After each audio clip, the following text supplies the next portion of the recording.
Peak Fiction, Kino. Oh boy.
Hello.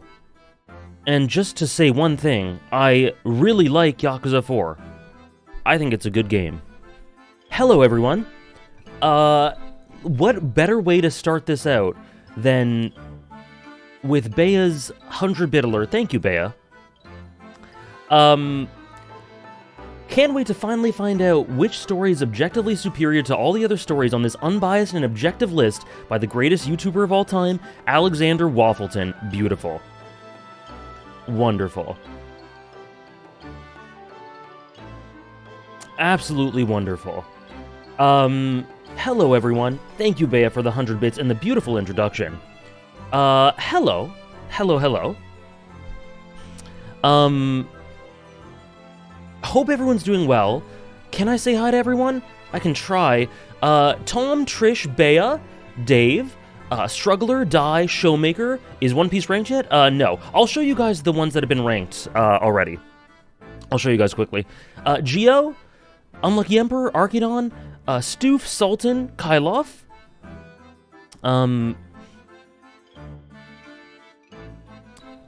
Ryuko, Diego, Sunflux, Raph, Dilcor, Thomas, Jonathan, Clivesy, Angry Shadow, Edu, Fiji, Elijah, Sultan. No worries at all, Sultan. Of course, your presence is always delightful, but never an obligation. Will he start with the One Piece bait? I promise there will be no bait today. I promise no bait at all. None at all. Yesterday was the day for baiting, but today, we're into the serious shit. We're in the top 50, baby. Next level meta, second. Soul Samurai, Hannah. Downpour, Panda, Nick. Yes, I am not ranking franchises as a whole unless otherwise stated. Like, for video games, I don't know if there's any situation where I rank video games as a franchise completely. We'll see. But yeah, Toss J, enjoy the part 1 VOD. Jamba Juice, hello. I hate Yakuza 4, I despise it. Akuma? We are so back. Here, I'll show you guys in the meantime while I say hi. I'll show you guys the list that we went through yesterday.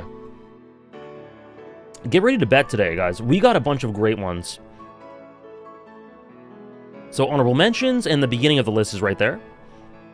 Hello, Avaya. I do objectively hate Griffith, this is true. Hello, Clown. Sunflux, Jonah, Sexjima, Edivez, Mono, Jonah, I just said Jonah, this gets hard. Johnny, Darkside, Corey, Powerflare, Degarol, welcome in. What if this is already bait? I promise, there will not be a single bait. This isn't April Fool's, there won't be bait. Believe me or don't, but you'll see at the end of this that there's no bait today. When it comes to rankings. I am a little silly, so outside of the rankings, I might bait something. I don't know. Natalie? My day's going very well, Elijah. Thank you. I hope yours as well. Not gonna lie, you kind of did a bit too much trolling with One Piece being next. No such thing. No such thing. Undertale and Deltarune? Yeah, I guess in the case of games where there's 2 entries... That if you consider that a full franchise, because the 2 Nier games will be together, Undertale, Deltarune. Liza P fell off. I said that yesterday. I just put it straight into the honorable mentions. I don't know why. I really felt like I wanted to talk about it, special attention to it, but then I just put it back.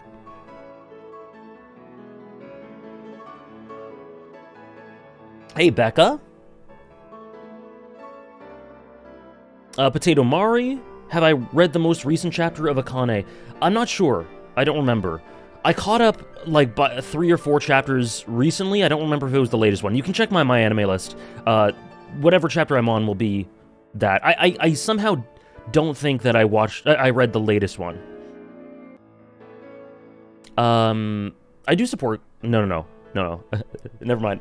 I'm sorry, Atomic Guava. Through watching, you'll get a few. Shutter Island's amazing, Fiji.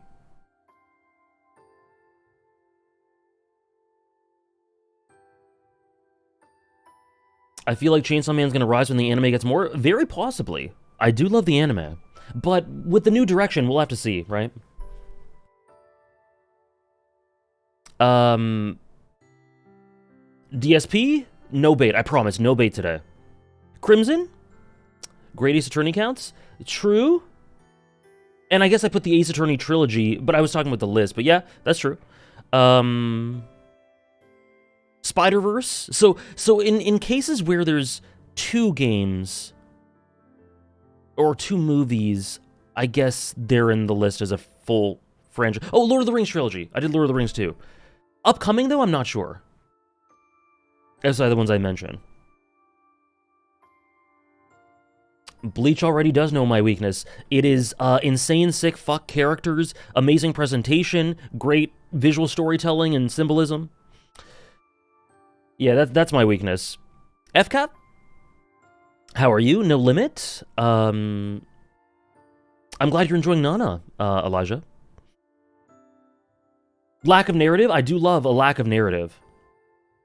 Oh, Pirates of the Caribbean. Yeah, forget what I said about full franchise prior to today. Because, yeah, we have a bunch of trilogies. We have Lord of the Rings and Pirates of the Caribbean. We have Spider-Verse and Great Ace Attorney. We have Ace Attorney in the honorable mentions. But going forward, we have Fate Stay Night and Hollow Ataraxia. Going forward, I don't know how many full franchises I will do. Metal Gear Solid is individual entries. Yakuza's individual entries. But yeah, Pirates of the Caribbean trilogy, absolutely. Hey, Fiendmaw. What is this contract? What have I done? My balls contract.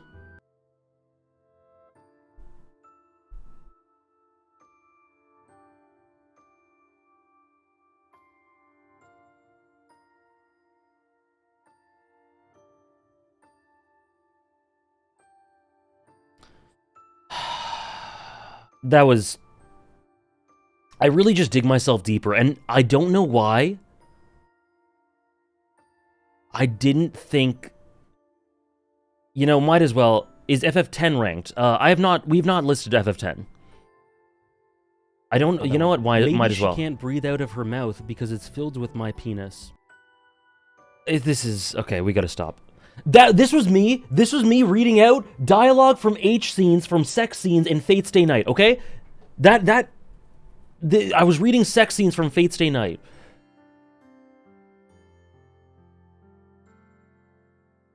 Yes! I would... Anyway. Fate never getting peeped? Fair enough, Fiji. Anyways, we have a redeem before we get into it. Sorry, let me scroll up even more into the top 70. Is it sad that I knew that already? No. You're adding fuel to the fire? I know. It's... The last few streams have been... It's all my fault. Top 5 stories where you're still figuring out the core message to, or had to for a while. Vinland Saga... Sorry, Vinland Saga. No, Vagabond. Or I had to figure it out for a while. Vagabond, JJK. I would say Bleach, but I don't think Bleach really counts because I'm still so early. Yeah, Bleach qualifies, but I'm still so early that I don't think I'm supposed to know the main theme just yet. With confidence.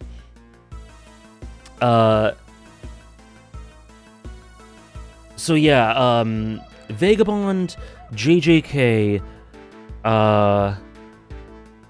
it took me a while to figure it out.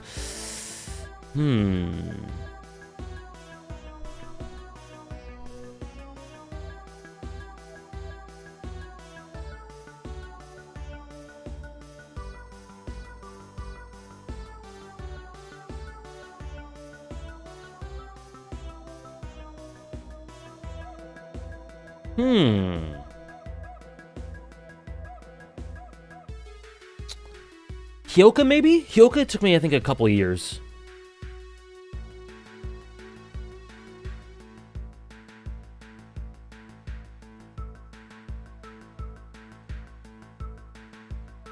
Fate, it took me... no, actually not really Fate. Disco Elysium 2... Disco Elysium... I don't know if that was... I know you're talking about yourself, Trish.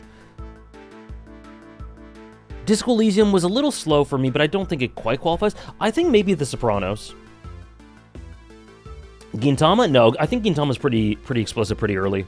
Or like, not early, but like, not early in the series, but I think it's pretty easy. Not easy, but I think for me, I got what they were going for by the SA arc. And then one more. Well, this rounds up the list. One more would be. One Piece. It was honestly, I think I got One Piece in the first chapter. Oda just puts it right out there. Code Geass, I'm just thinking of. That was... I think it's pretty nailed in with Code Geass.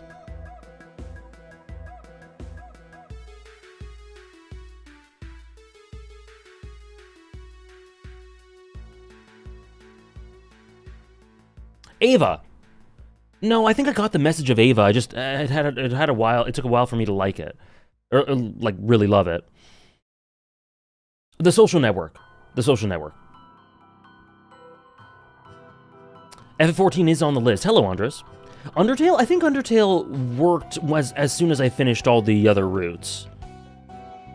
Yeah, I think that's what I'll say. Persona 3 took a while for you? Persona 3, I can't say that really applied to me. But yeah, I think that's what I'd say.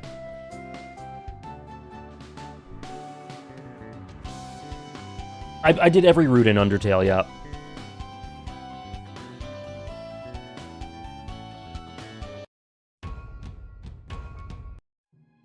Oh, yes, you do, Fiji. Oh my gosh, yeah, you do.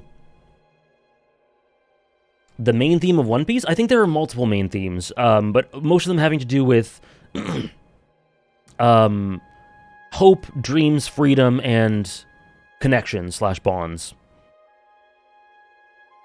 Like I mentioned, Sam, I don't feel like I understand fully Bleach, but I think I'm picking up on what it's putting down, but I don't know what its main takeaways are just yet, but I don't think I'm supposed to, given how early I am. You know, a lot of people say inherited will for One Piece, but I actually don't think it's as prominent as the themes I said. I think it's a common element throughout the story, but I don't think it's as prominent as, like, dreams, you know? Theories or ideas? Yeah, a lot of what I talk about in the in the Bleach streams already. Joy? I love that.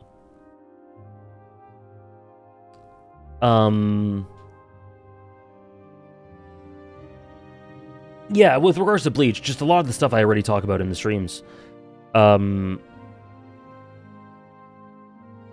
Sorry, and in One Piece as well, like, detours / the journey. Yeah, I'd put it that way too, Darkside. Hey, Mandela. Hope you're enjoying it, Elijah. And,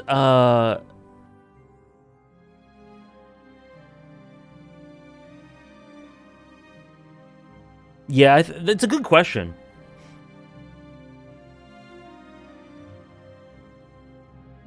Top 5 Umineko characters excluding Battler, Beatrice, Ava, and Anji.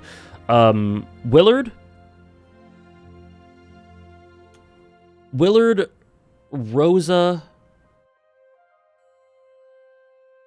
Berncastel, Natsuhi, Erica,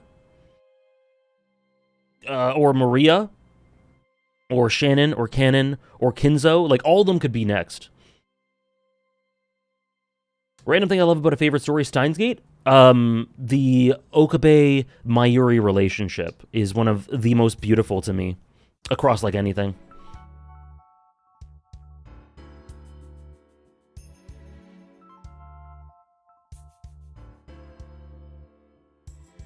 Yeah, for sure, Gio. It's there everywhere. Oh, and yeah, the Chapter 100 stuff. What's the main message of JJK in your opinion? I don't know. Like, that's why I said it among the series where I don't actually... I'm not really confident. I think it has to do with... essentially the stuff associated with Sukuna, having to do with strength in isolation, and sort of the nuances associated with it.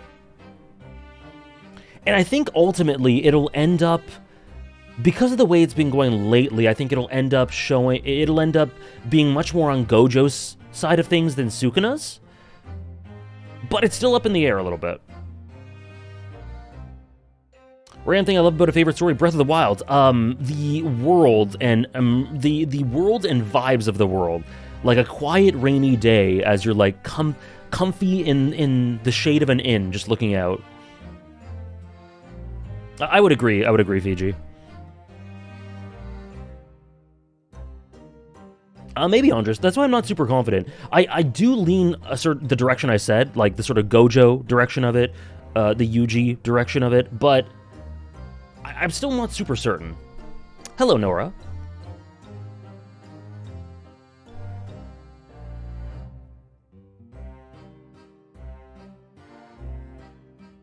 See, JJK is it's so fun to dig into. I love doing it.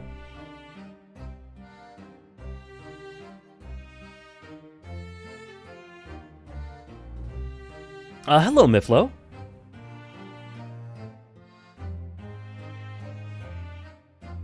It is pretty granular, yeah. And with regards to, people were asking about the themes of Bleach so far. It's kind of hard to sum up. It's kind of difficult to sum up in just words, but I think a lot of it has to do with the true meaning of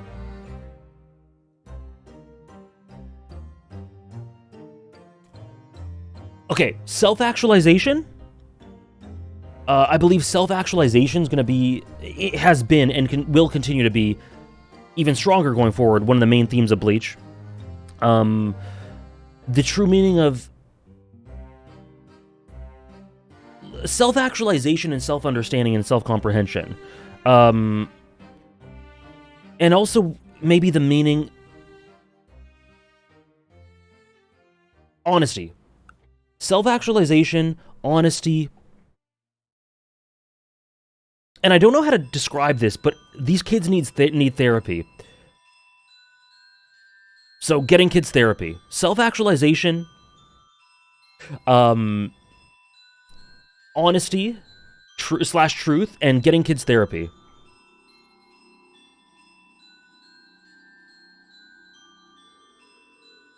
Therapy peak? Yeah.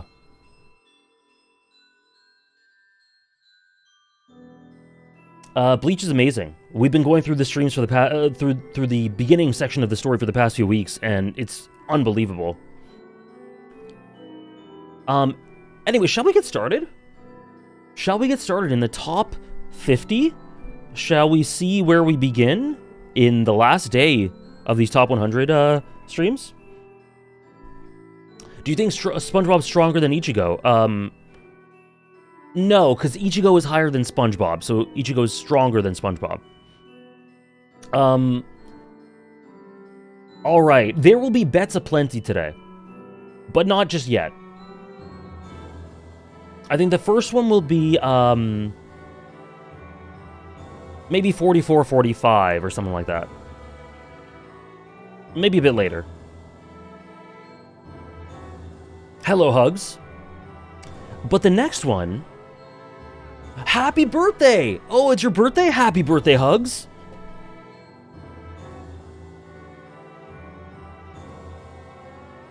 Happy birthday. Thank you for spending some of it with us. Thank you for spending some of it with us. Anyways, while you're all wishing Hugs happy birthday, next on the list is the Monogatari series. Monogatari. Starting out the top 50. Like I've said when I talked about Araragi, I definitely have problems with the series. Definitely. However, those problems so pale, like I hardly even think about them, despite how large, like how significant they can be when you get to them. Which tells you how great the other strengths of the series are. It's got a phenomenal cast, insanely good visual direction everywhere, beautiful voice acting, and then the way that each arc is so diverse, yet sort of coalesces and sort of monolithically add to these themes of sort of kind of coming of age, but also similar to what I was talking about Bleach, self-understanding, self-acceptance, A lot of it's centered around Araragi, but not necessarily. It's got some dynamics that are my favorite ever. Shinobu is one of my favorite characters of all time. Her dynamic with Araragi is an all-timer. It's unbelievable. There are some arcs throughout the series that are among my favorites just in general. Mayoe Jiangshi, Koyomi Vamp, the Nariko stuff, the Sodachi stuff, Hitagi End, and the end, Ogi Dark. Also love the Hanekawa stuff. It's just generally so strong, so incredible. It's an amazing series, and I can't wait for the new adaptations. Great music too. Say one nice thing about a character story: Outer Wilds. I think it's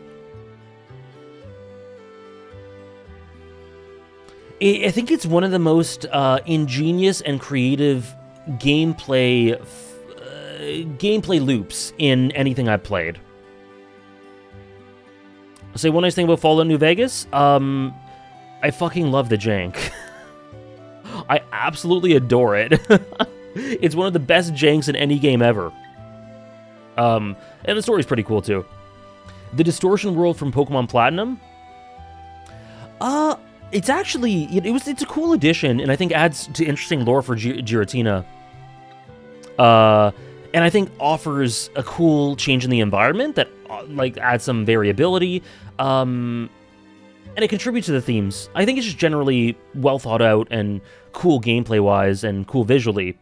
It's not what I think of first when I think of Pokemon Platinum, but I do really enjoy it, and I think it makes Giratina much more fearsome and sort of central. Which season of Monogatari is your favorite? Second season, I guess? Just because it has so much.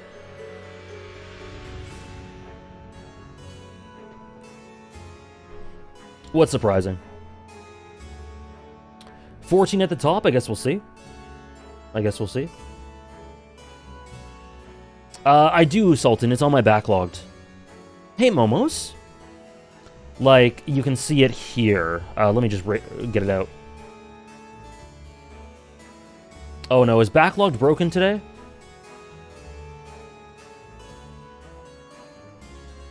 It might be broken. The atmosphere is incredible, yeah. It not being your first thing when you think of Platinum? Oh yeah, it's one of the last things I think about when I think about Pokemon Platinum.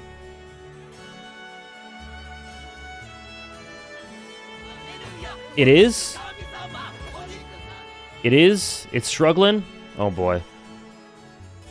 Well, let's see if it can... Oh, there we go. Oh, no. So, this is my backlog, so this is a bunch of stuff I plan to play, and this is, the wish... There's a wish list as well.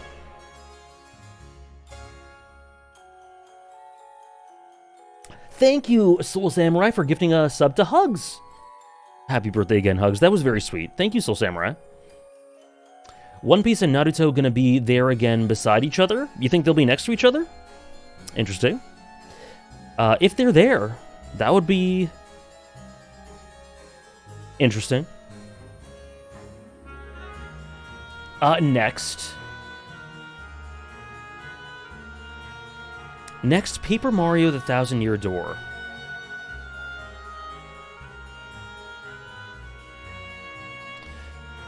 Yeah, I've seen Ghost of Tsushima. Sorry, I've played Ghost of Tsushima, Sultan. It's very good. Paper Mario: The Thousand-Year Door. One of my favorite GameCube games. It is essentially, in my opinion, the perfect sequel. I think if you compare it to Paper Mario 64, it just expands in terms of world, story, gameplay, the little touches, the visuals. It is just the perfect sequel. Now, it doesn't quite have the same soul and spirit. Also, the music, beautiful.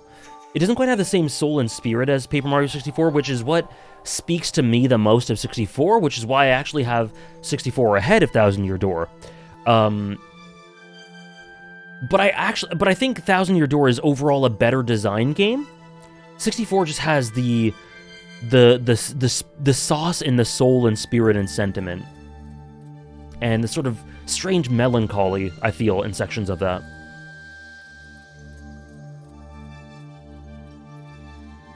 The lore is really good, yeah. It's such a great expansion.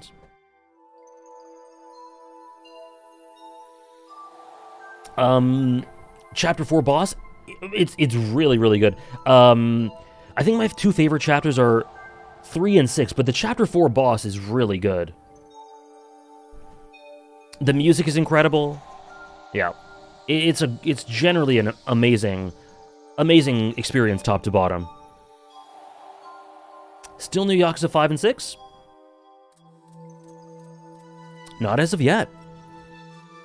And the remake looks really good. I don't know why they chose to do...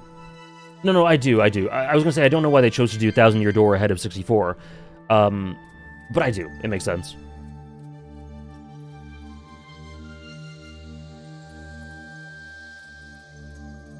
Yeah, Hugs. It's also, Shadow Queen, incredible, Elijah. It's also, to me, it's a fairy tale. Paper Mario 64 is a fairy tale. But anyway, we'll talk about it more later, spoilers. Sorry about the spoilers. This one... pretty notable drop.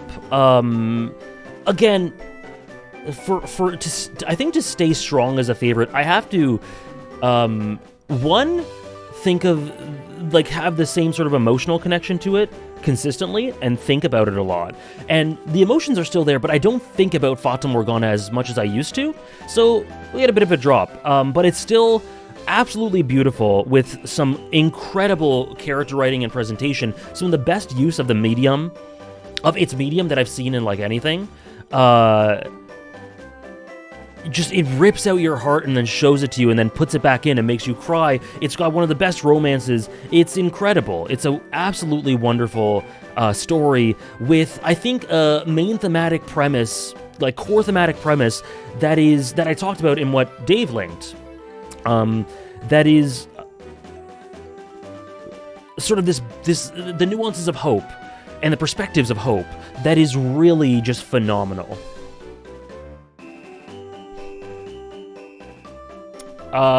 Always worth reading this one, I think. There's some people who I've seen that, like, really don't like it, but most people who try, I think it's really, really great.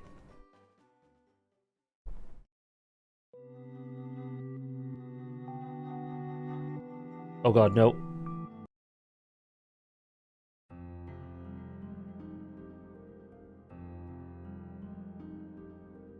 I thought Monogatari would be way higher. It's still incredibly high.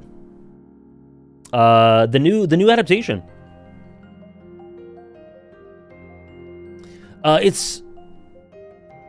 It's comfortably my second favorite visual novel. Yeah, it's a visual novel, yeah.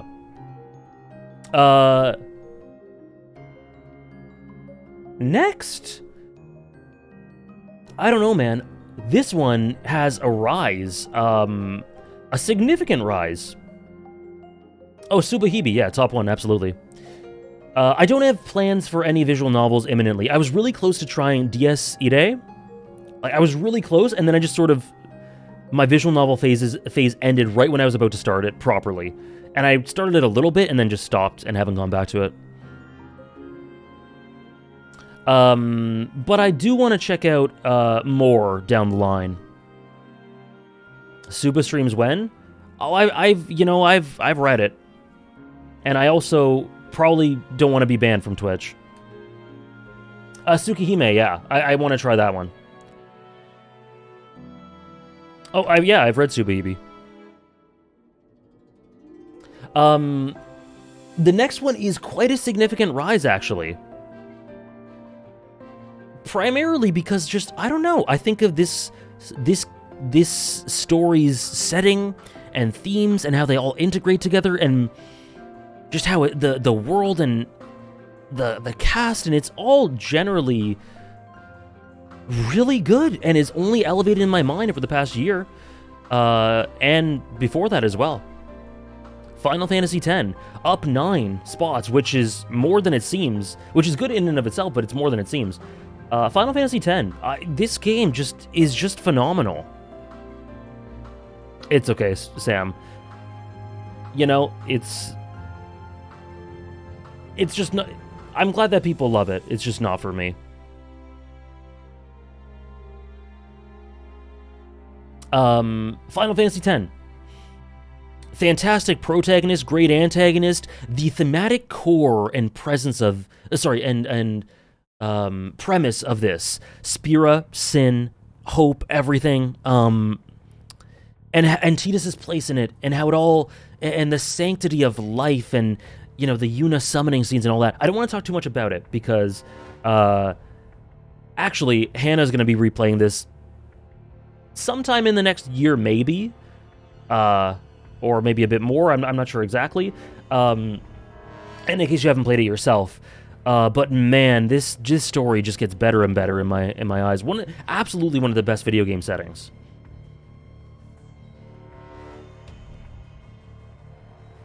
I forgot the whole story, and that's the beautiful thing about it. One of the best soundtracks, one of the best worlds, great relationships across the board, just concepts that I have never seen tackled in any way close to this. Do the laugh? I could never. I can't pull it off. Is Spira a top 3 FF setting? Yes, it is. It is. Hey, Holly. And it got me incredibly emotional to her. Top 2? Probably not after Rebirth.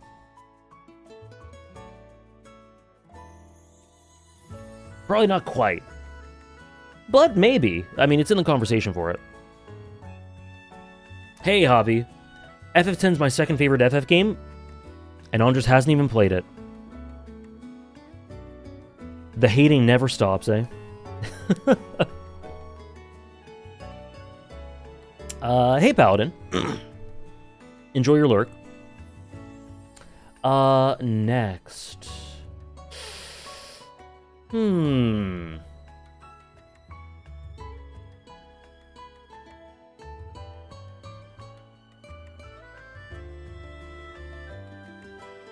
Bet I...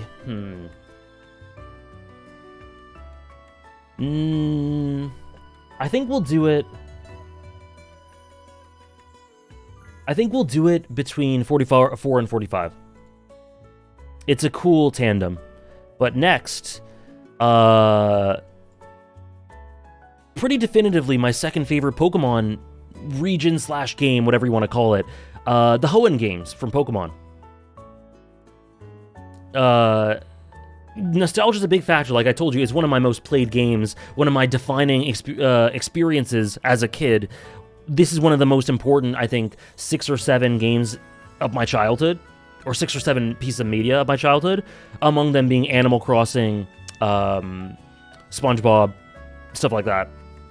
But, man, Hoenn as a region is just unbelievable. This is a rise, yeah. Just enough water and just enough land, very true. And the creativity, thank you, Dave.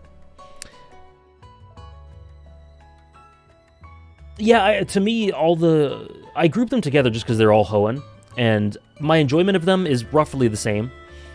The creativity in the towns are so goddamn cool. You have it's so exotic, and,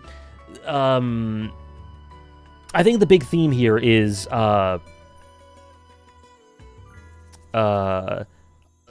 balance among all things. Thematic balance, ideological balance, geographical balance, and harmony as a result in that video that was linked there. And just the sheer creativity in the towns is unbelievable. There's a town floating on the ocean that people travel on floating logs across little islands to other houses. There's a town in the treetops in this tropical rainforest. There's a town that's a hot spring town at the foot of a volcano. There's a town that's in the crater of a underwater volcano. It's incredible. It's unbelievable. This Hoenn is one of the best video game settings, without a doubt.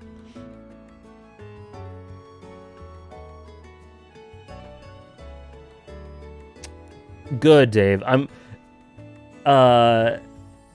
Whenever I go to Japan, I will emulate you. One Piece type geography? That's a good call, actually. Similar to One Piece in the variability. I think Hoenn's the most memorable? Yeah, I think so. I think so. And then I'm not even talking about just the quiet beauty of Dewford Island, the loud, bustling nature of Slateport, like this celebration that is Slateport. Then these quiet highlands towns like Verdanturf, nestled in the mountains. Just, man, it's such a great... Every town is contributory. Rustboro, we got a thriving city, a sort of technological hub. Japan soon? Not super soon, but I want to go eventually. Oros, my favorite, based. Satopolis, Water 7. Listen, if you want a minimalistic, sort of an abstraction of a video game that's similar to One Piece in setting, this is it. This really is it.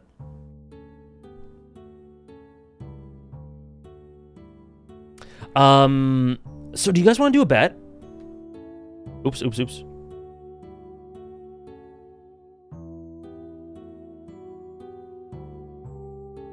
Would you do vlogs? Oh, I'm not sure.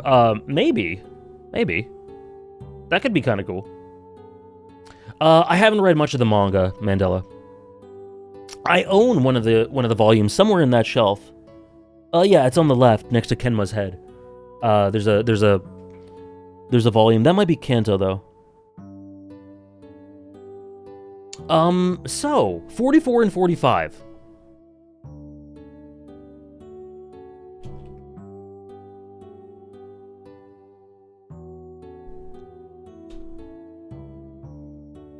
Mine too, Soul Samurai. 4 Trees, so beautiful. So, The Legend of Zelda, Majora's Mask, or Final Fantasy VI. Two video games that are very different. Similar, I guess similar in time, sort of the way you interpret them. In some ways. Similar in subtext, but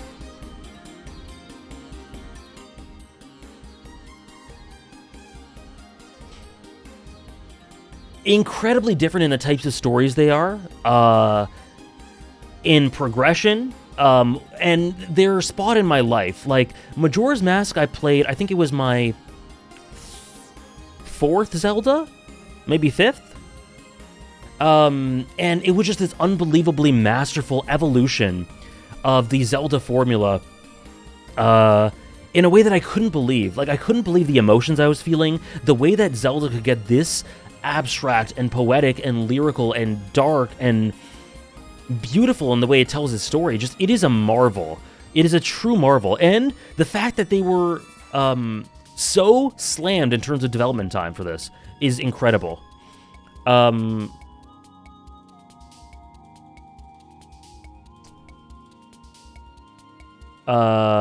Yeah, sorry. Thanks, Trish. Majora's Mask, very bleach-coated? Oh, yeah? And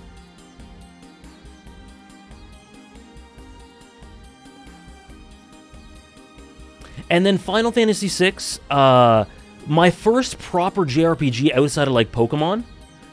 Incredibly formative for me.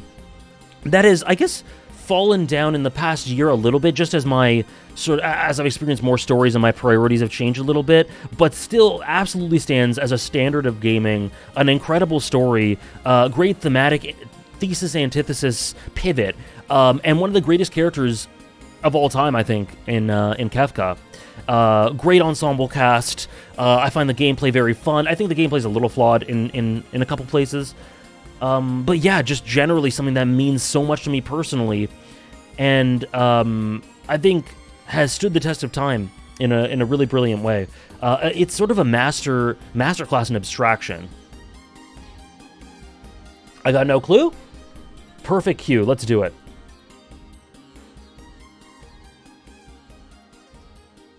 Which story does AJ love more? Majora's Mask or Final Fantasy VI?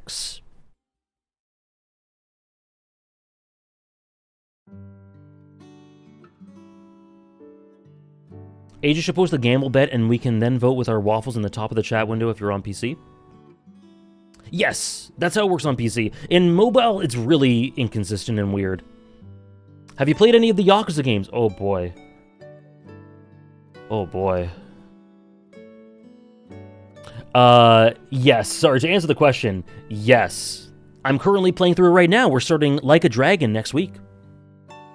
It's like one of the premier stream series on this channel.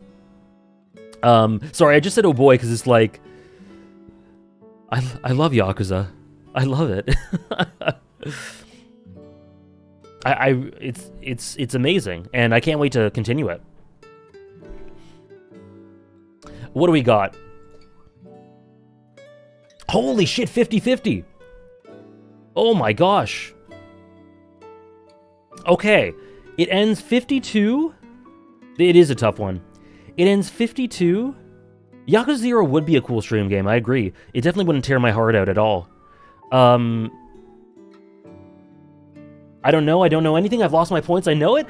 Well, let's see. 52% say Majora's Mask, 48% say Final Fantasy VI. Let me just say, whenever these splits are this close, I feel personal achievement, because I know it's a good bet. Oh, Fiji skewed it, I see. 80k on Majora's Mask. Well, the answer is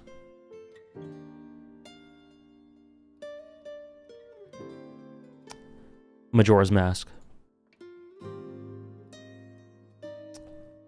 Fiji skewed it for good reason.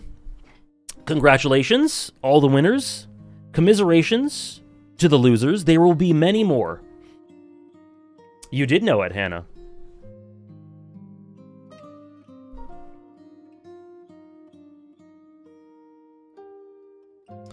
I should have guessed what Hannah voted for. True?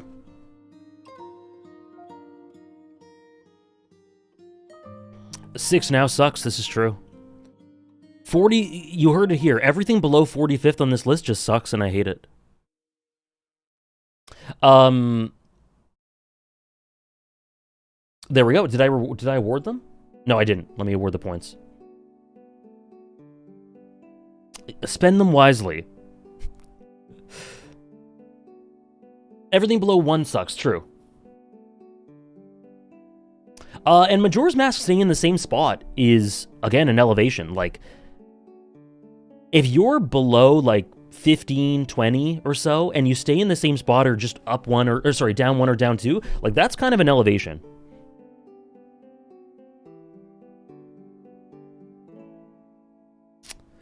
More points in? You'll have an opportunity. AJ hates FF6 and Terra, but loves Kafka. Yes. I love Kafka-esque as well. It's a great Breaking Bad episode. Speaking of which, we finished Better Call Saul yesterday. Season 1. We finished Better Call Saul Season 1 yesterday. Where's FF7 original? It's at 69. Rebirth over 6?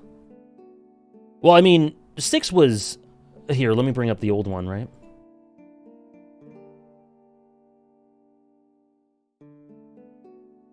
So... 6 was 29 last year, and Remake on its own was 31, so they were really, really close. Like, it was a coin flip regardless. And then there was another game to add on to it.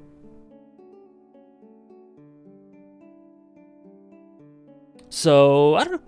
But we'll see. Maybe I hated Rebirth, and Remake and Rebirth just isn't on this list. AJ... I think Mike and Saul are my favorite overall Better Call Saul and Breaking Bad characters. Uh-oh. See, that's... There's no uh-oh. That's so based. That is such a great top 2. I wonder if it'll continue to be until the end of Better Call Saul.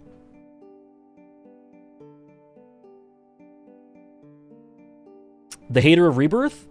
What is my Discord name? Currently in Rebirth Hell. Like, that's my Discord nickname.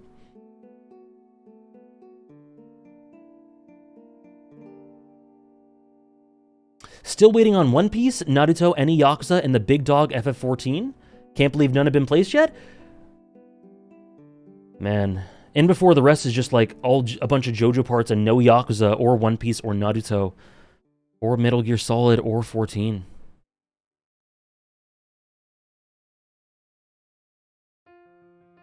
JoJo Part 4? Can't wait for Part 7 to be here next year.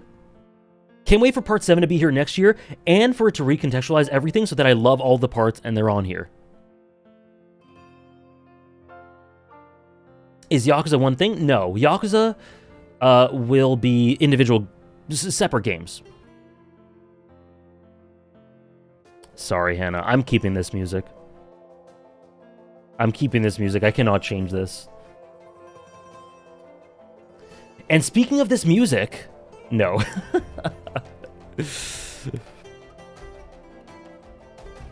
I've heard, you know, it's funny, I'm really looking forward to Part 7, but a lot of people seem to love, like, adore Part 8. Like, some people have told me they're more excited for me getting into Part 8 than 7.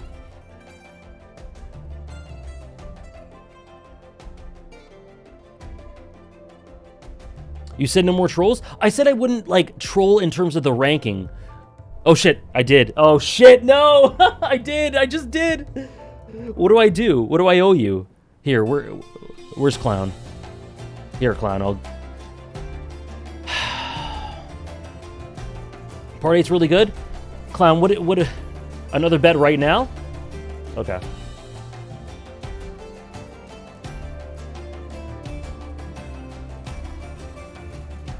Okay, you want to do another bet right now?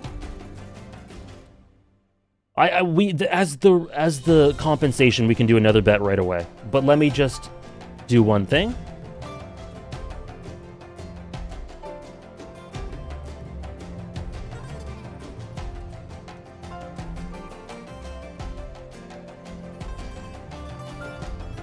What is this?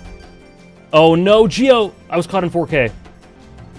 Will he start with the One Piece bait? I promise there will be no bait today. I promise no bait at all. None at all. Yesterday was the day for baiting, but today, we're into the serious shit. We're in the top 50, baby. But no one believed that Attack on Titan would be 44, right? No, like it was such bad bait that it's not really bait, right? It's fine, cancel me. Fata just felt like 20. Oh, man. Attack on Titan could have fallen? Okay. Fair enough. Fair enough. Okay, the compensation is an immediate bet right away.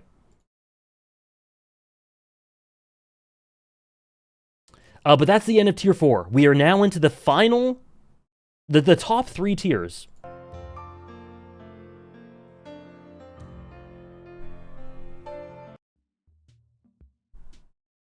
So Attack on Titan is next, Okay. Here we go. This is an interesting bet for sure. This is interesting.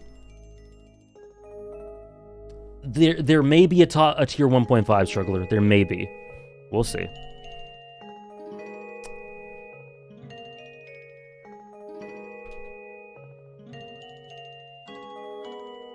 Oops.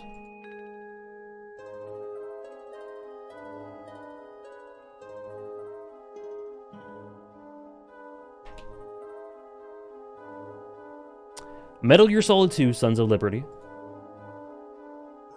Or...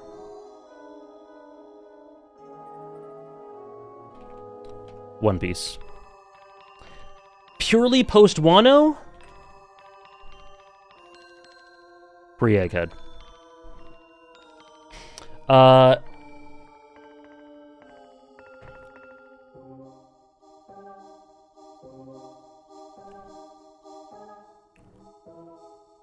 I promised no bait, and then I went against it, but this is not bait. Okay. So, in this one, we have one of the most unbelievable video game experiences I've ever had, one of the craziest streams I've ever had, thank you mods, one of the most shocking story twists in anything, one of the cleverest stories overall I've ever seen. Incredible theming, messaging that really, really sticks with me and just comes together in this incredibly revolutionary package. And, just one of the most important fictional journeys I've ever been on, that I've shared week to week for more than 2 years straight with you guys, and I've watched the series evolve in so many ways yet stay the same, spiritually, thematically,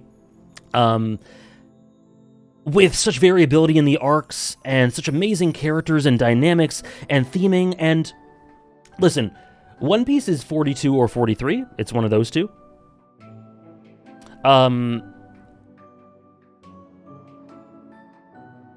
What? What? He's trying so hard? What?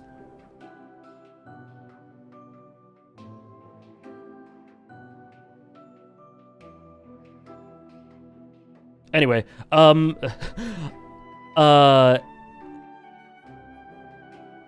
forgot what I was saying. What was I saying? Oh, so it's at 42 or 43. It's at 42 or 43. It was at 88 in the last list. So it's gone up 45 or 46 spots. That is at least a top 2 rise in the entire list. My pleasure, Nora. And I'm not gonna lie, like, up until Reverie-ish, I pretty much thought, hold on, let me just put this a little softer. I pretty much thought that, One Piece, it would cap at around 60.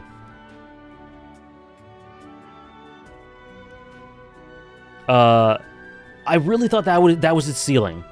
But Reverie and Wano, and everything after that has just opened up this entire new avenue for it, and it's just gone from strength to strength. That's why, anyway, and these two are two of my favorite stream experiences, for very different reasons. Anyways, let's do the bet.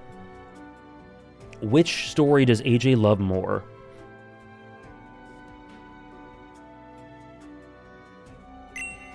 One Piece or Metal Gear Solid 2?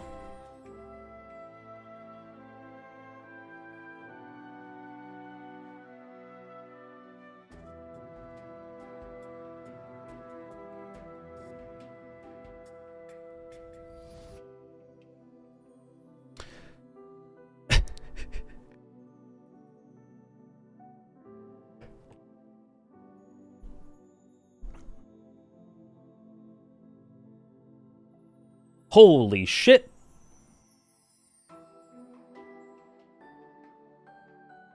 Holy crap. 80, it's a landslide.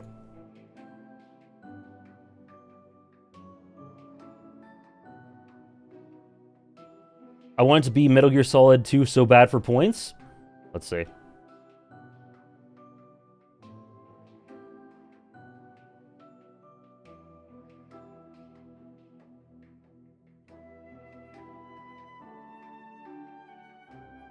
I started watching you for One Piece. If my points die, I want them to die for One Piece. That is a good way to look at it. 82%. 82% say One Piece, 18% say Metal Gear Solid 2.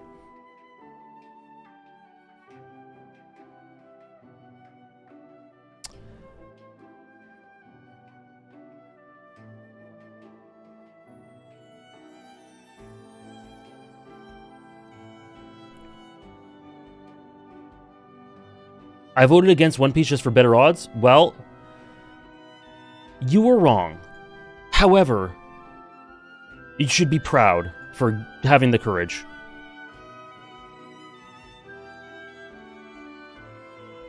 Up 46. Stand proud. Now, congratulations to the winners. That's the most lopsided one we've had. So you won't win too much, I don't think. But two incredible stories, two of my favorite stories to stream. In such different ways, such different stories. Like, having One Piece... having One Piece... and then Metal Gear Solid 2 next to each other...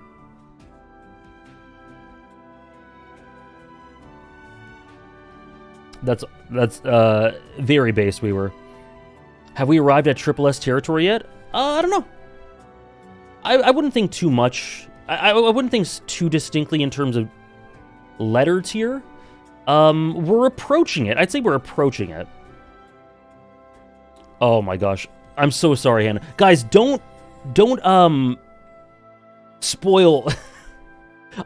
Chat was going kind of crazy, so I didn't see anything, but like, don't do specific spoilers. If I ever talk, or if you're ever given liberty to talk about specific spoilers, I'm going to say, okay, guys, mute if you don't want spoilers. Otherwise, I'll talk generally about this stuff. But guys, don't do that unless, like I say, okay, guys, now's spoiler time. Talk about it, you know?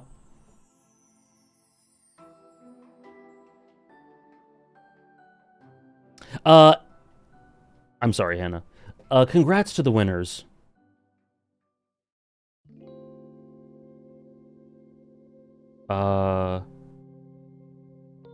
One Piece.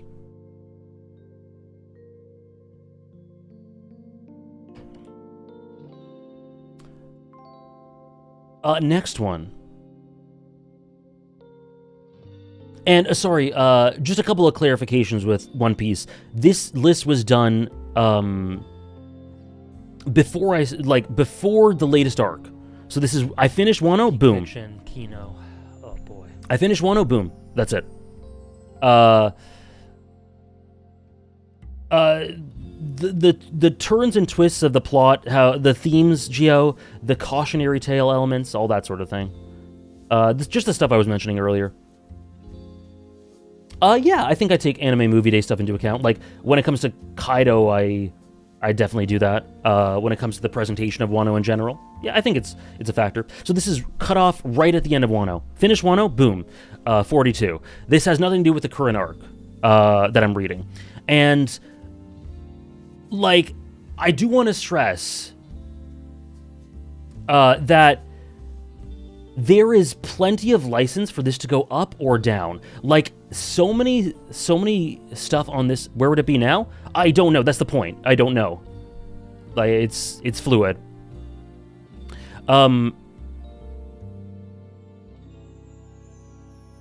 So you said last One Piece stream you would have put it higher from where you are now. That was just in the moment. I might have. I might not have. I'm not sure. But, like, there's so many... So, for example, B-Stars.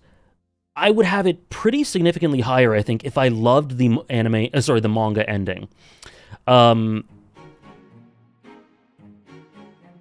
Metal Gear Solid 2 would be pretty significantly lower if I didn't love the ending as much as I do. So, endings are defining.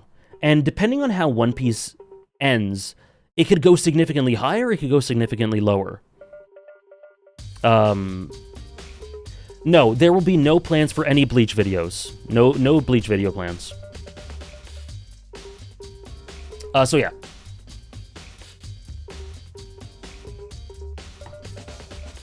There's no link to this list. You will have one at the end.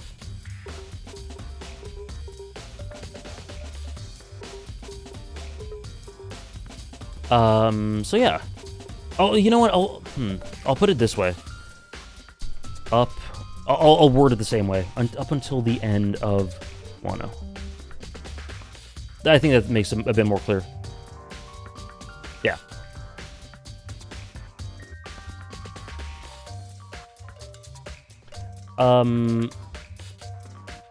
Thank you, Bea, for the 100 bits. I think when it comes to One Piece, Wano is Shadowbringers, and going forward, the final arc of the story will be Endwalker tier for you. Endwalker tier. So, like, literally unsurpassed fiction. I hope so. That would be amazing. I have undying faith in Oda and his ability to end this epic story, this epic in an even epicer way. I do too. I do too. That would be incredible.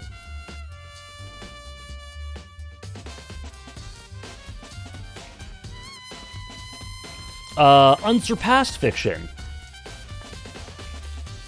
No, that wasn't a top 1 spoiler at all. Unsurpassed fiction doesn't mean... Oh, okay. I didn't... So, here's the thing. That word choice is really intentional. I don't want to say unparalleled. I wanted to say unsurpassed. Because when it comes to my very favorites, I cannot say that one is better than the other. It just has to do with my connection to it, right? There are multiple unsurpassed, but there can only be one unparalleled, which is why I didn't say unparalleled. I said unsurpassed. So when it comes to the toppest stuff, a lot of them are unsurpassed. Or not a lot of them, but multiple of them.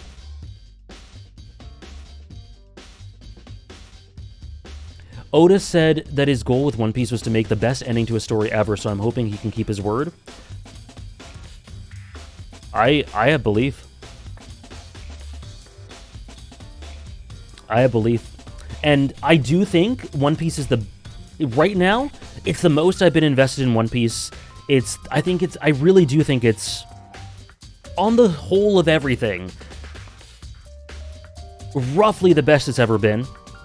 And I am more confident that it can be a stronger and even stronger than this favorite than I've ever been.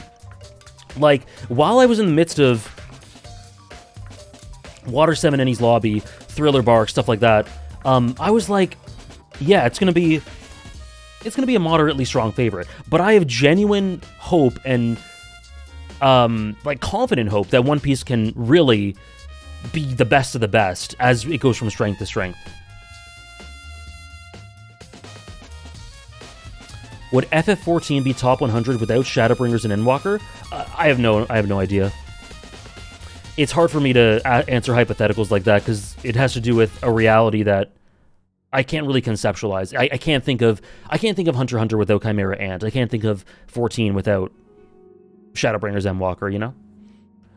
It would definitely be way lower at the very least. Which had the better first season, Breaking Bad or Better Call Saul? Better Call Saul for me.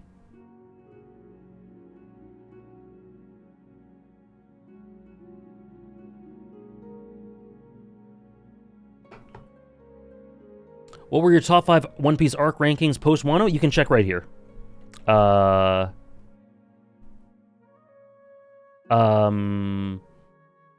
OP Docs 2.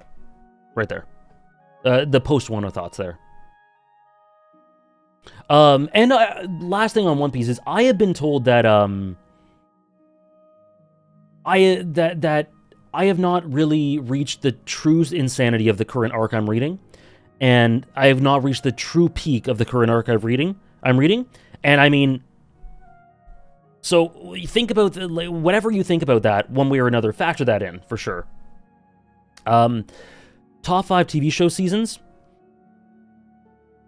Better Call Saul 6, Black Sails 2, Black Sails 3, Breaking Bad 5, Succession 4. I can't wait to join the power scaling debates. Next.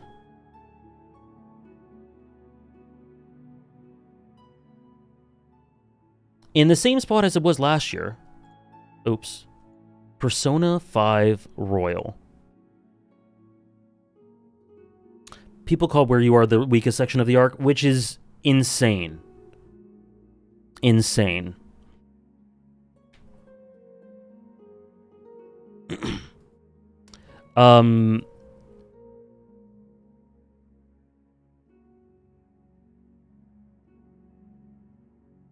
It's that good? No, I'm lying.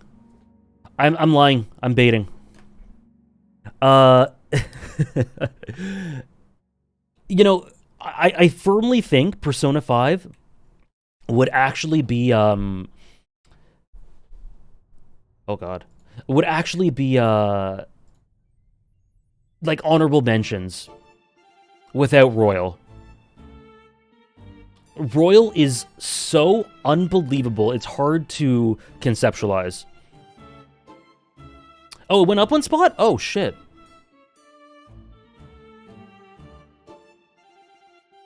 Oh, you're right. Whoops, one sec. I miscounted. It did go up. The Royal... thank you, Dave. I have a video on it. The Persona 3 effect? Yeah. Well, maybe. It's hard to say. But the point is, the third semester, the added stuff in Royal, elevate this story to insane heights that are unbelievable. To me. I can see that, honestly. I've never experienced it naturally, but base Persona 5's ending seems so standard. I think it does. I think it does some clever things. Like, I'm a Yaldabaoth defender for sure. I think it does some, but I think it does some clever things there. But it's definitely just like nice. That's a good ending. Whereas where the end of Persona 5, or specifically the story arc, not the actual last scene, is like this is genuinely unbelievable peak fiction. Oh, I see, Hannah. Yeah, it is. That is, I think it's very fair to say. The Royal content in Persona 5 is very reminiscent of Persona 3 in quality and content as well, and approach. So yeah, the Persona 3 effect, yeah.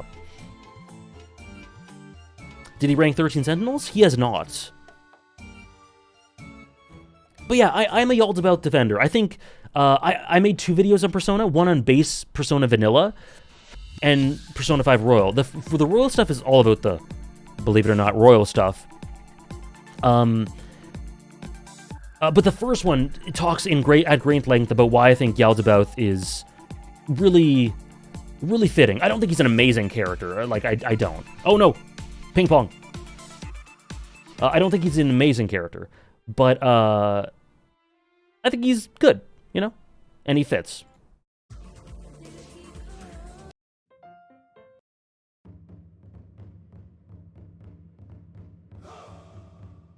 Yeah, and I agree with what Hannah says. I think in terms of ending cutscenes, my favorite is the quote-unquote bad ending of Royal. That's my favorite. Then there's the two? I think there are 2, of Vanilla. And then quite a bit below them is the final cutscene of Royal, which is not good, I don't think.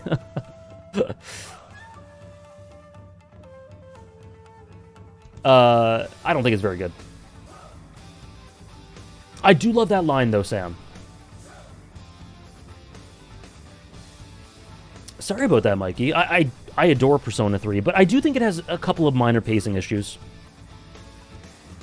Oh yeah, Becca? That would be a good segue. No, totally. Without a doubt, Downpour.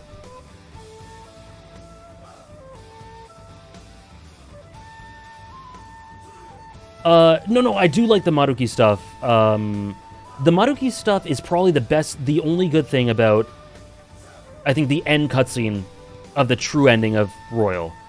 Royal for me, Sam. Have you played Reloaded? If you mean Persona 3 Reload, no. We're gonna stream that.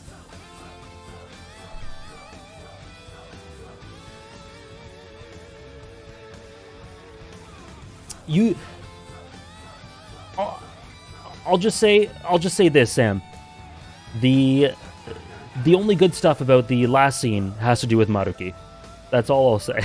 You're streaming all of Reload? 90% sure. 90% sure I am. But yeah, probably. It's probably gonna happen.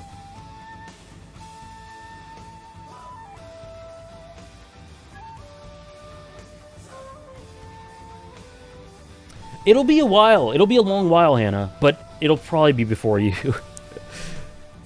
It might be before you.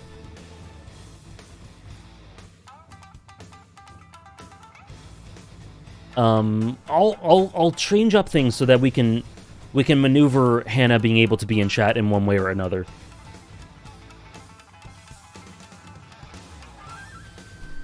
Anyways, number 40, into the top 40. Let me just say one thing. Fuck J.K. Rowling. However, one sec.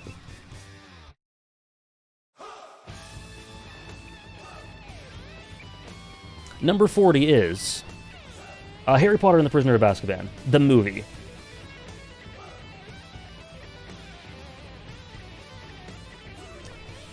This is actually my favorite film.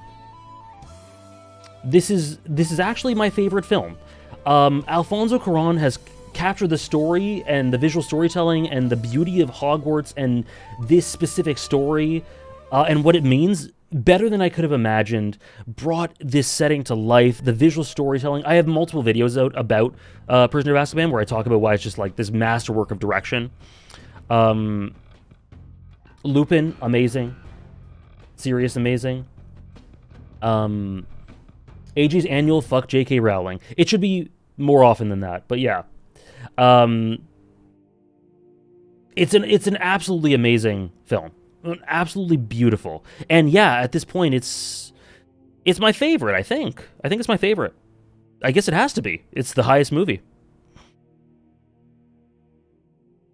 And yeah, the acting is great.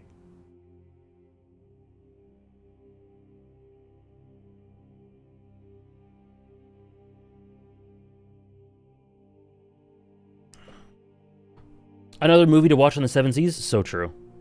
Right, fuck J.K. Rowling?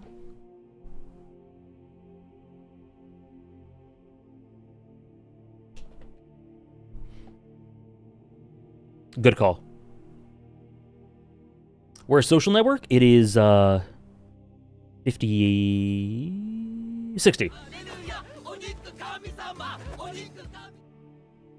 It's a masterpiece. This is a masterpiece. It defined my childhood, and it continues to define me today.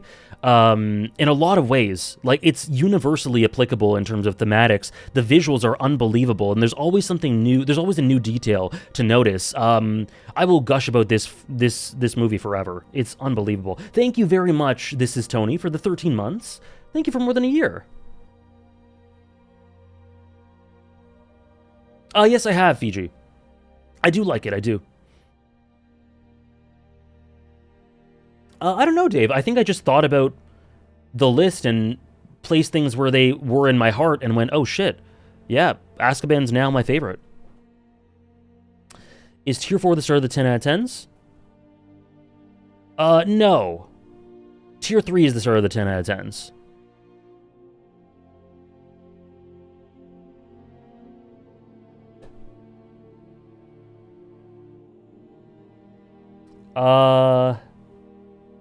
Is it too soon to do another bet? It might be too soon. It might be too soon. No? Okay. I just watched it again. I hope you enjoyed it, Zenovan. That is to this... I think my Harry Potter video... Okay, we'll do another bet. Yes, I would, Marimo. I would. I hope... I do think to this day that my Harry Potter video is one of the ones I'm most proud of. I think it's really good. I hope to top it with, like, I hope to with my Rebirth video that'll be coming out this year. I hope to add another one to join what are my favorite videos on my channel. But the Harry Potter one's a great example of one. Most viewed by far, I think, by far. I wish I was making money off it. That would be great. Anyways, let's bet.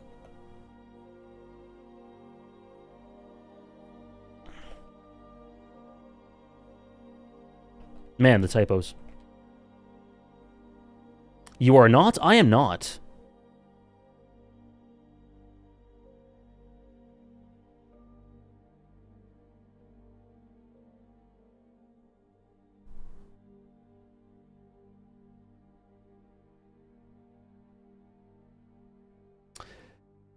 Sekiro Shadows Die Twice or Persona 3 FES. I've talked a lot about Sekiro in the past. My favorite combat, like combat of an action, of a combat in Soulsborne. Let's just put it that way. Which means it's in the conversation for my favorite gameplay ever. This insanely poetic, beautiful world. Wonderful, wonderful character writing and sort of abstract storytelling, and just all in all a spiritual experience. And Persona 3 FES, the best Persona in my opinion. It's close, but the best Persona. Like I said earlier, it's not that I don't have any problems with it. I do think it has some pacing issues. There's some character arcs that I think, or some characters that could be done better. Specifically one I'm thinking of. And there's like a bad scene or two that's just indicative of Atlas stuff, but I think it's way better than 4 and instances of 5 in that regard. And I think a lot of that could be polished with Reload. Which character? I can just say it straight up. Ryoji. But also, I don't think Mai is very good. I think Mai is quite awful. What's your Ryoji issue? That's something we can talk about, I think, when we start the Persona 3 Reload streams. Essentially, it comes down to a horrendous... Like, I think the character overall is good. Like, B tier. Low end of B tier or something. But I think he could have been S easy if they decide to go a different direction with his writing. And it's a lot of missed potential for me. Somehow 4 has triple the bad scenes? True. So yeah, 2 masterful games. And sorry, someone asked Yaldabaoth or Persona 3, Nyx. Persona 3 Reload will be top 30? I hope so.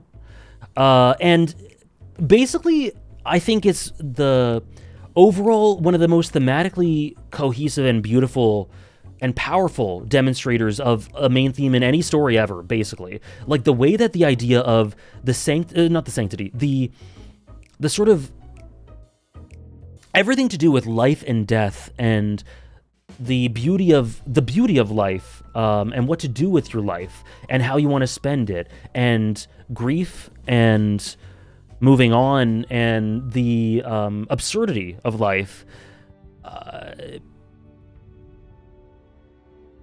It's tied into every character. It's tied into every major story beat in easily the most thematically cohesive way in any video game, in any Persona, and one of the best communications of a main theme in any video game. I've not played P3 Portable, but I've seen the supports that are exclusive to it.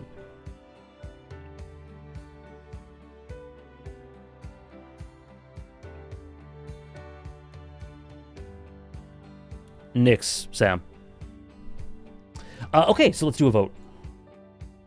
Which story does AJ love more? Sekiro? Or Persona 3 FES? No worries, Sam.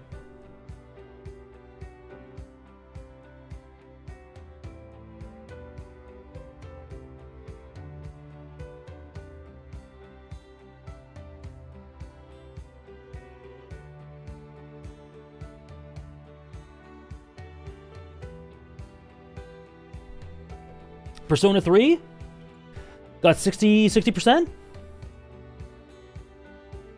Oops, sorry. Gotta fix something on OBS. One sec.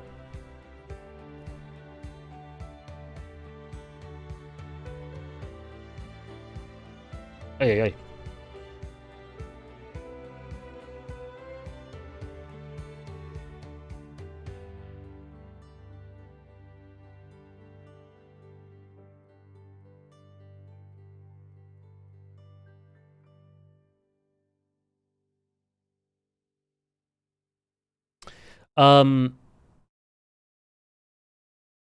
No, it isn't, to me. And if you did think it was, why'd you link it?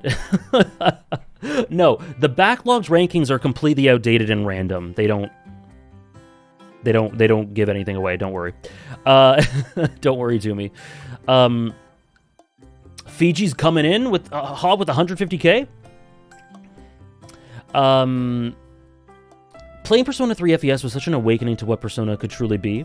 The cast is so unbelievable and each are so strong. Their arcs are never ending and so immense and perfectly done. The tone never breaks. That's true. That's true. The tonally, atmospherically, it's so pristine.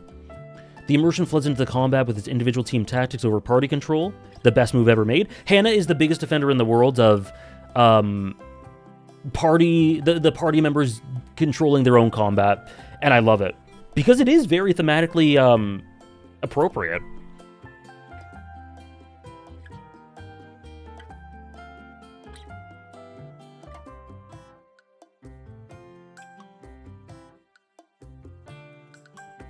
Oh, sorry, let me put the iTunes up here. I just have to fix something. So, what do we got? The 53... Oh, another achievement. Another personal achievement. 53% say Persona 3, 47% say Sekiro. I love that shit. I love that, Hannah. Well, don't worry about what was above them. Persona 3. Anyways, you saw what was above them too, so let me put it up.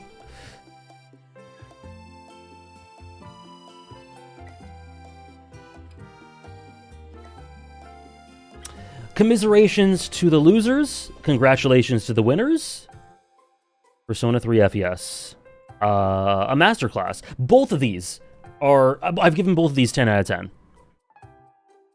10. As have I given to Omori, which is above them. Might as well go into Omori. One of my absolute favorite games. And speaking of life and death and grief, one of the most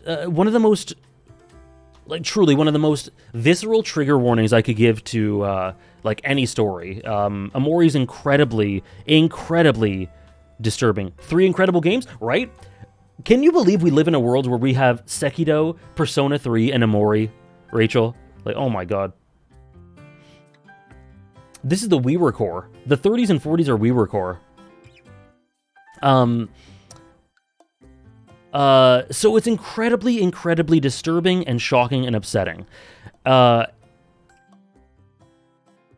if you're able to navigate through that and be okay with that, you will experience one of the most beautiful, shocking, impactful, powerful ends to a story to any, like, out there at all, period. An incredible cast, great symbolic, abstract storytelling, sort of metaphorical storytelling. Gameplay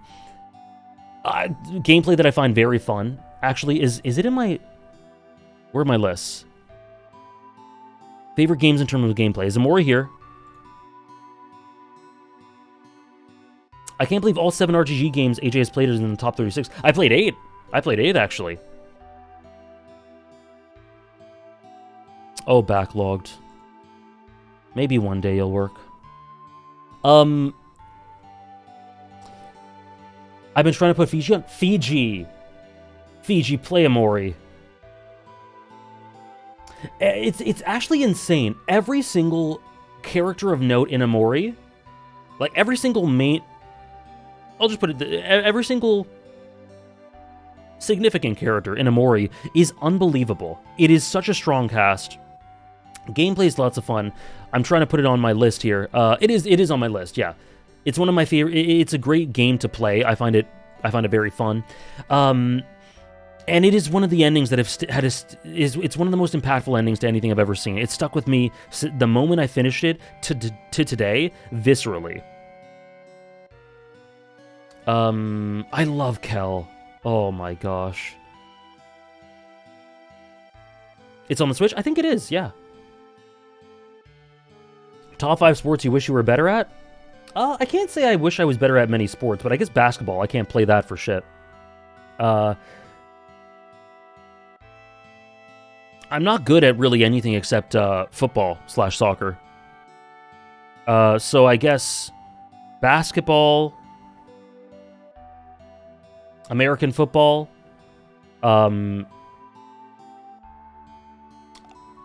sure. Well, you're joking, but sure, Nick, why not? How raw is it to be good at something that you don't like? Volleyball, what position do you like? I played right back in football. Table tennis, boom, you got it. I used to be quite good at badminton.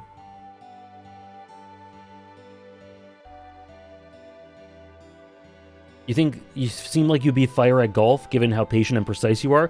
Golf is my second least favorite sport. To watch. To play, I don't know. I haven't played much golf. I might be good at it. I'm not sure. Paddle, I can't say. I have not. My first least favorite sport is baseball. Yeah, and Omori, like, how long is Omori on how long to beat? With regards to what Sam says. 21 hours? So about... It felt shorter for me. Roughly 20 hours.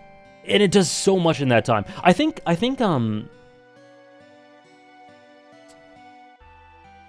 that's the next donation goal, Slacker.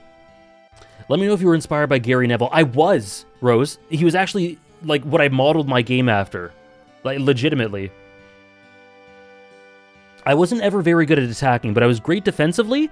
I never had great technique, but I trained at it, and I was decent enough. I was a very Gary Neville right back. Channel my inner Kiryu. I shall. But yeah, with regards to Omori, I do think there are stretches of gameplay that are less engaging.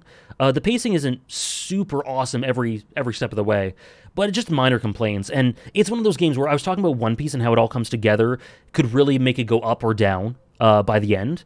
Omori was went up so much from its last 4 or 5 hours. Hey Ray, I give you Playmaker vibes.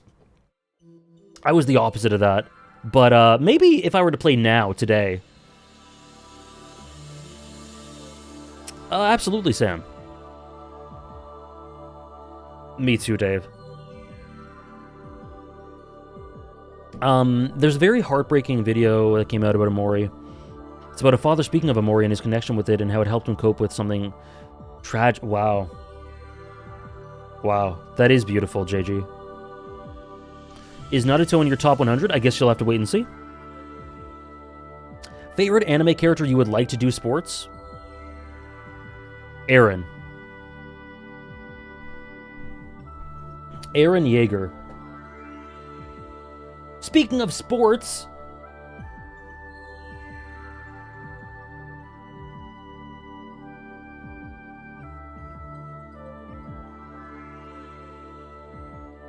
Masterclass. One of the best OSTs, which I can never play on Twitch.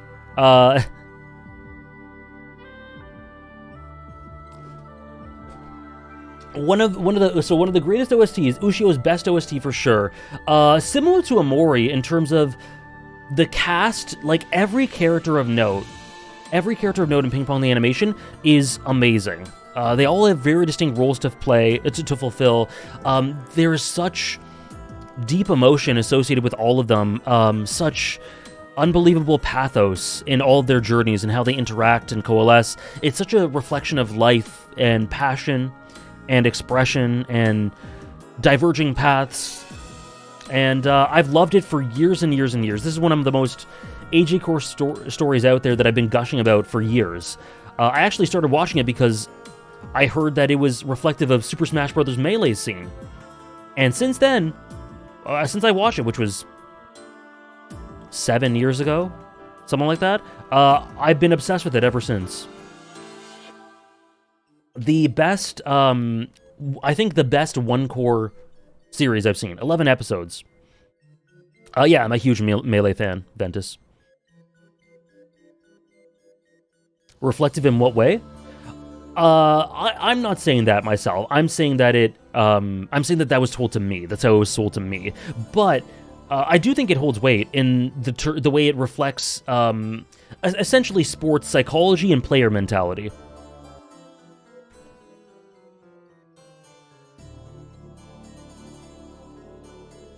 We'll see, Fiji.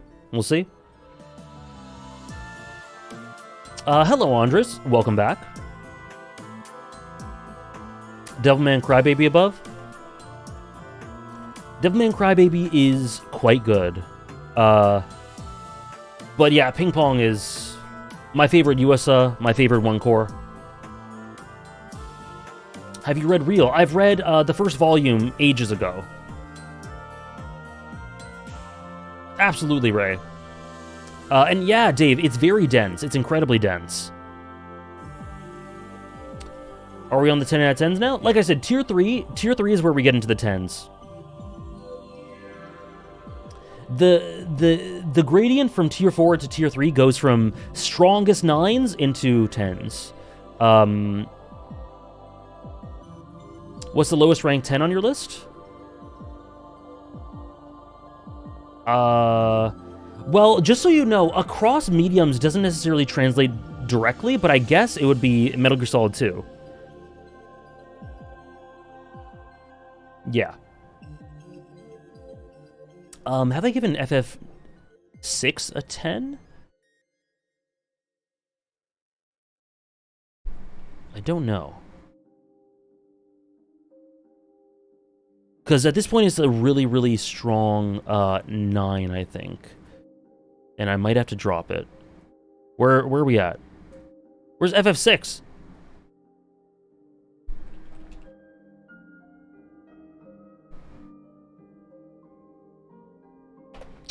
I thought One Piece hit 10 in the last rating of it. I don't believe it. I don't believe so. Oh, it's right here. Yeah, it's... I guess I have to give it a 9. Damn. Oh, well.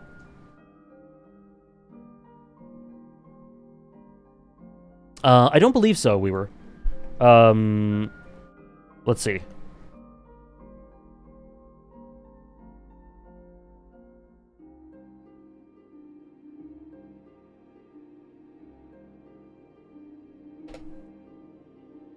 Yeah.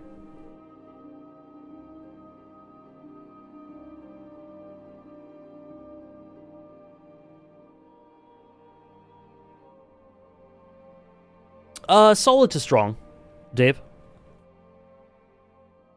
What do we have next? Oh, man. Oh, what we have next. Sorry, one sec. Sorry. Hold.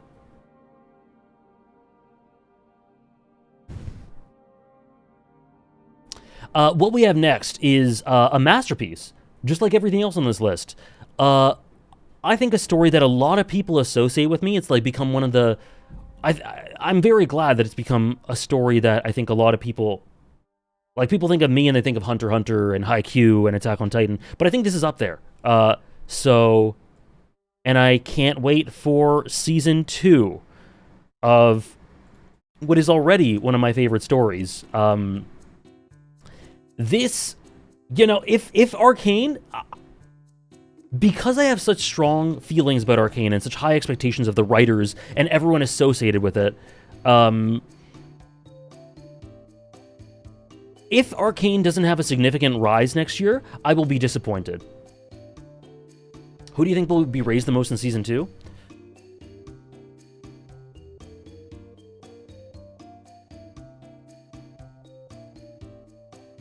Vi or Victor? Vi or Victor? Oh, Jinx. Duh. I'll say... Jinx...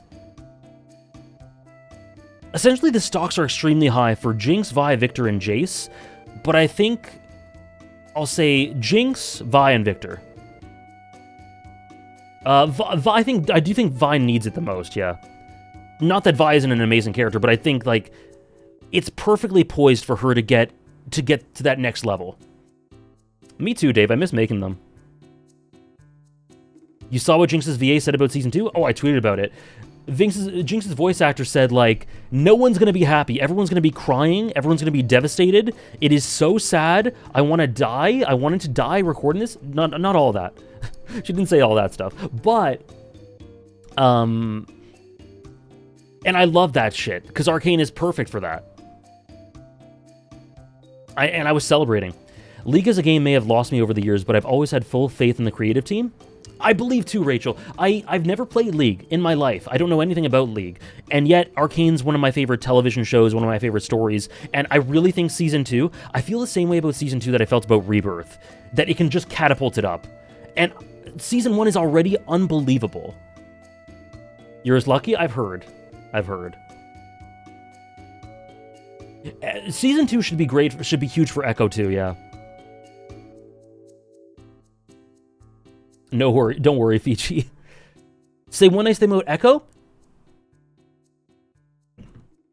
I think Echo is the most efficient Arcane character, and I think that how do I put this? Like Episode 7 is just a character piece of subtextual brilliance regarding everything surrounding Echo. So many dynamics with so many characters, whether they be direct or indirect. Like, he has some direct ones with Vi and Jinx, but also some thematic stuff to do with Vander. And his role in the story, and putting things together and breadcrumbs together to understand where he's been in the ensuing time. And then coalescing with that finale, which is just the most unbelievable thing. Episode 7 is one of the best episodes of Arcane, and I think it's not purely, but largely because of the way it characterizes Echo and makes him one of the best characters in the show, just immediately. He didn't even haggle. That doesn't even have to do with him. I just thinking of lines from Arcane. Heimerdinger. Heimerdinger is a really great character, a really great thematic antithesis, and like sort of ideological antithesis that spurs character growth and character stagnation in multiple different ways for Victor and Jace, and sort of represents the old era that people are trying to evolve from. He's sort of tunnel vision and stagnating, and sort of stuck in the past. I just think about the opera scene where everyone's doing their own deals all around, and he's just focused, lost in his own worlds. Heimerdinger's an awesome character. Say one thing about Kate. In a lot of ways, a strange thing to say, but not really. A fantastic continuation of the will of Vander. A bridge between people who are sort of disparate and otherwise would not be able to bridge, to be bridged. No, like I said, I haven't played any League. Momo's that's pretty much what we had for every episode, and that was on the short end towards the end, with season 1.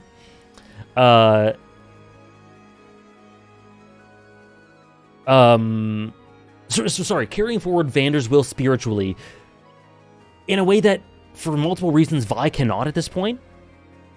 And I think that's essential. I think she is, she's not the most exciting character in the world, I don't think. But she's incredibly, I think, really likable, with a great romance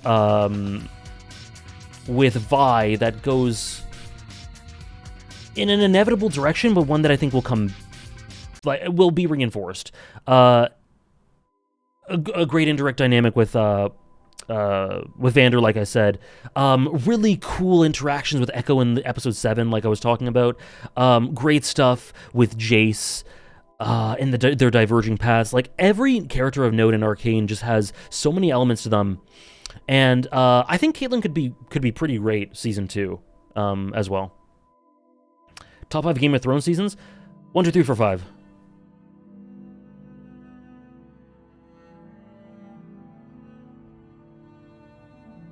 Caitlyn got hate on Twitter? It's Twitter. Yeah, and Arcane has character parallels with, like, any given 2 characters. It's absolutely insane.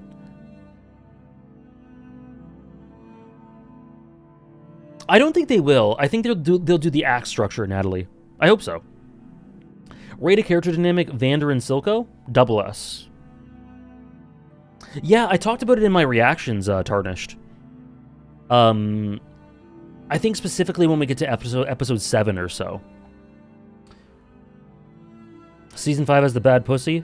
Oh, okay. After Season 4, it all blends together in my mind. Sure, Season 6 is better than 5, sure. I don't feel strongly about anything after Season 4. Oh, Season 6 has the great sequence with, the explosion, right?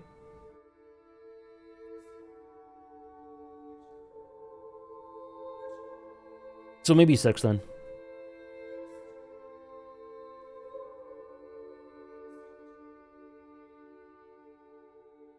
Okay, yeah, 6 is better than 5, yeah.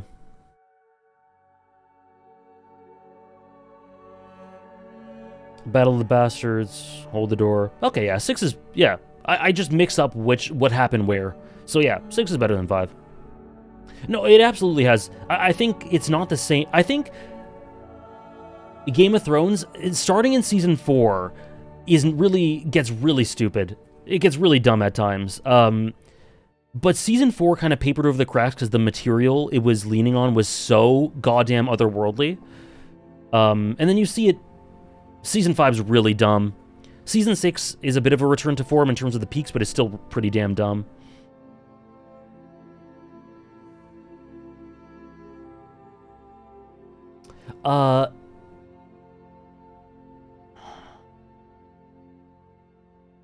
Okay, we'll do a bet between 31 and 32, but we're not there yet. Say one last thing about Game of Thrones Season 8. It's hilarious.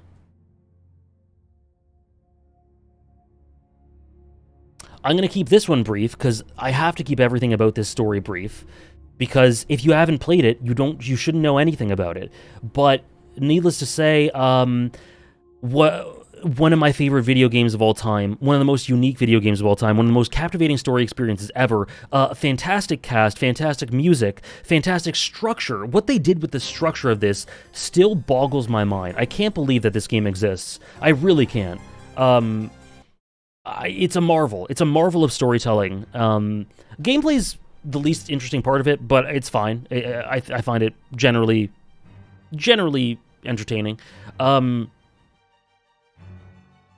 And recently, in the past year, I've been thinking about the themes more. 13 Sentinels was a story where I didn't think much about the themes before, but this year I've been thinking big time about the themes, and that's helped elevate it for me. Because the themes are really well communicated, really well presented. But that's all I'll say about this. Play it. It's beautiful as well. The presentation, it's one of the best. It's maybe my favorite video game dub, if not my favorite, absolutely one of them. The sub's amazing too. And whenever you finish the game, if you play it, look into the production notes about how the dub came together. It's a miracle. It looks beautiful. It's one of the most beautiful looking things you'll ever see. Please play it. Play this game. I don't give blanket recommendations, but this game deserves every bit of attention that it can get. If that sounds good to you, just give it a go for like a couple of hours.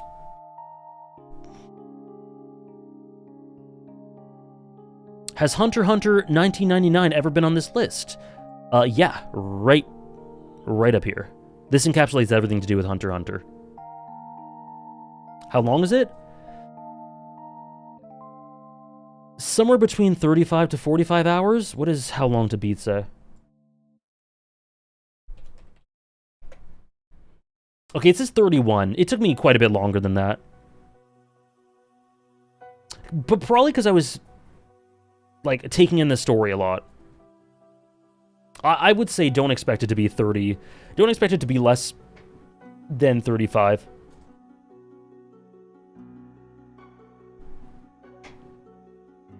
It's on Switch and PS4, I believe.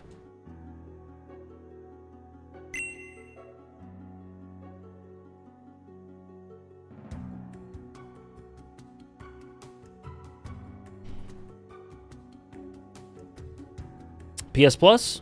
There you go. Thanks for the follows. I get that, Gio. If it's for, like, immersion reason, like, I get lost and immersed in games so much that it take a lot of time. I'm almost done, actually, maybe not. I was gonna say almost done Unicorn Overlord. I don't think I am. But I think I'm, like, maybe halfway.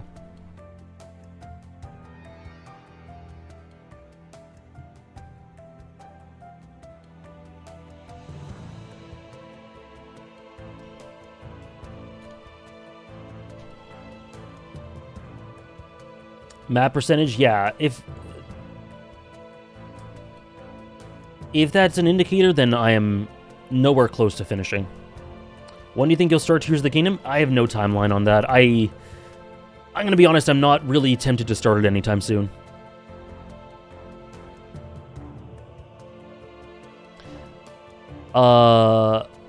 Next game. Sorry, spoilers, it's a game. Is a new edition and a masterpiece. Probably we were, but I do want to do the premiere stream. Metal Gear Solid 3 Snake Eater. I still don't think there's a ton that's like there's a hair's breadth in between everything on from 33 to 43, even a bit past that. But so I don't think there's a huge difference between between 2 and 3. But upon reflection, yeah, I think 3 is a better game and one that I enjoy more. Again, very thin margins, but well, I think 2 is this incredibly clever, thematically potent, just smart. 2 is one of the smartest stories out there. 3 is incredibly intelligent, but it's so emotional and pathos-driven and character-focused, and the gameplay in 3, oh my god. You guys saw me play through it. I absolutely adored playing through 3. It was so much fun. The bosses are so much fun. You know, whether you want to buy into the stealth or not, there's so many ways to play the game, and I sometimes didn't really do what the game expected me to, and that was fine. That was fine. But the nuance and richness in the character writing is so good. It is easily the best Kojima character piece I played. Didn't know you love Yakuza 3 that much? Ayo? It's... the joke's gone over my head, Steven, I'm sorry. Is that a squirrel? So an insanely good protagonist, unbelievable antagonist, their relationship. I'm glad, Ray. I'm glad the passion comes across. Yakuza 3 and 5, true. Yakuza 3 is... Man, Yakuza has that thing that 14 has, where the later entries make the earlier entries better.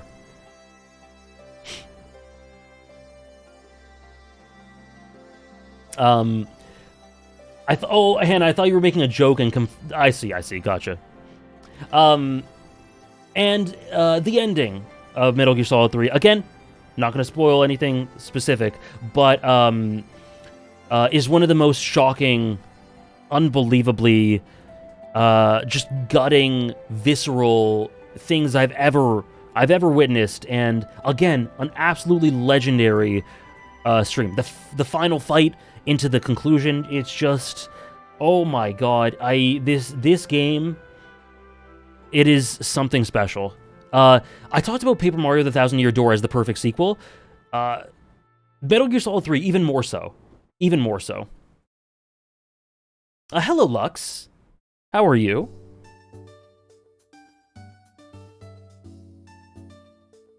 AJ, will you get a PS3 to play Metal Gear Solid 4? Oh my god, I'm getting PTSD flashbacks. Oh no. Metal Gear Solid 3. Metal Gear Solid 3 out of 3. AJ, have you heard about this one cable? Guys, I've been through this all. Hannah, trust me, I've seen through Hannah. It doesn't work. Yeah, but if you get a splitter, there's a thing you can do where it works. You just need a splitter. Have you heard of the splitter? Anyways, we will play Metal Gear Solid 4 when it comes out on Steam. Master Collection Volume 2.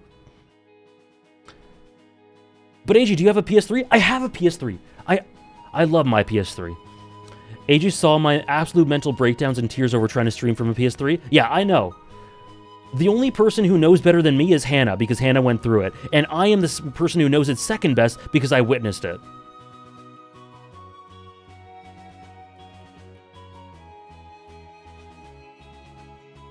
Do you dislike any games you've streamed? No, actually. I've liked all of them.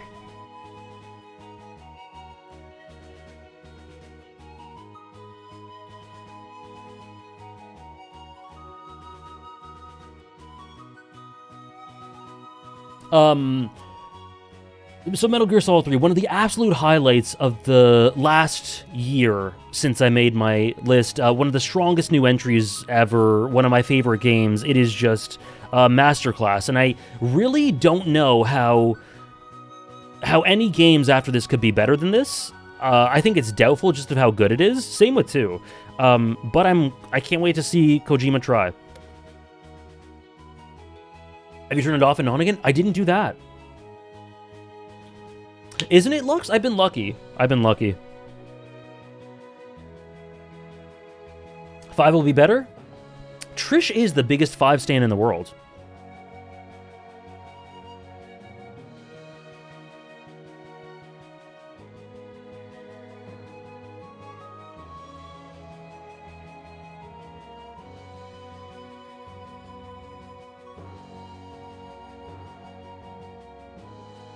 Anyways, when the Metal Gear Solid streams return, it'll be a glorious day. I cannot wait. I've heard stuff all over the place about 4, but whether it's shit or amazing or something in between, we will have a great time streaming it. Volume 2 soon, please. Please. Resident Evil? I've heard that Resident Evil is not for me, that I won't really like it a ton, that I might like it but not a ton, that I'll have fun with it but it won't be like a favorite. I'm curious. I'll try it out. I'll try the series out.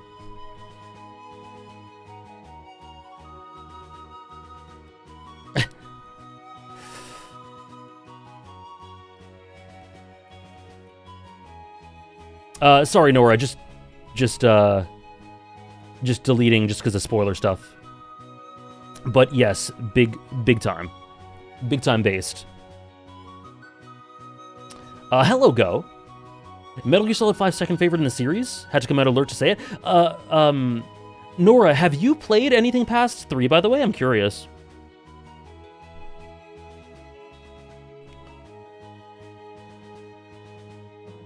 I think Resident Evil is anti-me and you.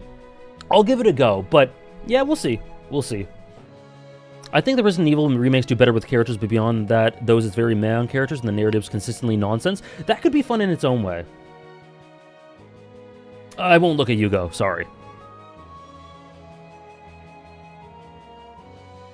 I only know the first 3. I see. Not much story. I see. I've heard similar things, Celestica. This list is so sick, seeing FES ranked near Sekiro next to Prisoner of Azkaban. But no, you know what? I should separate it. I should separate fiction. I should do it properly and objectively.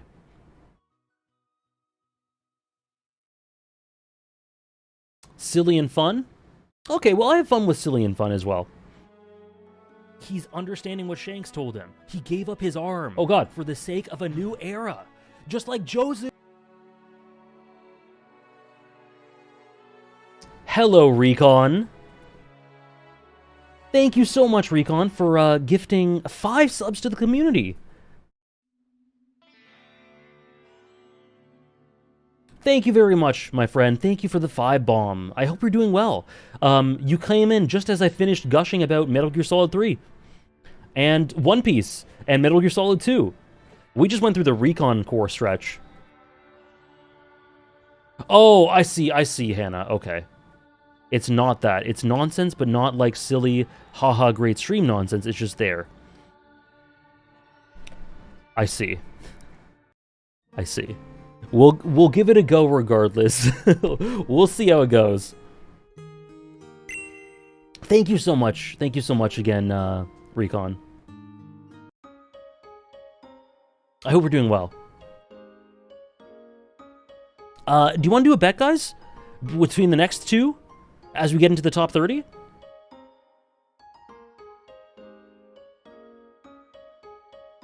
More boring nonsense in recent entries? Oh boy. Boring nonsense? Oh dear. That's the worst kind of nonsense. If it's nonsense, at least make it Yakuza Kiwami 2.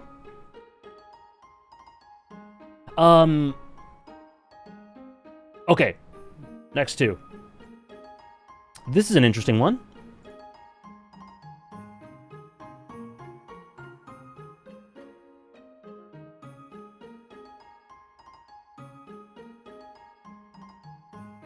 Atmosphere? I do love some atmosphere. Next is... Oh, okay. Elden Ring or Monster? Elden Ring? One of the greatest video games ever. One of the greatest worlds and settings ever to explore. Some of the best gameplay, some of the best characters, the best lore. One of my favorite just gaming experiences of the last 10 years. Insanely good soundtrack. Or Monster.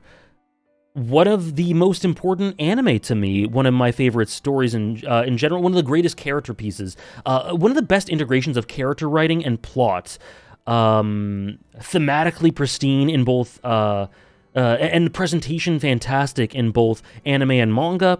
The illustrations by Urasawa are fantastic, and the music in particular, and the sort of candor it has for so many moments throughout in the adaptation, just brilliant. Yakuza 0 and 5 and 6 all in the top 30? I don't know. Where did both rank last year? Last year, Elden Ring was 27 and Monster was 30. So, pretty minimal drops for both that don't really mean much at all.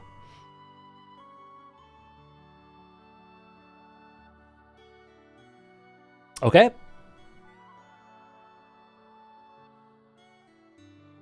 Elden Ring? Sub or dub for Monster? Both. But the sub does not have the crazy, weird, warbly music stuff. Star prediction.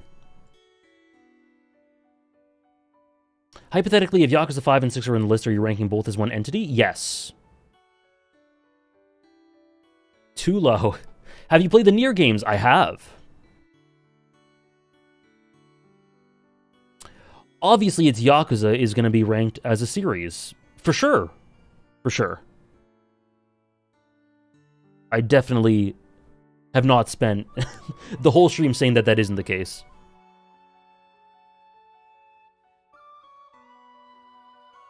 Sorry, let me find the Recon message. All love to you, brother in chat. In the middle of finals, but nothing means more to me than people sharing their love for Peak. Best of luck, Recon.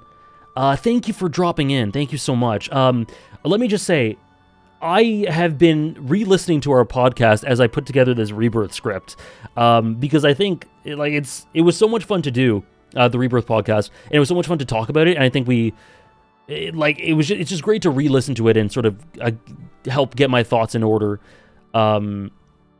So thank you again for having me on for that, and thank you for the support, and best of luck with finals. Hello, Claire.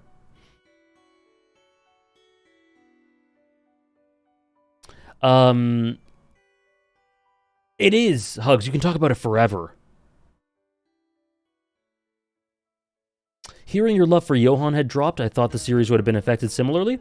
Well, like I said with the Johann stuff, the lines between characters and how much I love them are so thin that even if it's a significant drop in numbers-wise, it doesn't mean much at all in terms of my overall love for the characters. Thank you for linking and pinning the videos, guys. So much so that Trish forgot to vote. I'm sorry, Trish. Do you not get triggered from your listening to your own voice, or did you lose it after doing YouTube? I've never been triggered listening to my own voice. I've always thought my voice, like, before I started doing YouTube stuff, I thought my voice was, like, cringe and not good. It was kind of an insecurity of mine, but I was never, like, triggered about it or anything. And then I grew to like it, and then when I started streaming, I grew to love it, I think. Or not love it, but, like, really, really be comfortable with it.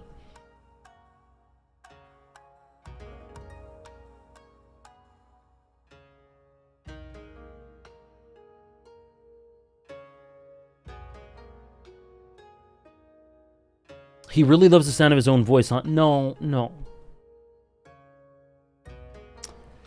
Thank you, Gil. And it's unfortunate that my least favorite part of content creation for videos is recording audio. Like, I'm loving writing this Rebirth script, but recording it is gonna be... Oh, I'm dreading it.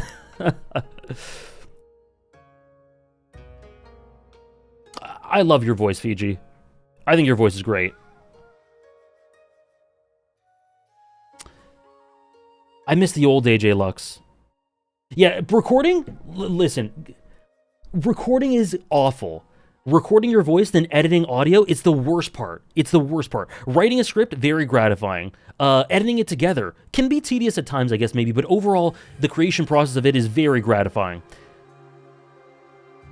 Research, brainstorming, it can be lots of fun. Recording sucks. I hate it. It's awful.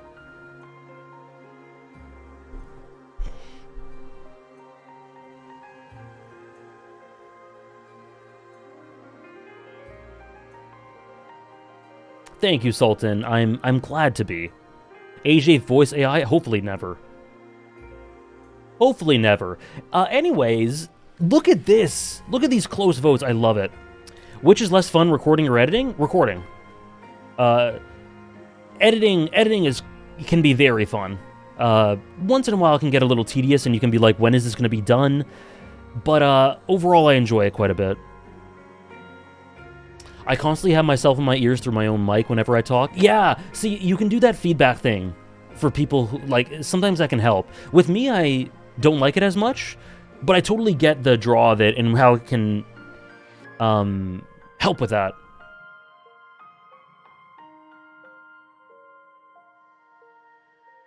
I totally get that, Fiji. I wouldn't be able to do that. Thank you, Ray. I really appreciate that.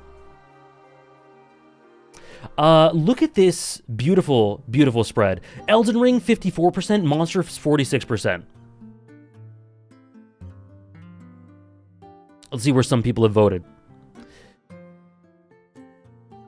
Oh, that's true, Hamdaj. The thing is, there's that. I think part of that is being comfortable. Part of that, making fun of yourself helps you be more comfortable with it. Which is part of why I started that. Yeah, the mic quality is interesting. I've gone through, I think, 4 mics since I started. The first mic I ever recorded in, Tarnished, I don't know if you know this, or I've told this story before, but my first mic, like, for the first 6 to 8 months of videos, was my iPhone. I recorded on my iPhone. Awful. Awful.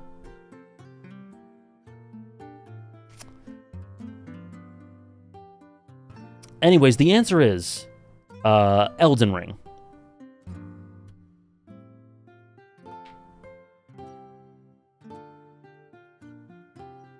Really, Raph? Well, it was not a modern one. It was a 2016. It was a 2016 one.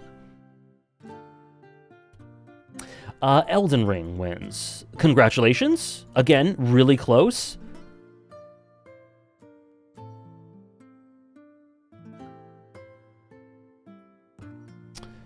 Oh, and I have to say this.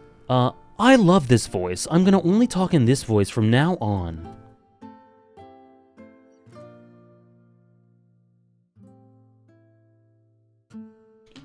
Don't worry, you can get your fictional waffles back.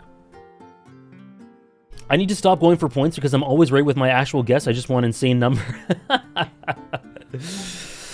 It's up to you, whatever you want to prioritize. Say one nice thing about Godric. Godric is peak fraud. Rose, Godric is peak fraud. From his grafting, his desire to be this insane god that he will never be, the stuff to do with his bloodline, the music, the music itself teases at this greatness that he could achieve, but always comes back on this disturbing, like, fraudulence. Godric is peak fraud, and he's one of the best characters in Elden Ring. He's so good. I love Godric.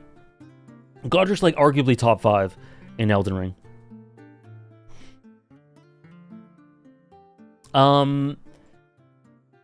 Wow, and look at that. Look at that. That is tier 3. Whoops.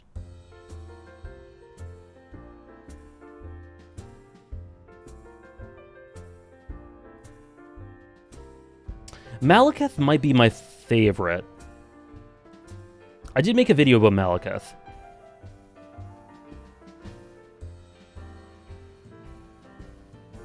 Do you think Elden Ring has notable George R. R. Martin elements? Doesn't need to be overall, or do you think it's not really felt much? I think you feel it in sort of subtler undercurrents and sort of plot elements. But if George R. R. Martin did not, like, if I didn't know that George R. R. Martin worked on it, then I wouldn't have thought, I would have thought, okay, this is the new Soulsborne thing, you know? Sia Lux, best of luck with training. Thanks for stopping in.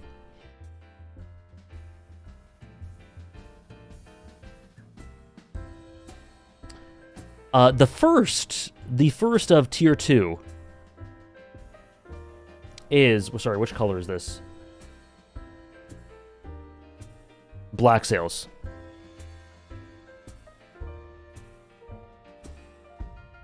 Black Sails, one of the greatest and most poetic TV shows out there. One of my favorite characters of all time. 2 of my favorite characters of all time, actually. Hey, Chill.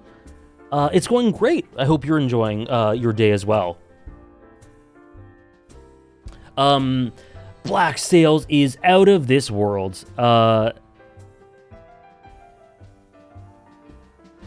It is just so special. Like I said, it has 2 of my favorite TV seasons ever, 2 and 3. I do think it can get a little, like, season 1 is lots of foundation laying, and it's a bit clunky, and there's some elements I don't like as much, but it's still good. It's still fairly solid, and it ends with peak. Season 4 can be a little messy, but it's still really, really good. But season 2 and 3 are, like, so unbelievable to me. Flint and Silver is one of the greatest dynamics in fiction. The directing just gets better and better. I don't know how some of these episodes exist. I really don't know how some of these episodes exist in this world that were put on screen. I don't believe it. It's the dialogue. It's got some of the best dialogue I've ever heard in anything. Like, if we're talking about best written series, it is, like, top 5. Jonathan, you can check out the previous list.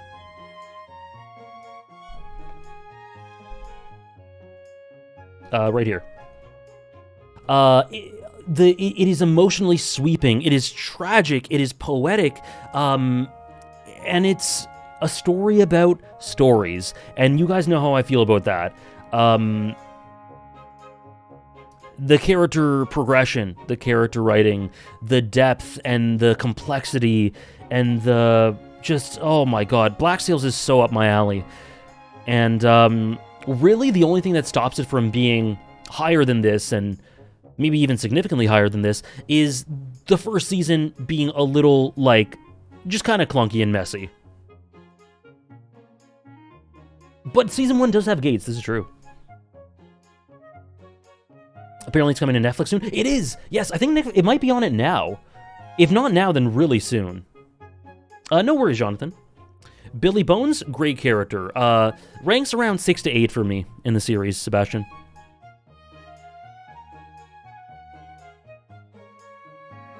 Don't like it that much? What season are you? I didn't love season 1 right away. I loved it by the end of season 1. I was just generally like, okay, I see where it's going. And then by the end of it, I was hooked because of the way it ends. Like, the last 2 episodes are really, really good. And then from season 2 on, it's just like straight fire. Yes, Ray, both of them. They were listed yesterday. Season 1 goes up a lot on rewatches. There are scenes that go up on rewatches. I've seen Black Sails, I think, 3 times. There are scenes that go up on rewatches for sure. But as a whole, I still think that it's got some things that hamstring it.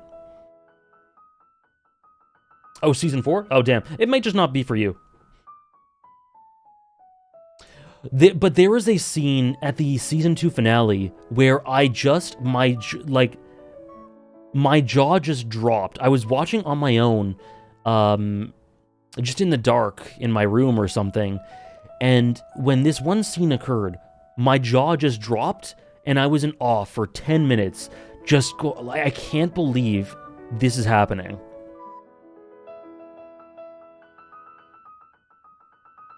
Yeah, the end of season 2 into the beginning of season 3 is like one of my absolute peak fiction stretches.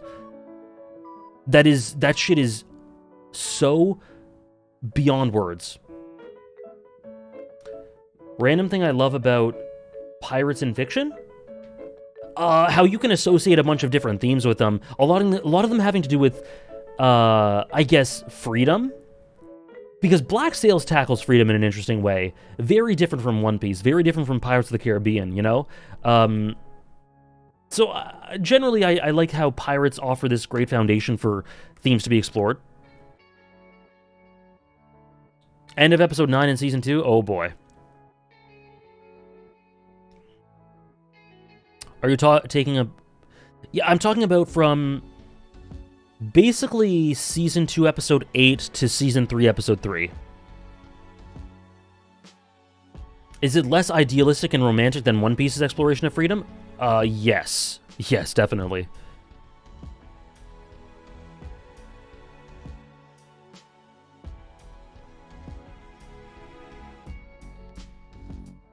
I don't know which parallel you're thinking of, Thomas, but I have a lot of parallels with Black Sails and Rakugo.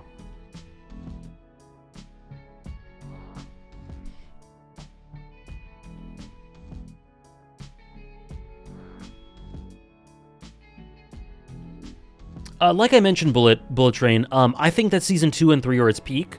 I think that Season 4 is a little messier than them, so I wouldn't say Season 4 is overall the same quality as 2 and 3, but the last 2 episodes of Season 4 are arguably the best 2 episodes in the show.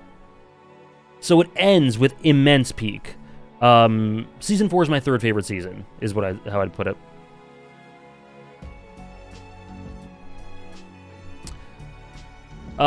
If I do it Void Daughter, it will be just like how I did it for Season 1.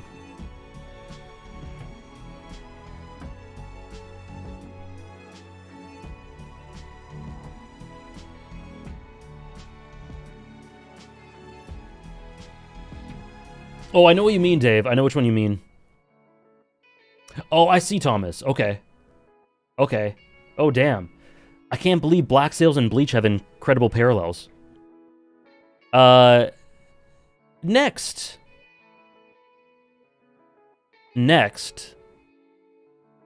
A series that is always near and dear to my heart and soul, and always inspires me, and I always feel like it's there for me, and incredible characters, beautiful presentation, made multiple videos on YouTube. AJ needs to experience more Critical Role for peak Regal. I've seen some really good Regal stuff so far. Not is kinda Kino. Dub Sasuke.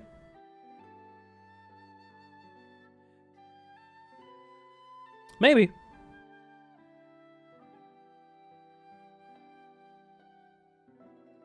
Yeah, I realized he wasn't in the original, Sam. Okay, cool. Does the show end conclusively? Yeah?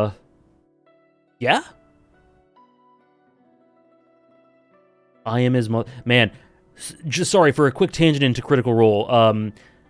Nott and Caleb's relationship is easily the best so far. It is so good. It is really good. It's kind of shocking.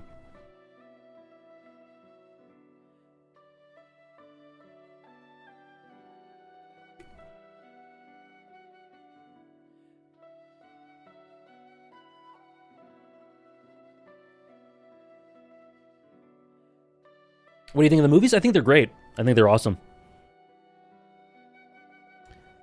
Sam Riegel's Tristan. I didn't even realize that was him. Hannah realized that was him, and and then she goes, "Oh, they recast him." I said, "Wait, he was Tristan?" God damn. Let's see if Gurren Lagann and Ava are next to each other for 3 years in a row. Damn, they've been next to each other for 3 years in a row, huh? Well, the answer to that is we will do a bet between 26 and 27, but the next one is the second highest rise so far, which is Succession. Succession, the second highest rise next to One Piece.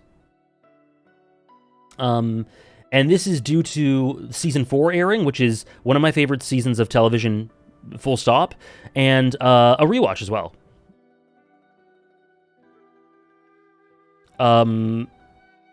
Yeah, Succession is a masterpiece. Succession is unbelievable. I can't believe it took me a little bit to...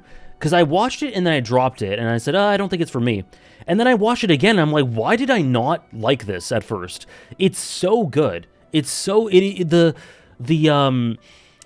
way that characters are established and the relationship dynamics are so rich and ugly and flawed and human. The directing and the acting... Same kind of experience with Better Call Saul earlier? I don't think so. I don't think so. I don't think I ever dropped Better Call Saul. But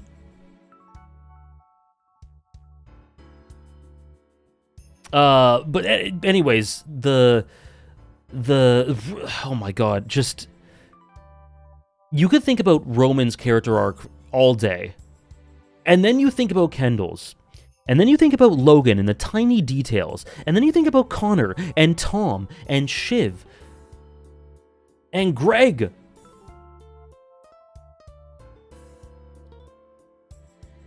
There was a period of time last year where I just made Succession videos every week. Just because I was so damn obsessed with it. The weekly experience of Season 4 was so good. And there are like at least 4 all-timer episodes in Season 4. What pushes you to revisit a series you didn't originally like? Just, people who know me really well telling me that, like, seeing that people who I have similar taste to enjoy it really a lot, and just general acclaim for it from people who I trust, and, like, more, not trust as much as that I know our tastes align, and go like, okay, something was clearly wrong, let's give it another go, you know? And sometimes there are cases, does this ever happen to you guys where you're experiencing a story and you go, okay, this has all the characteristics of a story that I should love, but I don't like it. You know? You know when that happens? That shit is so aggravating. So sometimes that happens. Succession had all the ingredients for something I should love. And so it was really frustrating to me. So I just went, okay, I'll let it sit for a few months, a year, and then I'll revisit it. And maybe when I do, I'll be in a better spot of my life to enjoy it. And that was the case, luckily.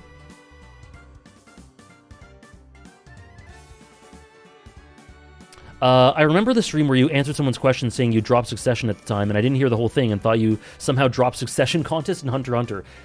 I hate that series. Midgashi. Also, I saw one of the craziest things I've seen on Twitter this year.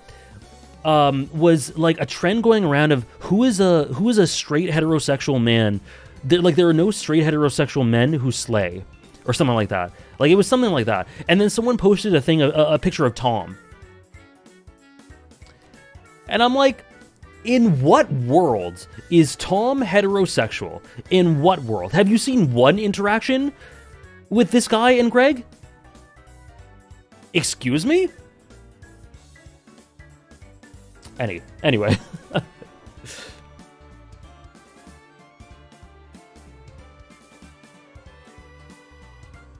The Disgusting Brothers. Get on Shogun? Shogun? Yeah, we're gonna watch Shogun when we finish Better Call Saul. Oh, shit! I deleted my entire list for a second.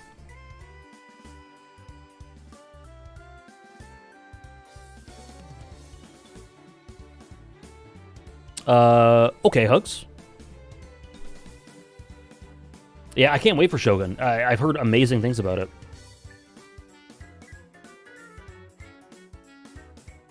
Shogun top 15?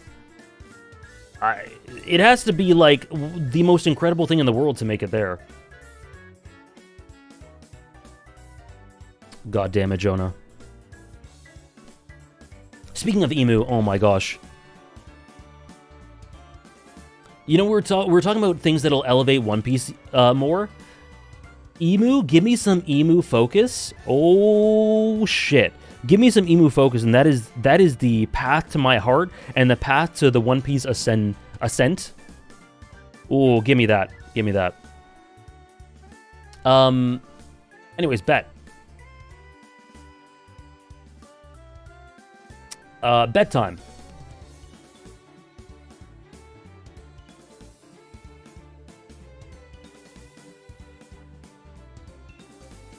We're gonna have a really fun bet between the next two, 26, 27, and 24, 25. We're gonna bet both of those. Those are fun. Thank you very much, Puzzlin, for the 21 months with Prime. Thank you very much.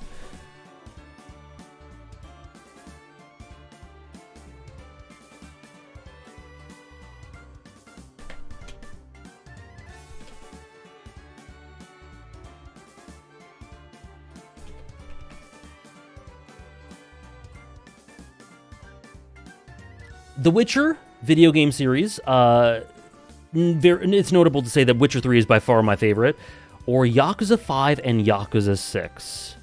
Very different games.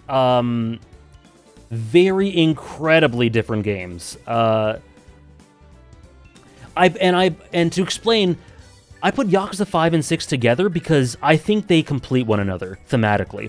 Yakuza 5 sort of asks the question, Yakuza 6 is an answer. Yakuza 5 is motherhood, Yakuza 6 is fatherhood. Yakuza 5 is about the beauty of dreams, and Yakuza 6 tells you what happens when you're over-reliant on dreams without an understanding of the world around you and the type of person you want to be and the things you need to protect. It's the story of Kiryu. It's a story that completely destroys me. If I think about Yakuza 6, I feel like I want to die. If I think about Shinada, I just curl up in a ball. If I think about Haruka, my heart swells to the size of my PC times a billion. And more than anything, Yakuza 5 and Yakuza 6, it's Kiryu, you know? It's Kiryu. So it's this incredible emotional... And I do have to say, Yakuza 5 and 6 have plenty of flaws. Would they be lower if they were separated? Yes. Yes, they would. Yakuza 6, if they were separated, Yakuza 6 would be around, like, here. 34, 35, 33, around there. Yakuza 5 would be around 50-ish. Between 45 and 50. Closer to 50, maybe. Together, they're either 26 or 27. But, so it's this incredible emotional narrative with flaws. It has flaws. There are problems with both these games. Very much so. However, I think about it and I don't care. The Witcher video game series includes Witcher 1, Witcher 2, Witcher 3, and all the DLCs with Witcher 3. And And this is much less of an emotional narrative as much as it is of one of the... I just love video game settings and worlds and exploring them and exploring the rich lore of them and the cultures and the different cities and towns. And Witcher 3 is you really can't get much better. I don't think you can really get better than setting design in Witcher 3. That world it blew my mind, and every time I revisit it, I'm currently watching someone play through it as well. It's just like, this world, how do they do this? How is it so vast and grand, and yet so rich? Like, the Breath of the Wild thing where you just like a rainy day, the comfiness of a rainy day when you're looking from underneath the roof of an inn. That's like what I feel in Witcher, but like richer. My favorite fantasy world, it's absolutely one of mine. It's up there, like, it's Witcher, Final Fantasy VII now with Rebirth, Xenoblade. When we're thinking of video game worlds, that might be my top 3. Sorry, and Final Fantasy XIV. Anyways, sorry, I would just... Silver, thank you for the resub and telling me hang in there. Stop. Man, guys, you should have seen me at the end of Yakuza 6. I was inconsolable. Anyways, those are the next 2.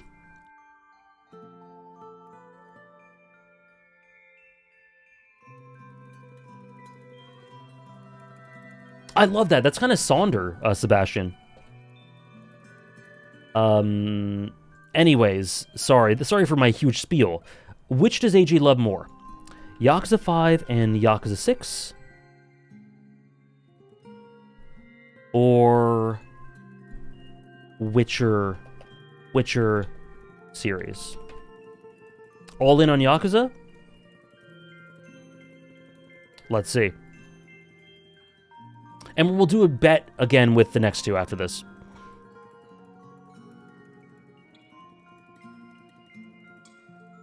Hello, Mr. Glyra.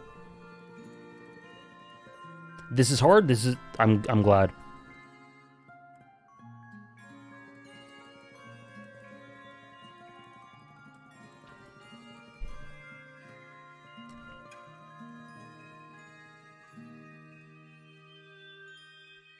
Oh my god! 96! That's the alert! Yakuza 5. Oh my god! This is lopsided as hell. No one likes The Witcher. This is crazy. 96! Tarnished had to go. Tarnished had to go with it. Andres had to go with it. Just to get money? Okay. You guys brought it up to double digits right at the end. I saw Hannah wanting to do it. Hannah, did you give in? Some of my first videos on the channel were Witcher. So I have a whole videos on the world of Witcher 3, a video series. I think a couple of the first ones are not very good, but that should show you how important it is. Andres voted for it. I saw a couple other people voting for it. It really is, Nora. So 90% in the most lopsided vote say Yakuza 5 and 6. 10% say The Witcher. And do I have news for you?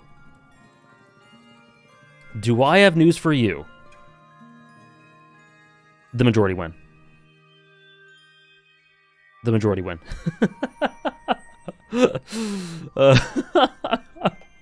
Sorry. I'm glad the door is intact, Hannah. Sorry. Listen, throw me a bone? Well, I can't lie. Listen, we'll go straight into the next bet right away. We'll go straight into the next bet. How about that? Say one nice thing about Regis. I think Regis is the ideal character for ending Geralt's journey, at least up till the end of Witcher 3. Sort of a summation of his journey and the person he was and the person he's been through his life, and I think Regis in a lot of ways reflects the sort of rest that Geralt wants and yearns for and deserves through a lot of the ways in which he talks about it. Like, it's kind of like a victory lap going back to Toussaint, and I think Regis is really indicative of that. I think the only reason you have Yakuza so high is because of justice. Well, true, but it's like what I said earlier. You can't have Final Fantasy XIV without Shadowbringers Endwalker. You got to factor it in. You can't have Hunter x Hunter without Chimera Ant. You got to factor it in. You can't have Yakuza 6 without Justice. Hello, Sarah. Hello, Sarah. Right in time for one of your favorite games of all time. You can, and I wish that was real. Justice are just peak meme. I'm so happy you enjoyed Yakuza 6 because for the longest time it's one of the most controversial and hated games. Its themes are so misunderstood for so many, and I'm happy you were on the positive side. I just can't believe that it's a masterpiece, man. It's a masterpiece. It is Kiryu. It is all the best things about Kiryu distilled. It's and what I love is the dynamic between 5 and 6. 5 is grand and so many perspectives and it sprawls outwards. 6 is very focused and intimate. In one of the most beautiful settings in the Yakuza series, Onomichi, and how it reflects Kiryu at this point in his life, this sort of like twilight, period of his life. Not of his life, sorry, of his time in the series. Bro is still like very young in the grand scheme of things. It's very sort of poetic in that way. Name a Yakuza game that isn't controversial. It's 0, but name any other. That's true. That's true. They all have some element of controversy to them. Gameplay plays a big part.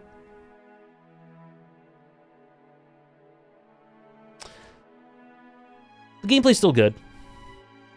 I like the gameplay.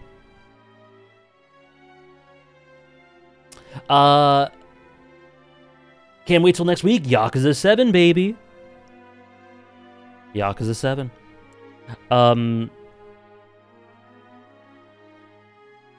Another bet right away. Yes? Another bet right away.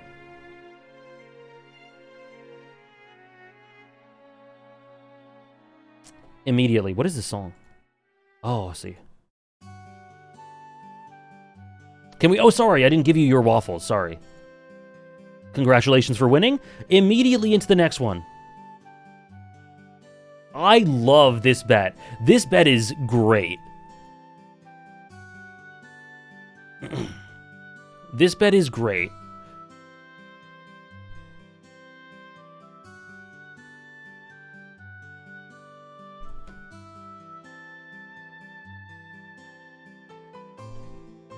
This shit is... I love this one. I love this one.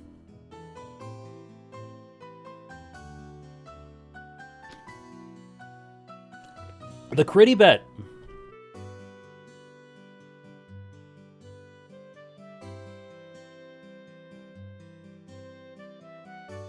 Oh, is that right, Hamdaj? I haven't seen any articles or anything about that, but that's cool. I mean, One Piece is very inspirational for lots of series. One Piece is an inspiration for Final Fantasy XIV.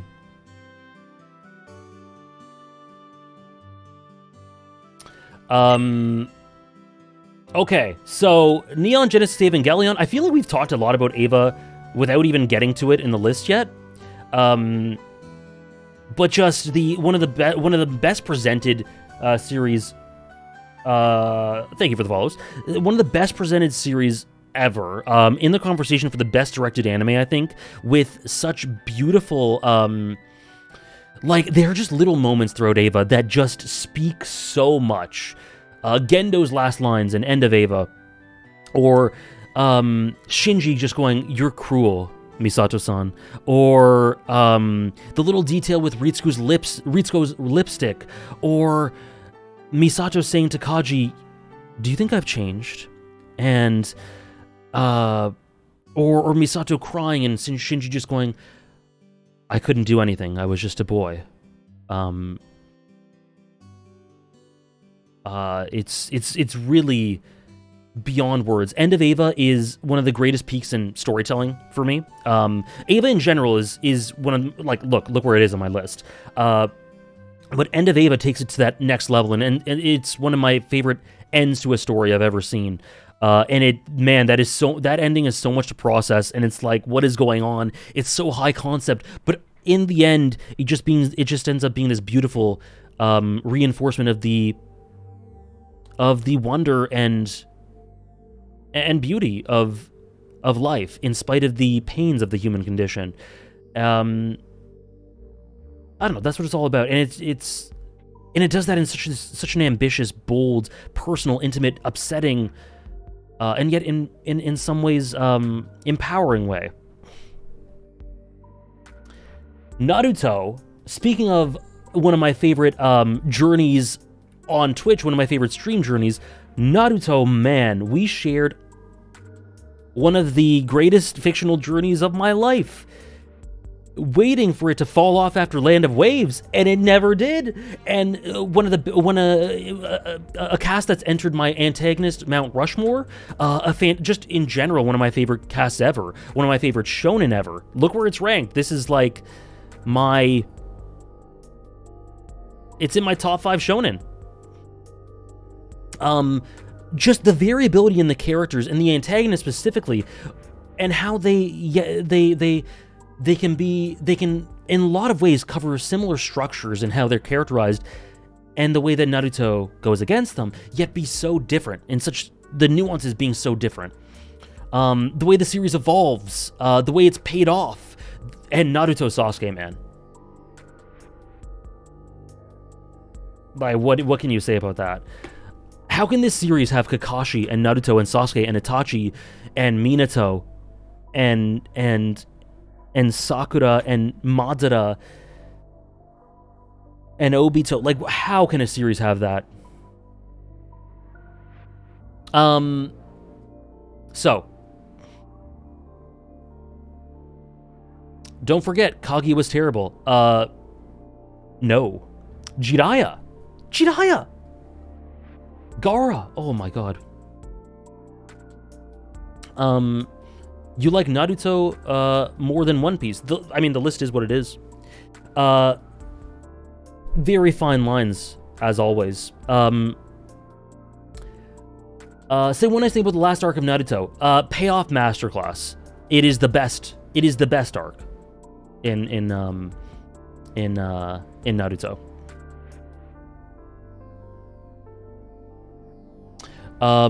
So let's do the vote.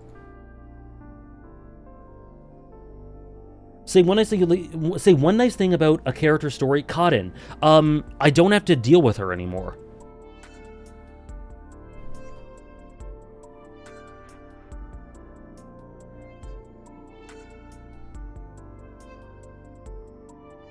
I shit you not, I just wrote Kaden as one of the options. Naruto. Or Ava.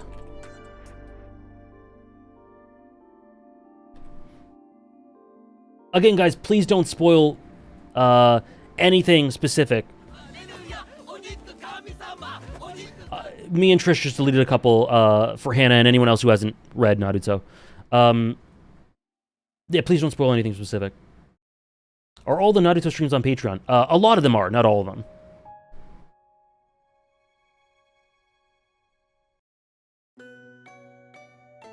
Here we go.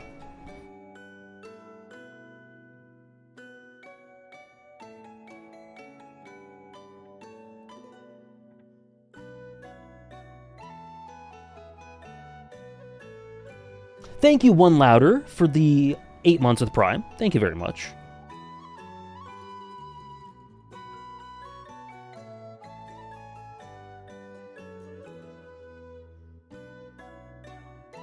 What do we got here? Naruto 86%. Look at this.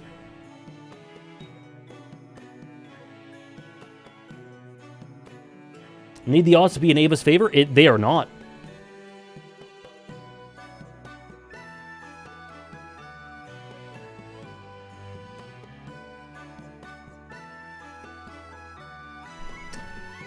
Very lopsided. Again, not quite as much as the Yakuza one. 81% say Naruto. 19% say Eva. The answer is... Well, hold on. Let me just tab out for a quick second because... Okay, just checking.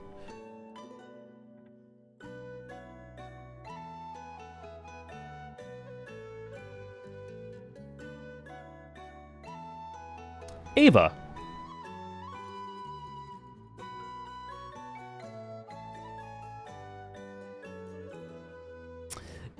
I love seeing Hannah's grappling with, it's fine, I'll lose. Anyways, never mind, I'm a god. Ava, congrats to 19% of you guys. I can't believe AJ hates Naruto.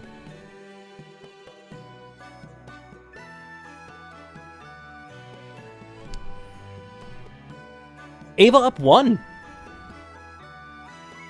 Please pay me, you got it. You got it. Spend it wisely. Congrats to 19% of you.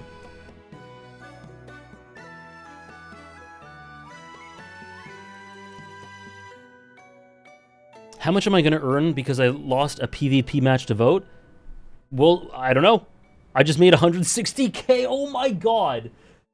Hannah can redeem 3 One Piece reading days with what she just won.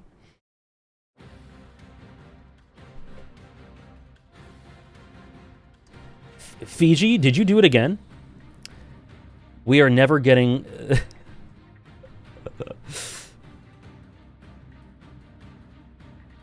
Owarida. I'm broke? Oh no.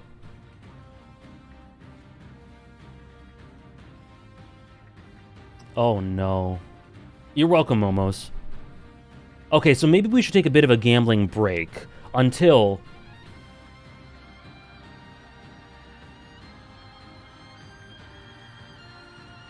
We can take a bit of a gambling break for a little while.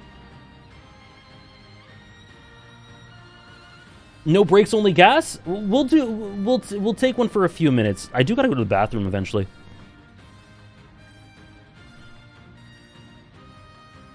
Say one nice thing about Heavy Rain.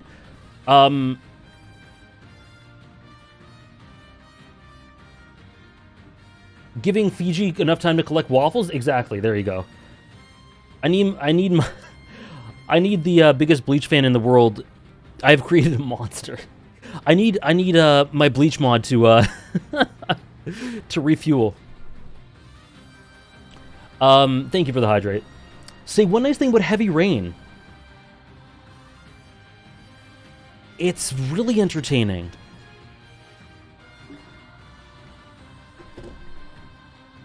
It's really entertaining.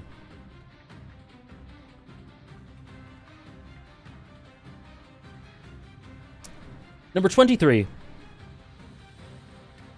Actually, Calamaris, I've taken them off. I haven't taken them off. I'm going to take them off. The Redeem One Piece Day thing will not be up anymore. Because we're so close. Number 23, Run with the Wind. Rewatched this in the past year as well. One of the series that gets me so incredibly emotional, second only to Haikyuu in terms of sports anime.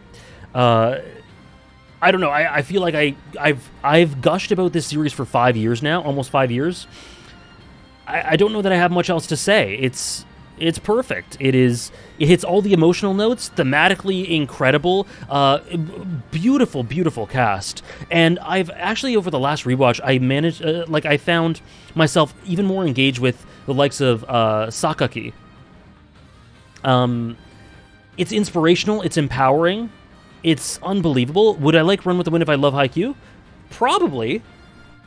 That's what I tend to say. I think Run with the Wind, there's like a gradient of these sorts of stories where like you have Haikyuu and like Blue Period, Ping Pong the Animation. Run with the Wind's very similar to them.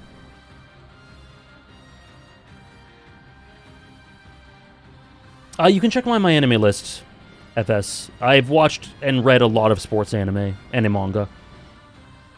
It's incredibly high, Claire. Top 25? That's incredible.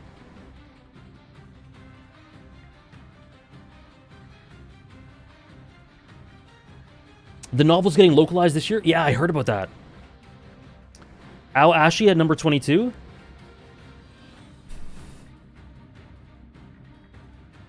A link of the list? You can get the link once I'm done once I'm done, completing it. Blue Lock Womb Scene? Peak. Peak.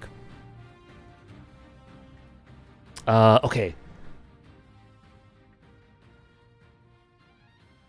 Gambling manga? I've seen, Kaiji.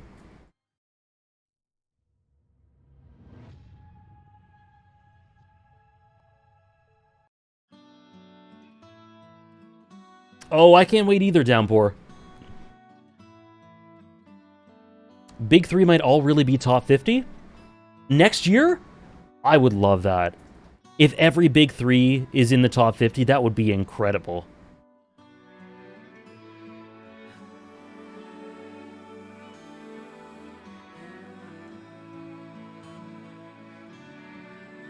Epo streams? Not super likely, but possible.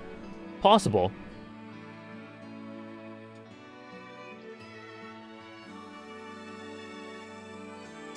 Sebastian seemingly got it all figured out.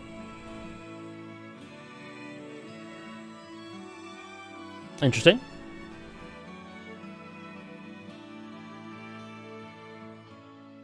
Sorry, I think I need to tab out because the formatting's a bit weird. One sec. Okay, we're in a new page. Number 22.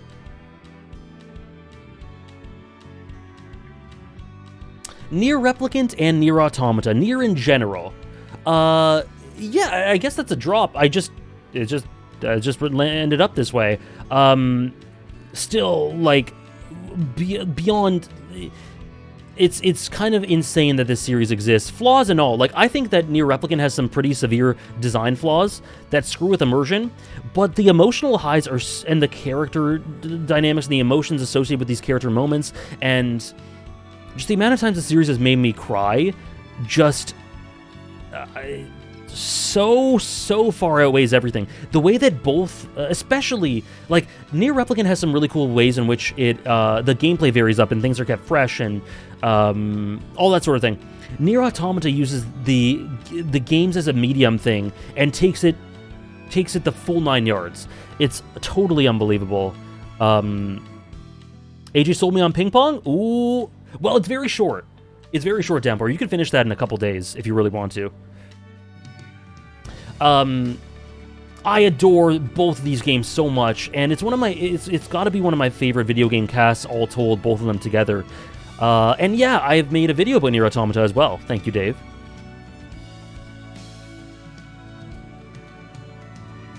And it ends in number 22.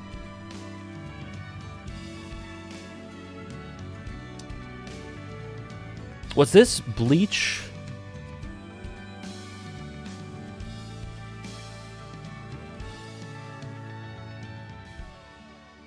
Bleach will definitely be top 50 material. He ain't prepared for the rest of the series. I hope so, but, like, who knows? You know, maybe Bleach really... I think if it continues being as good as it is, I think it's got a good chance, but maybe it switches up the approach. Like, I've heard that Bleach can be very variable in how it approaches things, and maybe it'll switch up the approach in a way that I don't like as much. So I think it's really up in the air, but I really hope so.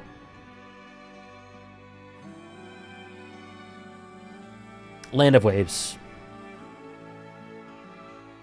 I hope you love Replicant, Edu.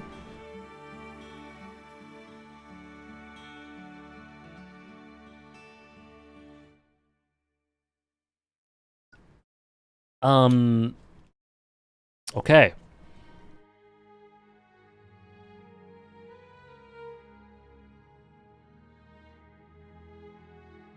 Number 21, Yakuza 0.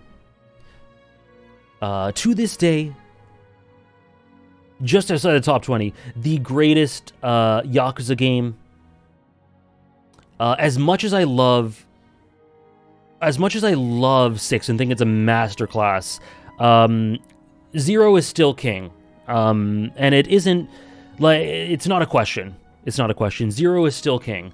I really think, reflecting on it, I was actually thinking about it this morning. Yakuza, it could have easily been a little bit higher as well, but this is where I ended up putting it. Yakuza 0 is a story that gets better the more you complete the series, I think. And you, like, let me just list out some dynamics and some characters. Kiryu Nishiki as a dynamic. Majima Makoto as a dynamic. Kiryu Kuze. Majima Nishitani. Kiryu Nishiki Kazuma. Sagawa just as a character. Makoto just as a character. Tachibana Oda. Kiryu Tachibana. Tachibana Makoto. Like, this is, I think, outside of MMOs, specifically one MMO, I think Yakuza 0 has the best cast in a single game I've ever seen. I think it does. I don't think there's any, like, there are games that come close. I think Persona 3 comes close. I think Yakuza 5 actually has a really, really good cast. So it comes kind of close.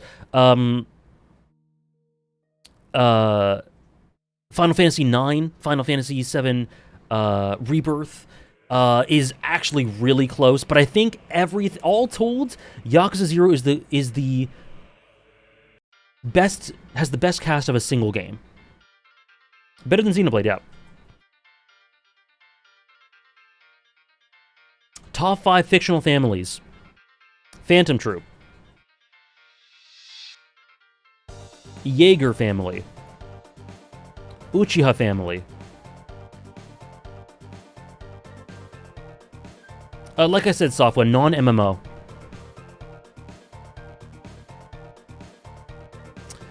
Non-MMO. Yeah.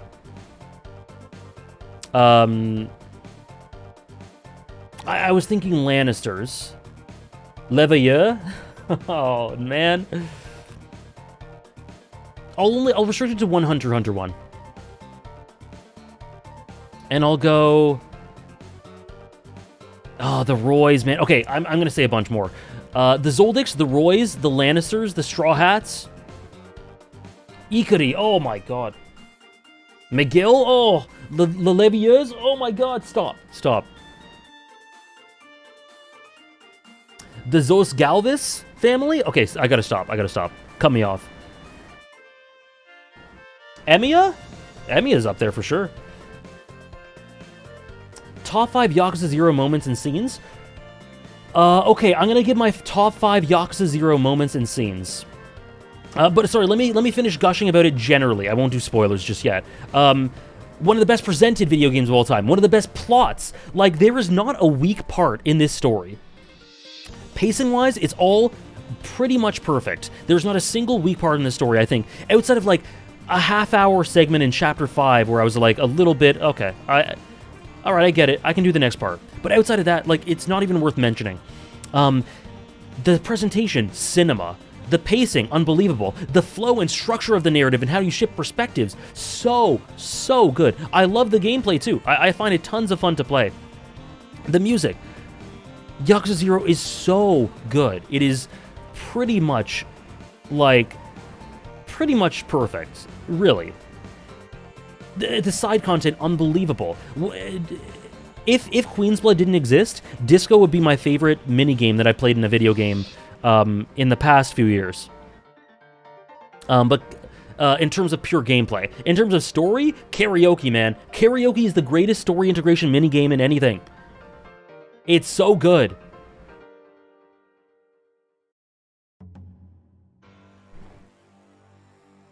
Okay, so top five Yakuza 0 moments. If you don't want to be spoiled, just maybe mute for the next minute or so. Well, in some cases, I won't necessarily say the specifics. Say one nice thing about Gaara.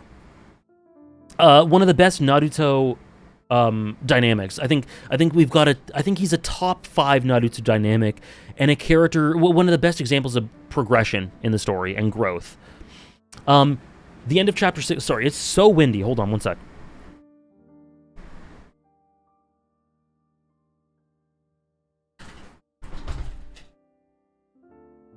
I need AC so I can stop having to open these windows.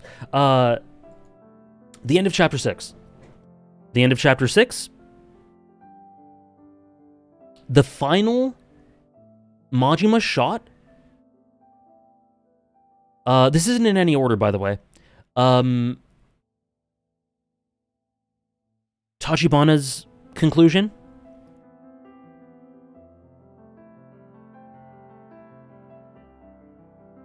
Majima's introduction. And by the end, I mean the conclusion of the Majima stuff and the watch and the last scene. And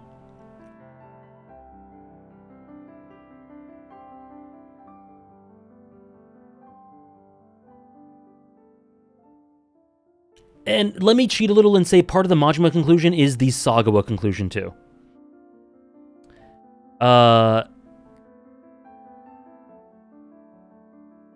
And no, I was thinking about that, Hannah. Yeah, Nishiki and Kiryu. Yeah, I think that's the 5th. But there's the Kuze scene as well. Oh my god. There's the Bakamitai scene. There's the Oda exposition. Like, my god, this story. Exactly, Trish. And also the introduction of Kiryu's character is really good. It's not like top 5, but...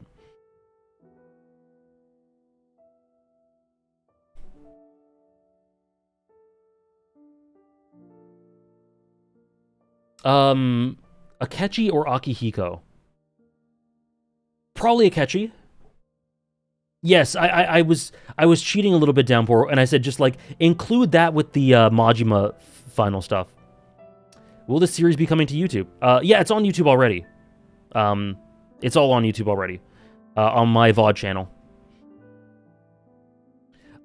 Top 5 character introductions? Majima?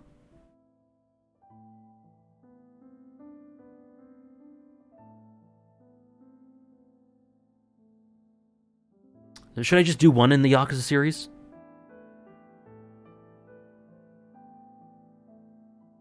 Sure, I'll just do one. So yeah, Majima.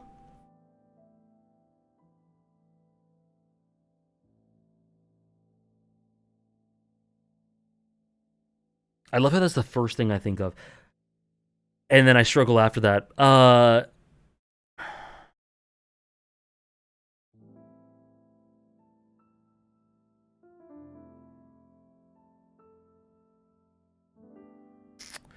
You got Majima 5 times. You guys are listing a bunch. None of them quite... Imu's the closest thing.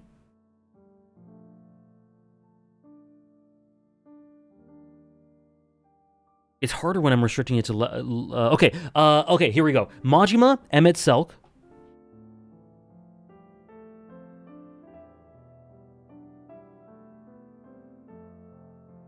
Angie.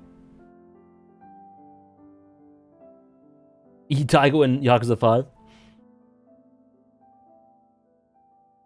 Said he's a good shout. Okay, and Hannah has given me a cheat sheet for Yakuza, so I'll add one more from Yakuza. I think I'll go... Park. Oh shit, Jungi. Oh shit, I love Jungi's introduction. It's so complex and rich. But I'll say Park. I'll say Park. Let's go Park. And you know what? I'll do one more. Let's go with... Zeke. Zeke. Attack on Titan. I said that right when Arcane said it.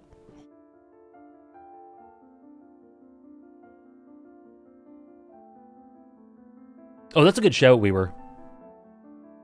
That's a great shout. Top 5 Yakuza, non-Yakuza characters that give off Yakuza energy. Oh, me too, Trish. Are you thinking of character introductions or something?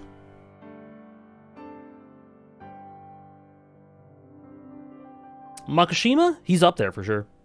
Non-Yakuza characters that give off Yakuza energy. Park over Saejima? I like Park's introduction better than Saejima's. Non-Yakuza characters that give off Yakuza energy. We were talking about this the other day. So yeah, Toto.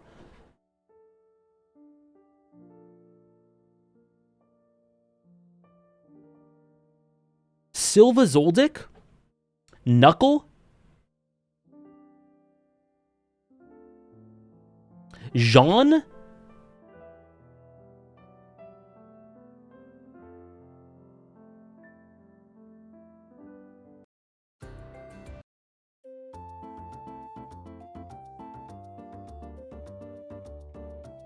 And this might seem a little weird, but Shanks. Shanks. Top 5 most shonen, non-shonen characters. Simon Gurren Lagann.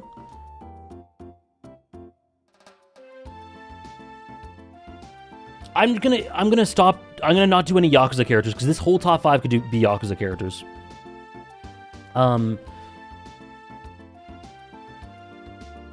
Get me to say this in my YouTube voice. No, I'm not gonna say that, So Gamer.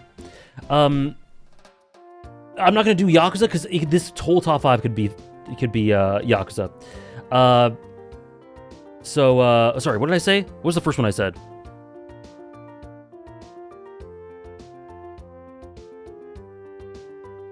What was the first one? Oh, Simon. Sorry, Simon. Right.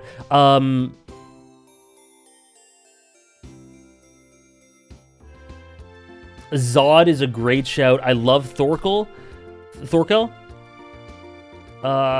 Shiro, yeah, Shiro. I don't think Lelouch, but Shiro. And Xenos. You know, Xenos is absolutely a proper, like, one of the best answers. I just conceptualized Endwalker as shonen, but I guess, yeah, Xenos.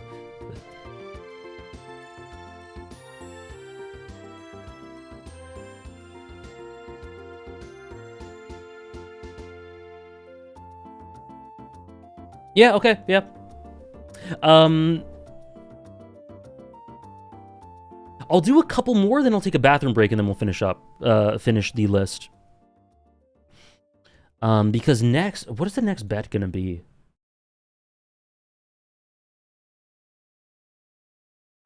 We'll do 15 and 16 next bet.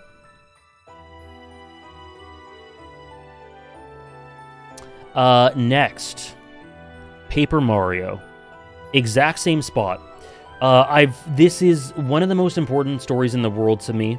It is one of the most important for my childhood. The nostalgia with this one is unbelievable, but I just straight up think that this is a wonderful, absolutely wonderful game.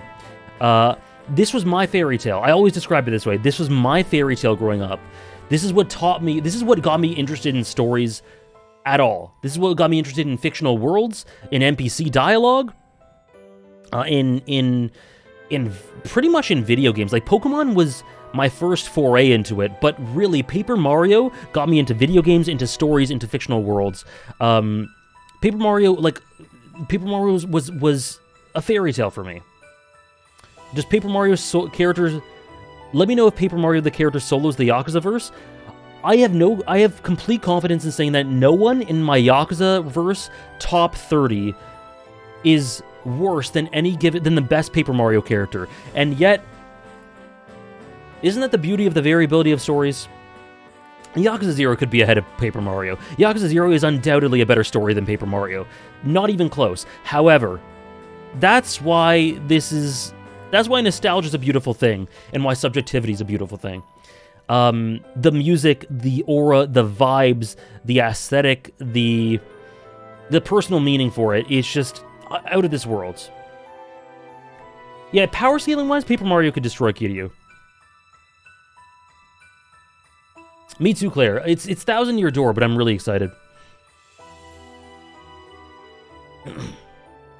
Oh, power scale. Okay, got it. You meant power scaling.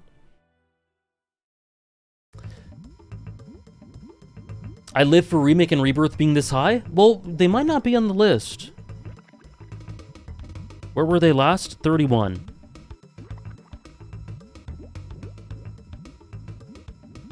It's my favorite one, Lil Ronan. It's my favorite one. It's unbelievable. Where do I start to get into Yakuza? Yakuza 0 for me.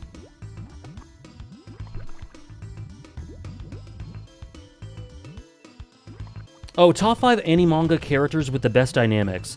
Oh, so the characters who have the best dynamics revolving around them. Hinata Shoyo, Gone Freaks, Kilo Izoldic, Eren Yeager, Naruto Uzumaki. You could also add Sasuke. Luffy as well.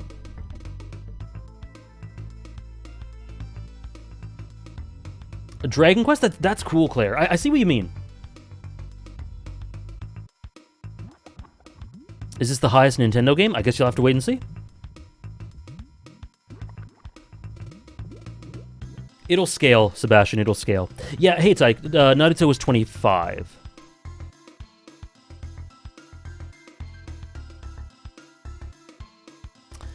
Next, into the top 20 is this baby.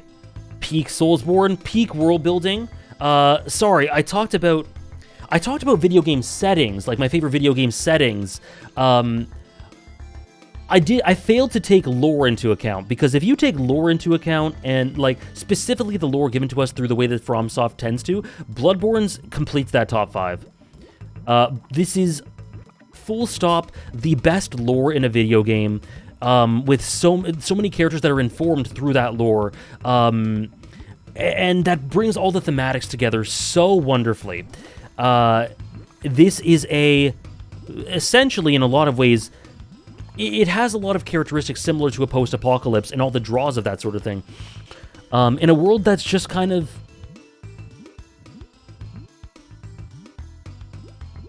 stagnant because of reasons to do with mankind's hubris. Every year I read the Pale Blood Hunt to refresh on the lore. The sound design, the atmosphere, the way you can just walk the streets, and knowing the lore. Bloodborne is way better if you know the lore, because you walk the streets and you see these locations that you've heard of, and you go, oh shit, this happened there. This happened there. I wonder if that indicates that. This character's done this. This boss is this. This boss is this way because they did this. Like, Bloodborne is way better when you know the lore. And when you do, it is one of the best, very best games out there. Both it and Paper Mario, the exact same spots. Thank you, Toomey. I did make a video about Bloodborne. Thank you, Dave. AJ and Bluffing. Triple S. You need to borrow a PlayStation to play Bloodborne? Luckily, I've never had that problem. I own one. So I've never had that problem, but yeah. A PC port would be pretty cool. FF14 will be next in the same spot too, right? Well. Okay, here's what we'll do. We'll do 2 more, then we'll take a break. Is the lore not in the game? The lore's in the game, but you have to do some crazy shit to parse it together. So it's very abstract.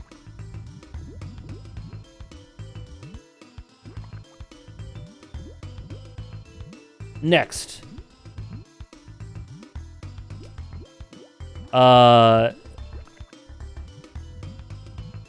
This Animal Crossing is a it makes me incredibly wistful. This game is nostalgia and sentiment just distilled. This is my childhood. I spent so many years playing this, making internal narratives, so many memories associated with this, and I remain strong. I hold to the opinion, strong to the opinion, that this series peaked on GameCube. This is the GameCube game I'm talking about. Paper Mario over Metal Gear Solid 2 and One Piece is crazy. No, it's not. It really isn't. You can really just make up your own list. When you hear explanations for this stuff, nothing's ever crazy. This has a story. It is a story you can make up for yourself. Is what I meant by that. I would make stories myself as I played this as a kid. Say one nice thing about Isabelle. Isabelle's the best thing to happen to Animal Crossing post GameCube.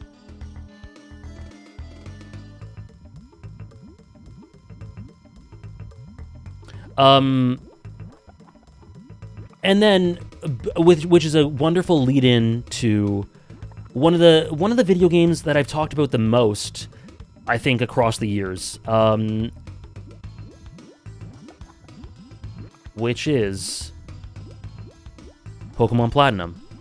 There is a lot of nostalgia with this one too, but I genuinely just think that the setting-based storytelling of Pokemon Platinum is really like kind of Souls-esque in its approach. I've talked about this before. There are similarities between the way that early Pokemon tells its story and Soulsborne games tell their story.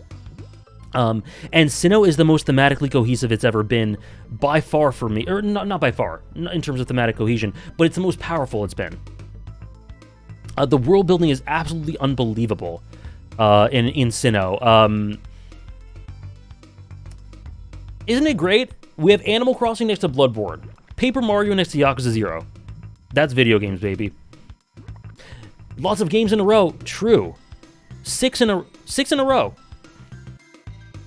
I have a video that Dave has linked explaining why this is really just the pinnacle of Pokemon storytelling and video game, just setting-based storytelling in general.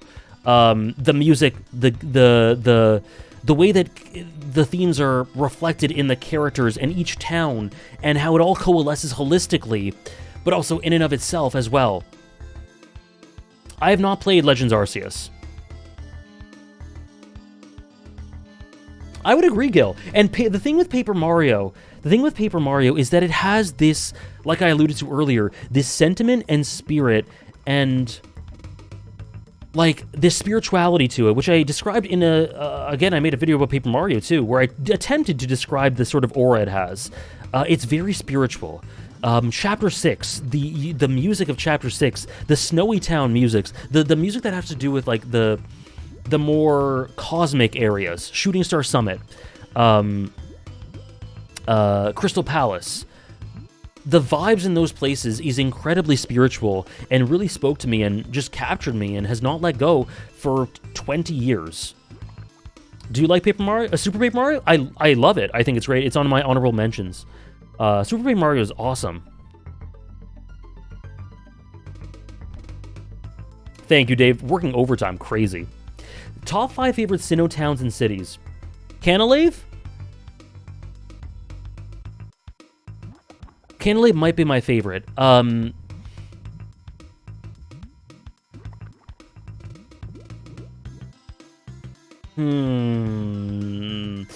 want to say every single one. The only one I'm certain of outside of Canalave is, I think, Eterna, yeah. I do like Floroma a lot, but I don't know if it's top 5. Canalave, Eterna. I think Hearthome. No, Mikey, I finished the list after Rebirth. That's what I was waiting on. Oh, Snowpoint! I forgot Snowpoint. Yeah, Snowpoint, easy top 5. And one more. Let me just make sure I'm not forgetting any.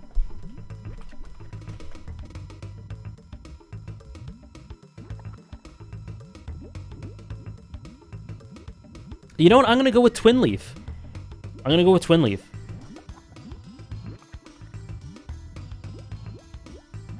Check out the video, Weaver, if you're curious about my perspective. I explained it pretty, like, in-depth and elaborately, what I'm talking about.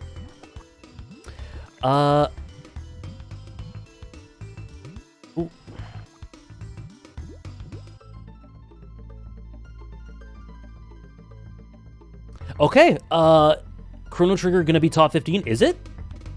It could be 16.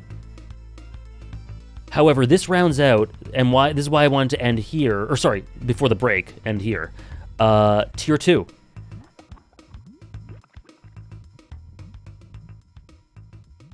Yeah, I definitely recommend checking it out, Weaver. That ends Tier 2. When I am back from the bathroom break, we will get into the top 15. And finish this beautiful tradition for 2024. Monster is listed, yes, it's 32. Yep. We'll be right back, guys. Oh, sorry, top 5 Pokemon starters. This isn't exclusive, this is just off the top of my head. Chimchar, Mudkip, Charmander, Torchic, Piplup, Rowlet. We'll be right back, guys. Clown, we'll see if you're right. We'll see if you're right, Clown.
All right, people.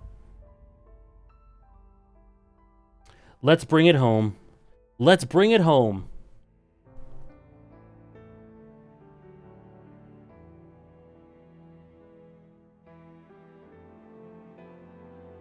Oh, Hannah peeked. Oh no. Oh no.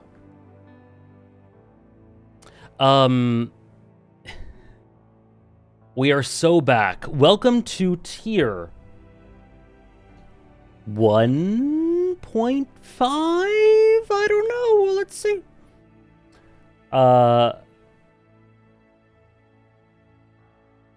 We are going to be doing a bet between 13 and 14. That'll be the next bet. But let me just make sure I don't screw this up. There we go.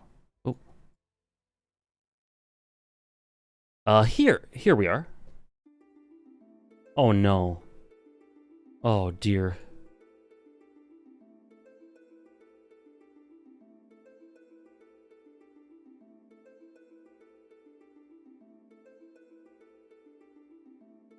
Number 16. The Legend of Zelda Twilight Princess. Number 16, the same spot it was last year, which is a little bit of a rise, actually. Guys, you can check back earlier in the stream, in the VOD, to check earlier placements. Quite easily the best Zelda for me. Just a masterclass in every way, with an incredible amount of personal connection to it. That just one of my favorite starts to a game. Some of my favorite dialogue in any game, for reasons that are a bit more low-key than you'd expect. Yes, Dave, thank you. I have this full-on Zelda Twilight Princess reflection and retrospective and analysis about why I think it's just out of this world brilliant as a story. Gameplay, actually, you know what? Twilight Princess has some of my favorite gameplay. It better be on that. I gotta put it on that backlog list. Oh no, backlog's still struggling. Oh, it's rough out here. Yes, Final Fantasy VI has been listed. Top 5 sidekicks in the Zelda franchise.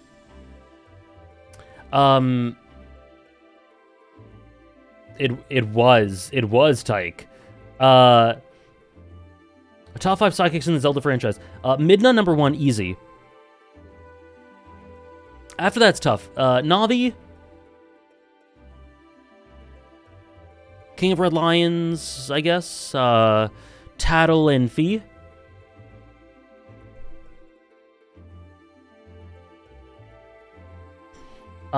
Games in terms of gameplay. Yeah, Twilight Princess is on my favorite games in terms of gameplay.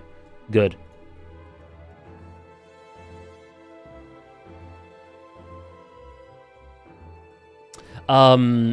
And next, yeah, Twilight Princess is probably one of the most, one of the single most influential games in terms of defining my taste. Tyke is absolutely right. The vibes of Twilight Princess, the really poetic, lyrical, abstract nature to it, you see that in so many things I love. Like, the way that I love certain elements of Bleach is due to Twilight Princess, for instance. Celeste is not on this list, but Celeste is good.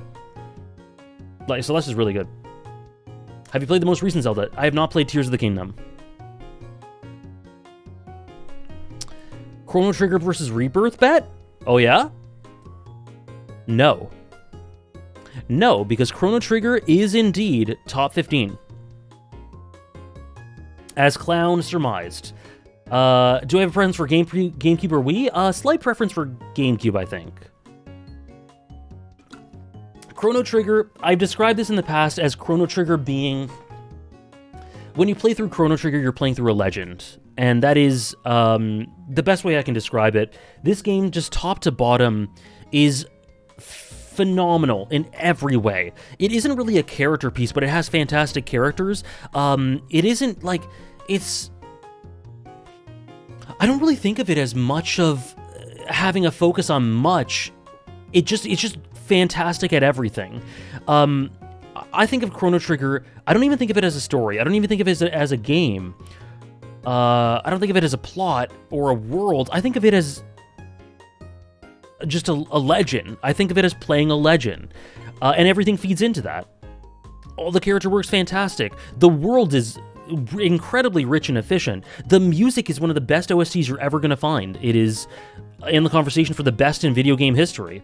Legendary characters all over the place. The plot is fantastic. Excuse me, I just spit talking about Chrono Trigger. The gameplay is amazing. Is it good? It's in my favorite gameplay. The mechanics, everything's so fine-tuned. It's this cohesive mosaic that feeds into itself so beautifully. I do be spitting. No, you're right. You're right. You're right, Claire. And I don't even have Chrono Trigger is higher than Paper Mario, but it's honestly pretty close between the two.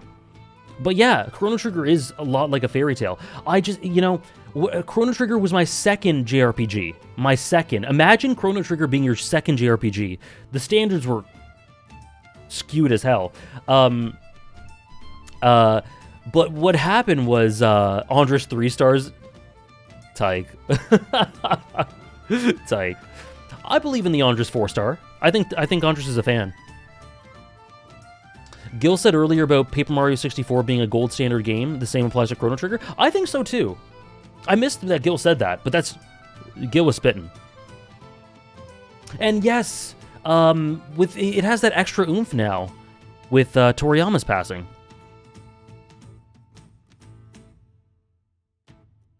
Washed for real. Hey, Kurt. When I first finished Chrono Trigger, the end credits played, one of my favorite end credit sequences in anything. And I'd been emotional, I'd been in awe the entire way through, but I hadn't shed any tears. And then when I finished it, I couldn't help but the tears just flowed upon the music starting and the end credits going. I just started, when I finished it for the first time, tears just welled in my eyes upon command. It was really such a special moment. It is a masterclass. Yeah, we do have a video game streak going. 1, 2, 3, 4, 5, 6, 7, 8 games in a row.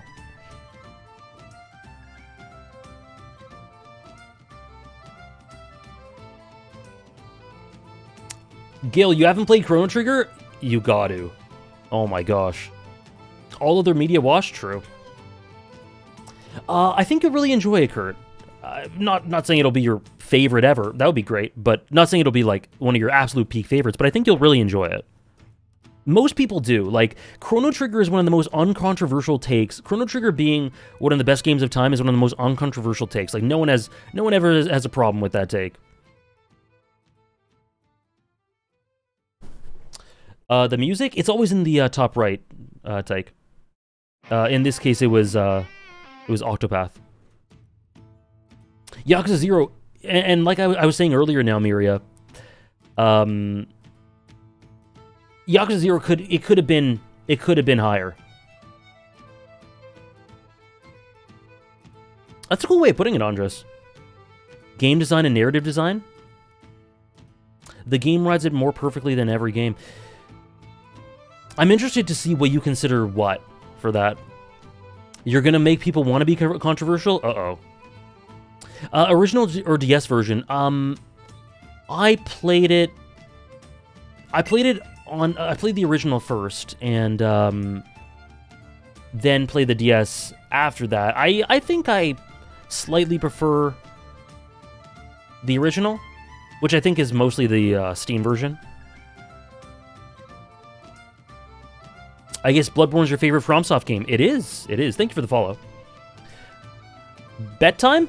This is a cool one. This is a really cool one.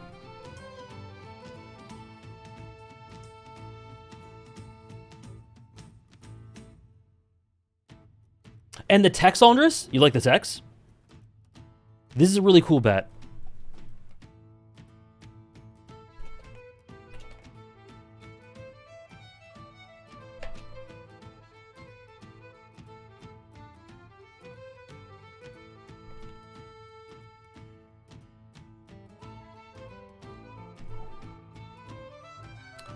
Showa, Genroku, Rakugo, Shinju, or Breaking Bad, Better Call Saul?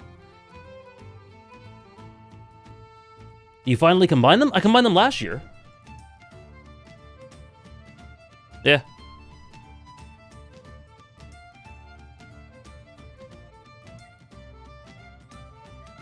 I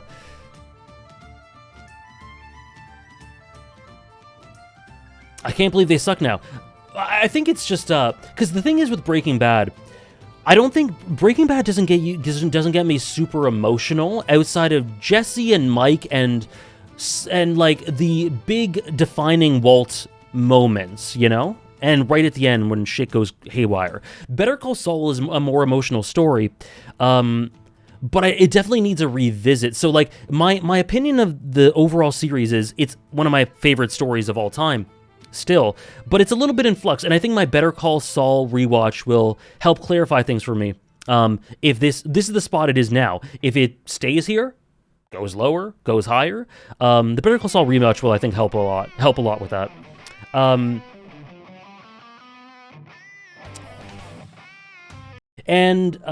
But needless to say, I love the way they interact with one another in terms of plot and characters and all that, but more so the stylistic differences. Breaking Bad and Better Call Saul have a very similar moment-to-moment approach in how it's directed and how it flows and all that, but they're so different. Like, Better Call Saul is, I had kind of forgotten, but Better Call Saul is so much more artistic and interesting visually than Breaking Bad.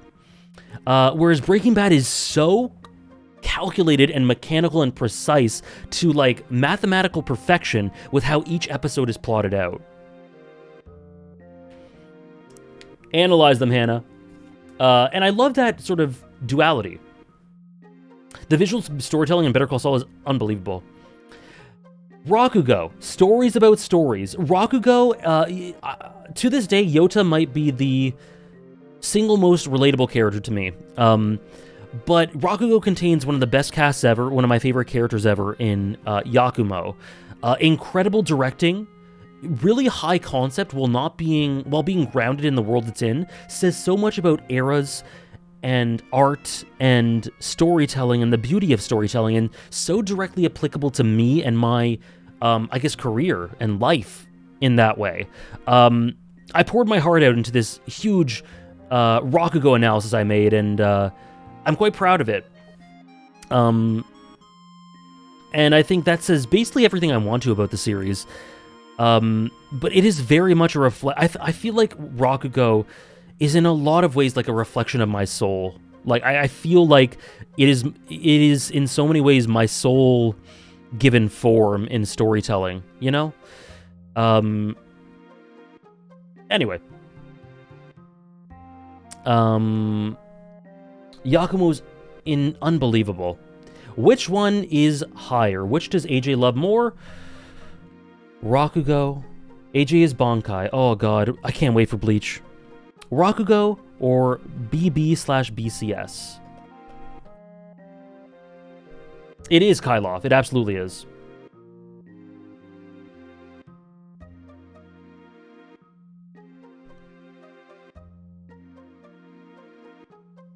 Rakugo?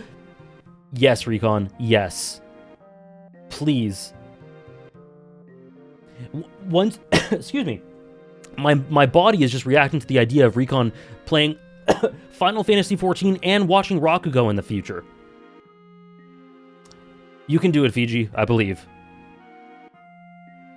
I think during the last 5 minutes, I decided I like Rakugo more than Breaking Bad, and that's where my points will go. Have you seen Better Call Saul, Gil?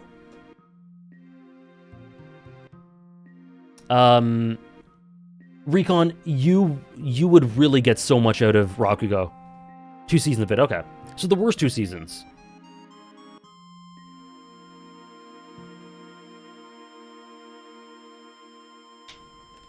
Also, Fiji, please hop on Rakugo. Please. Fiji, I think you'd really, really like it. What do we got? Oh, first episode. Oh, damn. Okay, maybe not. If the first episode put you to sleep, then maybe not. Okay, what do we got? 41% say Rakugo, 59% say Breaking Bad or Better Call Saul. I was tired.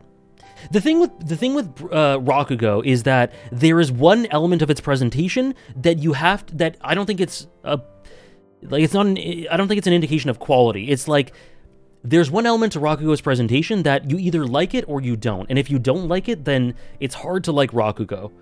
And it's just how it is. It's not an indictment on you if you don't like it, and it's not, you know, the Rakugo itself. Yes. I think the first episode of Rakugo is one of my favorites, but I can see how it can be a little tough. Yes! Oh my god, Sarah. There's some dynamics in Rakugo that are so for you. I'm so glad, Trish. It is. Fiji. Rakugo is one of the most definitive story about stories you can find. Anyways, the answer is Rakugo.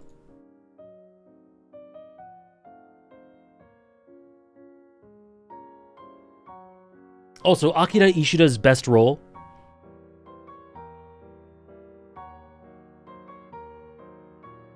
I'm so broke. We got it. You can win it back. The culture around stories, across generations, transitioning eras. Absolutely, Gil. And I think that ties into both Rakugo and the characters, but also it's incredibly relevant to stories themselves and the evergreen nature of them. Good job. Congratulations, everyone. Not saying you hate Breaking Bad or anything, but it does feel like you love it a little less every year. I can definitively answer that is not the case. That is not the case. There are two entries that I have experienced in the past year that rose above it. So it went down 2 just by nature of that, and then it's just a -2 after that, which is negligible in this list.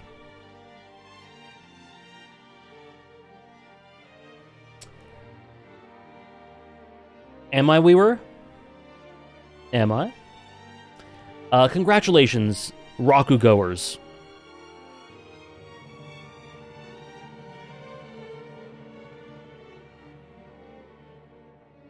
You think so, Recon? You think?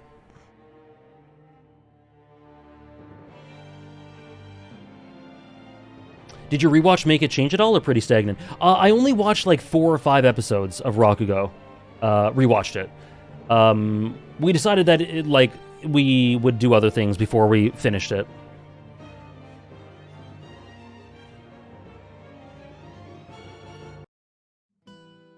Oh, Breaking Bad. More or less the same. I thought my experience with Breaking Bad was pretty much the same.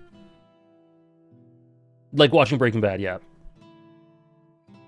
Rakugo Season 1 or Season 2? I struggle so much with that. I think in terms of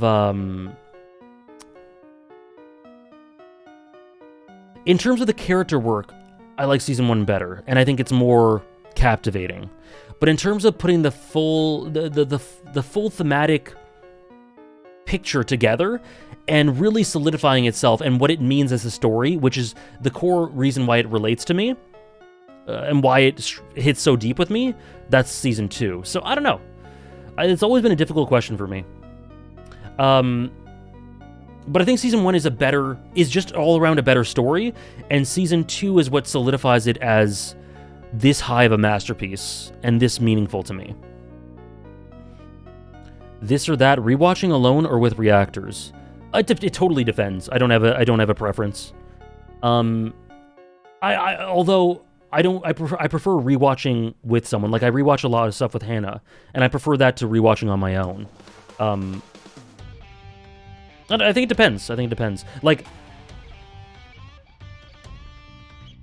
sometimes you want to just watch Chimera Ant on its own, and sometimes you want to watch it with someone who's experiencing it for the first time. I think it depends on your mood.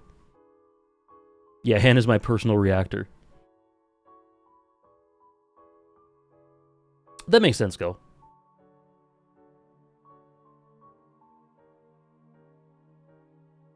What is 12? Oh. Number 12? Mako reactor? The Rebirth brain rot is real, Recon. I do think that the direction in Rakugo peaks in the last 3 or 4 episodes of Season 1. Yeah.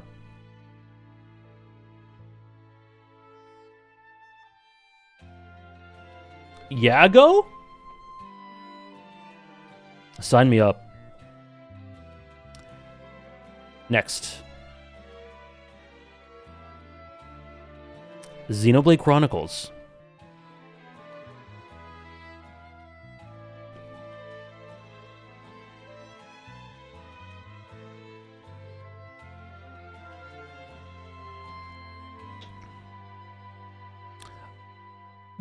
I think it has my favorite, Claire, but I wouldn't say it's a clear favorite.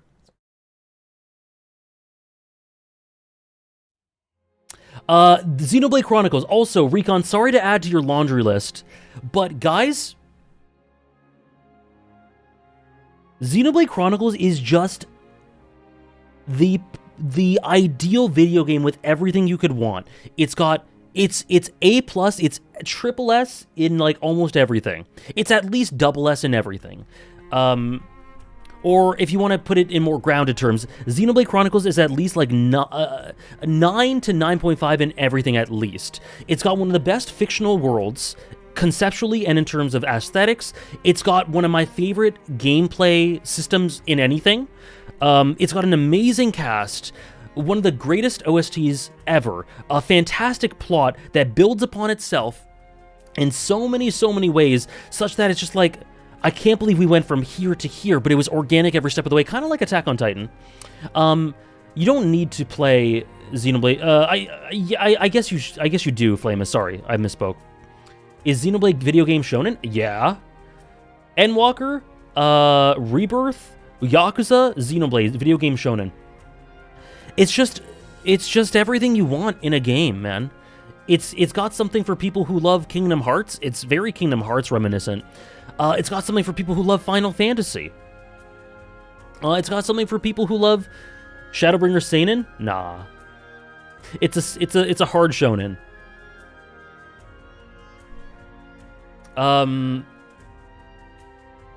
It's just Xenoblade changed my life. Similar to Naruto? Yeah. It is very similar to Naruto. This does not include 2 and 3. No, 3 is on the honorable mentions over here. Xenoblade 3 is right here. So, Recon, I hope one day you check out Xenoblade 2. And anyone else who has not played it, whenever any of you guys play it, please let me know. Give me updates. Tell me how you feel about the characters and the plot and all this stuff. Because this shit is... Xenoblade is also my favorite video game to watch people react to. Shadowbringers is my own person... Yeah, it's a josei. So, I need at least once a year. I've actually started getting less into watching people react generally. I still like reaction content, but I've been less into it in the last year or so. I still watch it, but just less of it. But something that's always been a constant is I need at least once a year to watch someone play through Xenoblade for the first time. Always.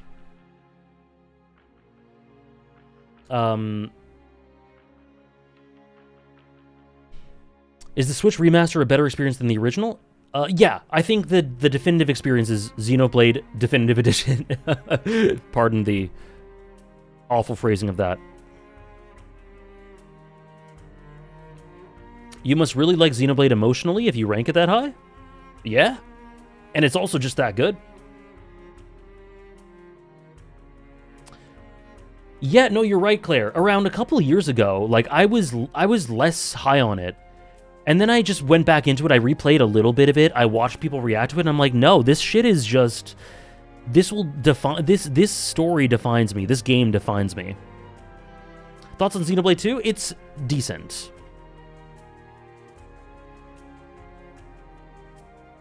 Oh yeah, I've been praising every story on this list, Apon.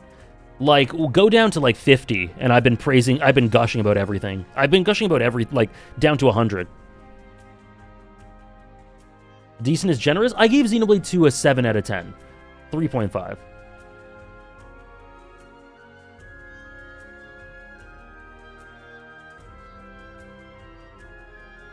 Yeah, Xenoblade 2 is not for everyone. However, it is not... Xenoblade 2 and Xenoblade 1 are entirely different in storytelling. They are totally different tonally in every way, outside of, like, world design and gameplay. They're very different. They have similar themes, but approach in entirely different ways. So, worth trying if you are into the series. Xenoblade 2 or My Hero Academia Season 6? That's a good question. Xenoblade 2.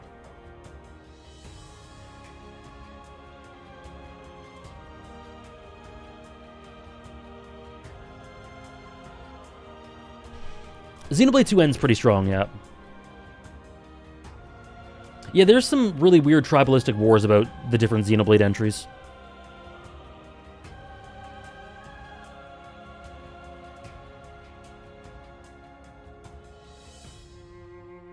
I can understand people preferring the Xenoblade 2 cast. I don't agree, but I can understand it.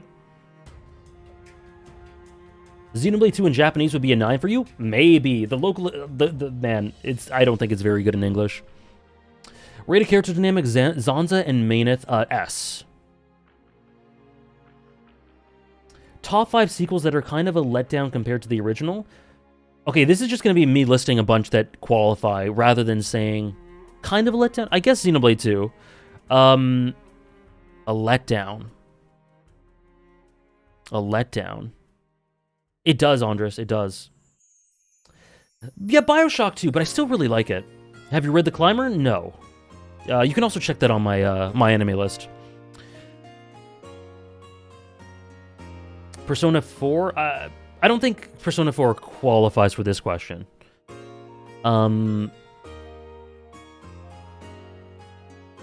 Legend of Korra? No. I don't think it's a letdown at all. I think there are several things in Legend of Korra that are better than Avatar. Two Towers, sure. Sure. The thing is, I'm trying not to pick sequels that just bombed. Because then they're not, that's not a little bit of a letdown. That's like they bombed. It's not like Psycho Pass 2.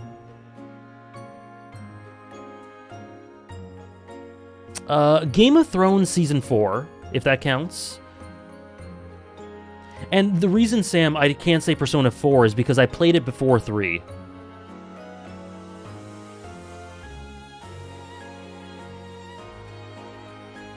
No, because those are more than little bit of a letdowns.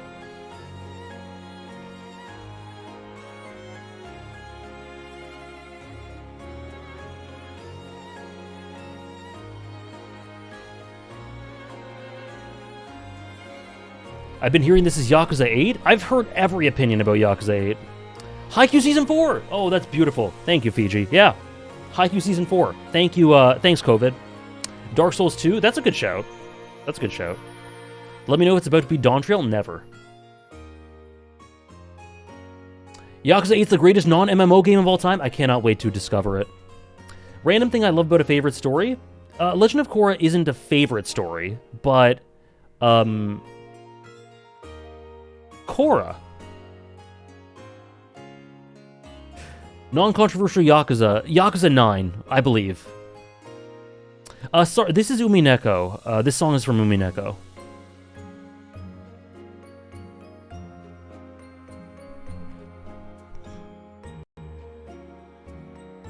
Men United poster Alex. Sea Recon? That is a huge downgrade. That's not just a little bit of a letdown. But good call. Good call. And Melia Ricky has a character dynamic. Strong S. The Bleach fall-off was generational. Oh, I'm sure. I can't wait to get into that mid.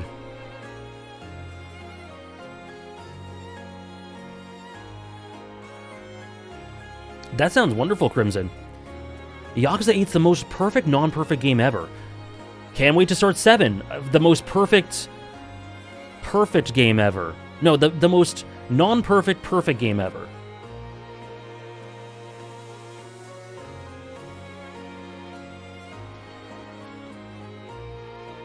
It would be very funny if Bleach actually falls off. That would be pretty. It would be very disappointing, but it would also be very funny.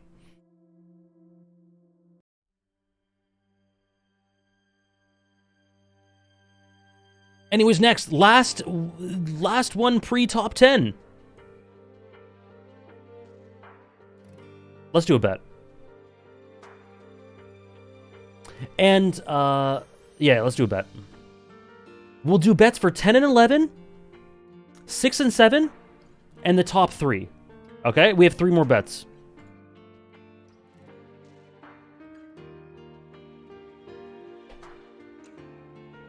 Okay? Yeah, we're gonna bet for this.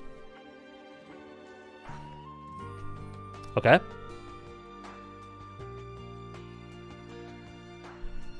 No, I wouldn't, Simba. Because I didn't expect it to be as good as Yakuza 0.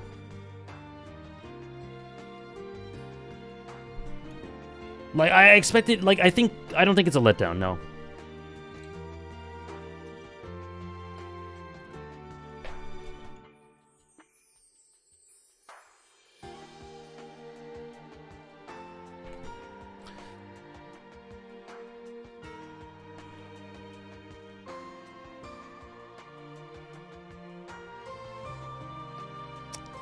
Final Fantasy IX or Final Fantasy VII Rebirth and Remake. Again, let me say this. Mods, everyone, do not spoil. Do not spoil. I'm going to just speak very, very generally about both of these. Especially Rebirth, do not spoil anything. Final Fantasy IX I've described as like a mosaic in which every element feeds into itself in the most perfect, like, narrative, the most perfect narrative canvas that you can really get, all focused thematically on the themes of identity and purpose and how connections help define that. With some of the best characters, the most soul, the most deep, the deepest striking characters that just touch my soul. Zidane, Vivi.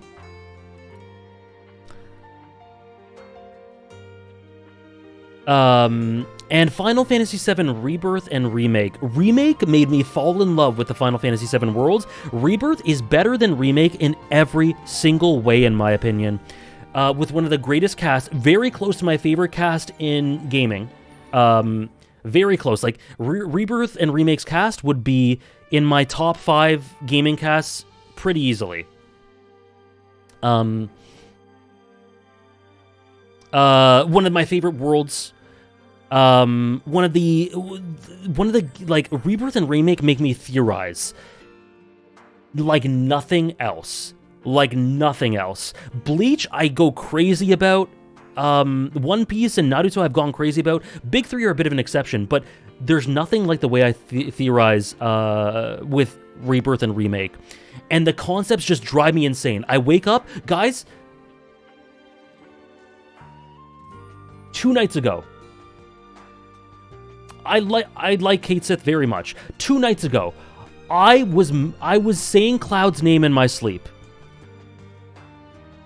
I am not joking. Okay, I was just like, Cloud. Reunion. To answer your question, Hannah, I don't really have much nostalgia for FF9.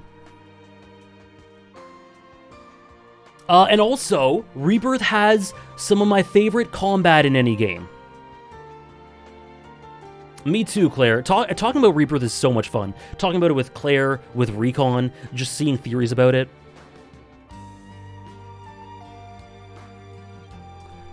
And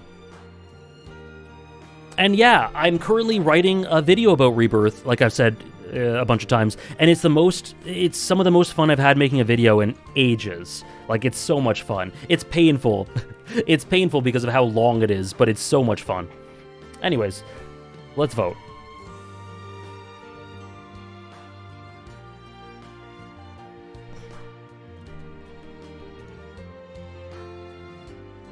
Remake and Rebirth? Thank you for pinning that. Or Final Fantasy 9.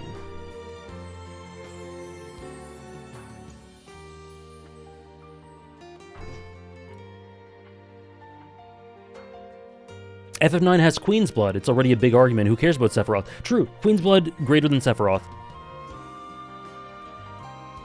I think so too, Safa. I think so as well.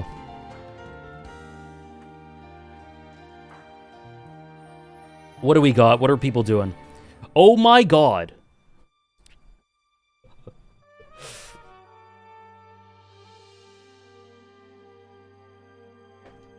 Just 95%. I need Rebirth to be top 10, so it has to be done.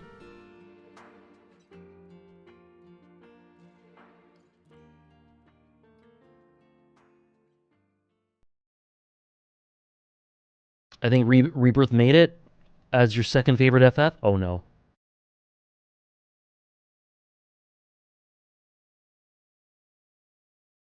Oh god.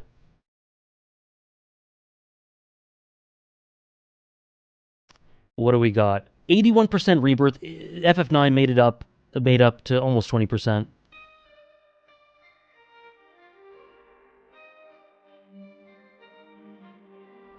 Hey, Fiji, does that mean we're in for peak, just like every Wednesday?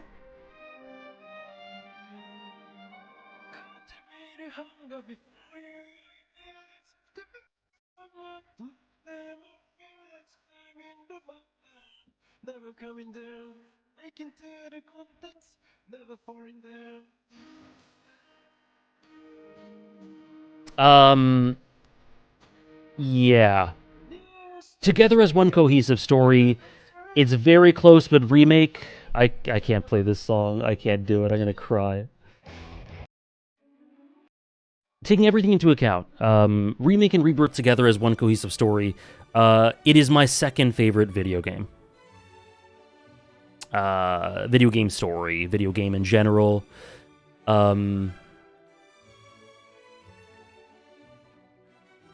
Yeah.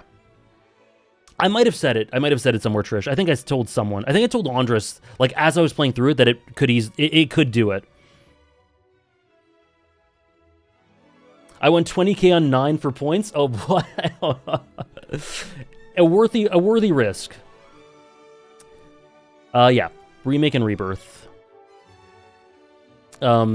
This game, I mean, I talked about it, I gushed about it. This game was beyond my wildest dreams, and let's just leave it at that. I told Recon in my podcast. Oh shit, did I? Oh yeah, I did. Oh, you're right, I did. Do you value story over gameplay in video games? Yes, definitely. And now we are into the final tier. Tier 1.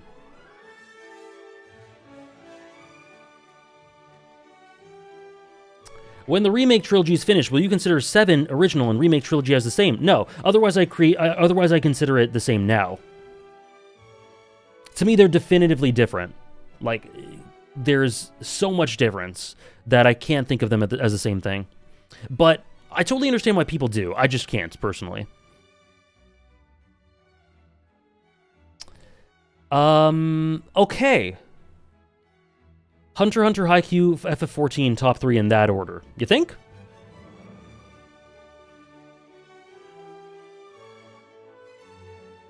Number 9. And the next bet will be 6 and 7. Number 9.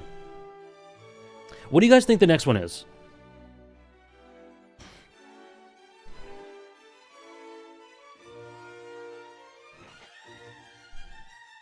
You can go back in the VOD, Turnip. I can scroll down like this far. That's the most I can go.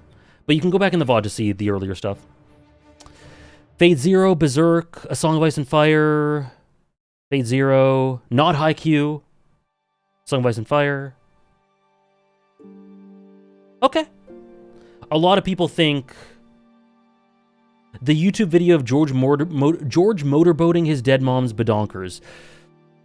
Hannah, oh, you spoiled it. Oh, god damn it. Detroit Become Human? You spoiled number 8! No, it can't be true! Well, some of you guys were right. Fate Zero. Oh, whoops. Fate Zero, number 9. One of the most influential stories I've ever experienced. Still one of my favorite casts. Still one of my favorite anime in terms of presentation. Just every time I watch it, I just am moved beyond words. It inspires me. Like it inspires so much thought. It inspires so much emotion. It is tragic but empowering. It is just AJ Core in every way. In every way. Stay Night did make it on the list. Thank you, King Artorias. Rider and Waver. How can a series have Gilgamesh and Kire, Kiritsugu, and Iris Feel, Rider and Waver, Saber? This cast is the first. Like, Fate Zero is what got me to start making videos. Hunter x Hunter made me continue with it and continue doing stuff on the internet, but Fate Zero is what got me to start. And I'm so grateful to it for that. It is Fate Zero is what inspired me to like start looking at stories deeply. I always think of the most important stories for me: Paper Mario, either Twilight Princess or FF6 as like a gateway into the either JRPGs or the tone I love in stories. Xenoblade kind of as well, one of those three. But then Fate Zero and Hunter x Hunter.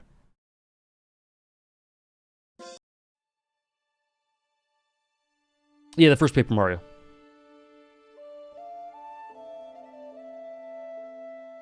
Me too, Hugs, me too.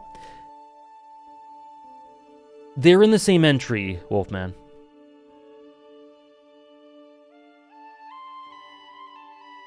I love that, Nick. Yeah, Fate Zero's how a lot of people found my channel. It's how I started. I remember the reason I started watching Fate Zero was because this one anime podcast was talking about it and said, you watch Fate Zero and just think, wow, this is literally the best anime, and it was so true. It was my 5th anime. Like, holy shit. I'm just like, how does it get better than this? And it really doesn't. With, like, a couple of exceptions, I guess, technically. But this is all... We're at the point where we're at unsurpassed, you know? This is Tier 1, baby. What were your first 5? Fate Zero was my 5th. My first was Attack on Titan. My second was Shiki. My third, I believe, was Death Note?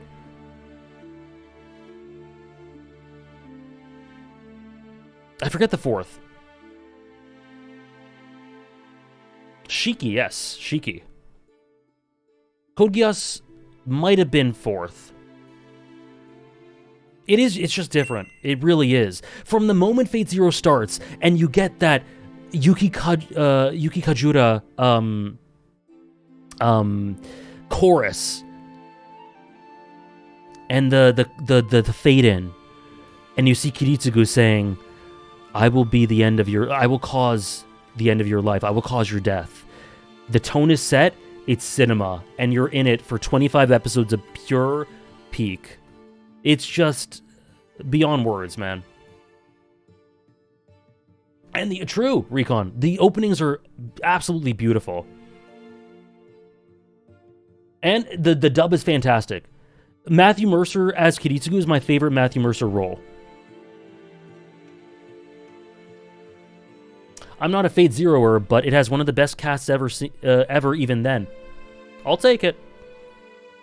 If Attack on Titan was your first anime, did you get into anime in the past decade before or before that? No, I first got into anime in 2015. Yeah, exactly, Tyke. The EDs, yeah, I think the only ED that isn't magnificent in Fate Zero is the first one. But even that one's good. Rate a character dynamic? Just Steiner. I don't know, because it has to be a dynamic with someone else to rate it, right? But if you just mean the character, I guess he's double S?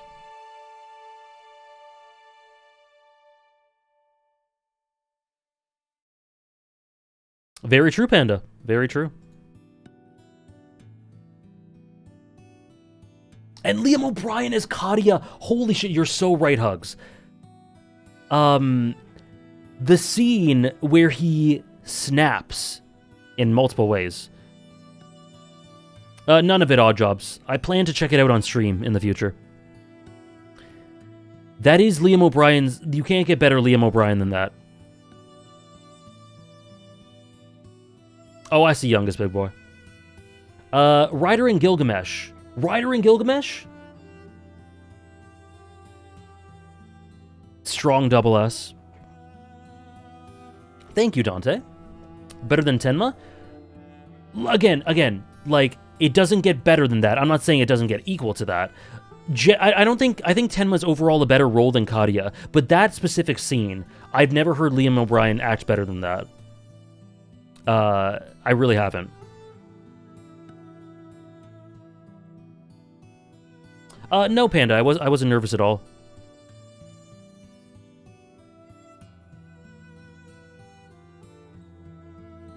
Liam O'Brien's in Fallout New Vegas?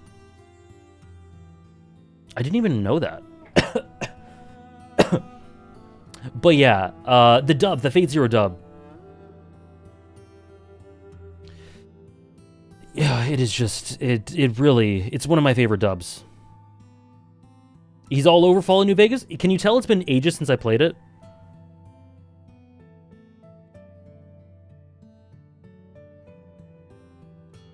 I think Tokyomi, Struggler. Stream it? I don't want to replay it though. I've been there. I've done that. I liked it, but I don't really have a temptation to revisit it.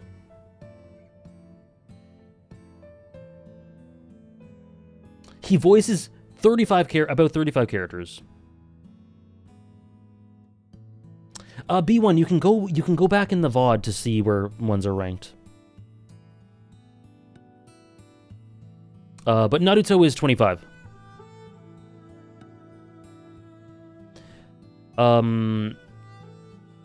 Next. Is Akihiko high for you? Yeah, he's one of my favorites. The fact that he voices Gaara is crazy to me. It doesn't seem like a Liam O'Brien role, but imagine having Liam O'Brien on one end and Akira Ishida in the other. I'm sure he's peak as Gaara. It's just like, it didn't seem like a Liam O'Brien role to me, but I'm going to look into it eventually. 54.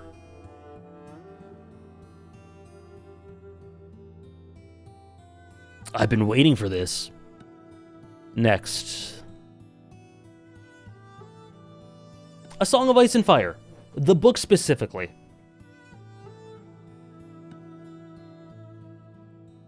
Yeah, Panda.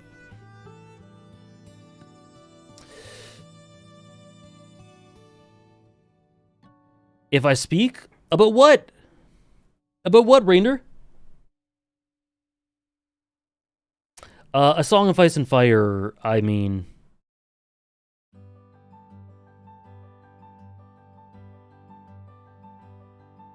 Seeing it drop each year? This really isn't a drop. This really isn't. One story went ahead of it. It went down 1. What was it last year? Okay, it went down 2 from 4 to 6 and from 6 to 8, considering that 1 went ahead of it. It's really not a drop.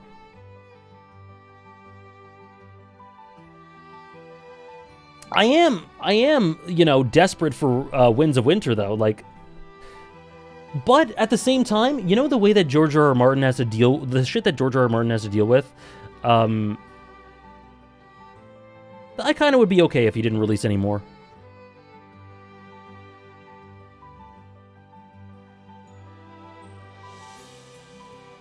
Have there been any new experiences in these top 10 since you started these top 100 streams? Sasuke? I think that's the only new top 10. In terms of stories, I don't believe so. I don't believe so. A Song of Ice and Fire. One of, like, peak medieval, peak fantasy, peak character writing, progression, politics, and diversity, like the sheer diversity from one character to another. We have Tyrion and Jon Snow and Daenerys and Sansa and Ned and Cersei and Jaime. We have crazy medieval politics, and then really abstract prophecy with Arya. We have zombies, literal zombies, being the sort of foundation in a Dragon Age-esque way to be the way to reveal characterization and pull back layers of morality in characters, like a great mechanical way in that way. And then we also have, like, Dorne. Like, this world is so vast and rich and multifaceted and full of just insane culture and detail and lore and nuance. Like, you just get lost in it. You get lost in it completely. Oh, and what was sent on Discord? Any love for Duncan Egg? Haven't read it.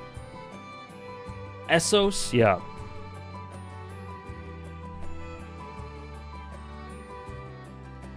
George R.R. Martin demands? Alright.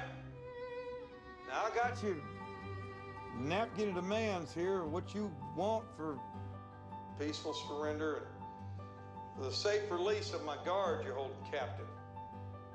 As warden, I can approve buying a copy of Dance with Dragons for the prison library to go up on the Game of Thrones shelf. Now, the only problem Let's is go. that, The Winds of Winter and Dream of Spring have yet to be published, so those aren't available. What is this from? Anything about what I can't control.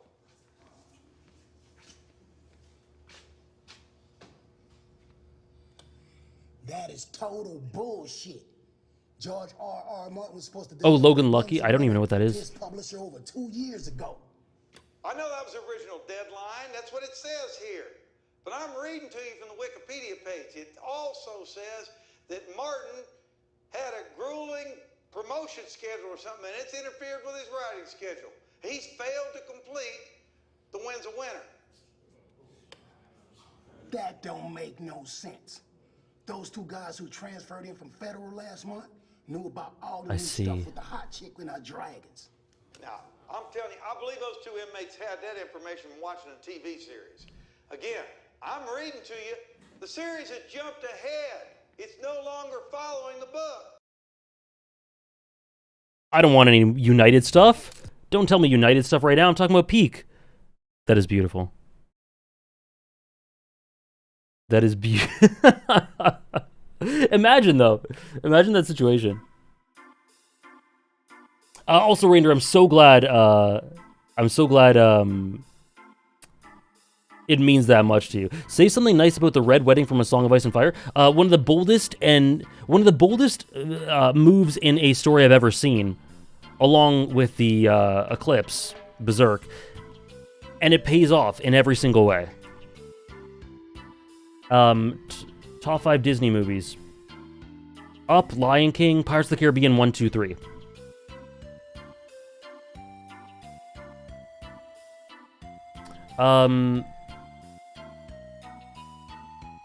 Top 5 medieval settings like A Song of Ice and Fire and Witcher, or anime-esque settings like fantasy settings like Final Fantasy Xenoblade. Honestly, I don't have a preference.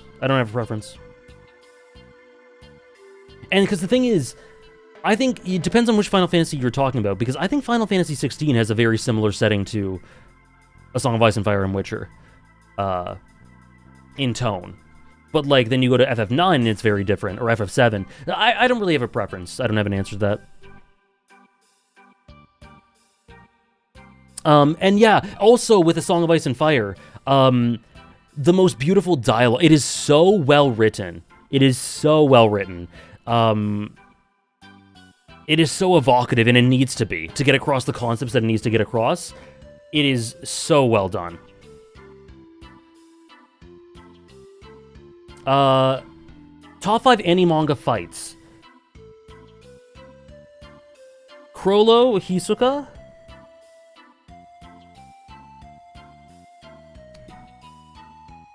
Kurapika Uvo. Narusasu.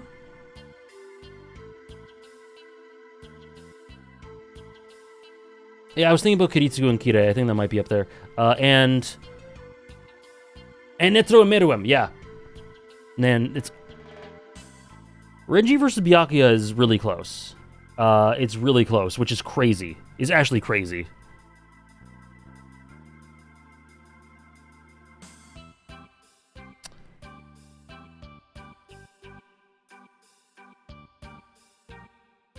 Top endings on Backlogged? I think I have just final bosses, which is fine.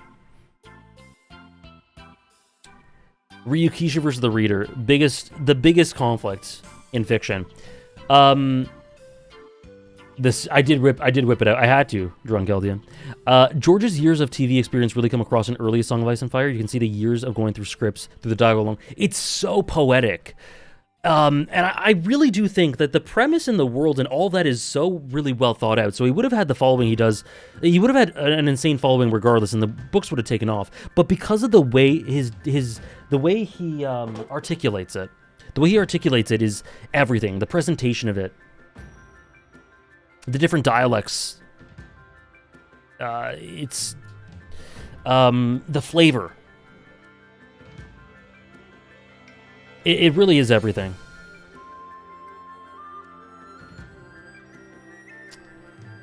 The North remembers, Lord Davos. The North remembers, and the mummer's farce is almost done. My son is home. Crow's Eye, you call me. Well, who has a keener eye than the crow? After every battle, the crows come in their hundreds and their thousands to feast upon the fallen. A crow can... I don't know how to pronounce... SP? Death from afar, and I say all of Westeros is dying.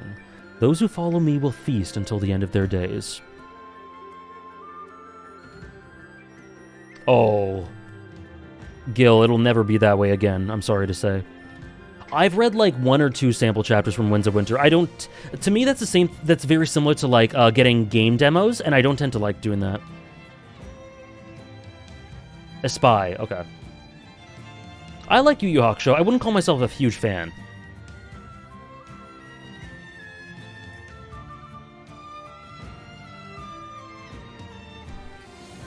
Alright, folks.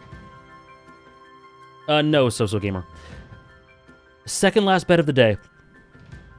Ready?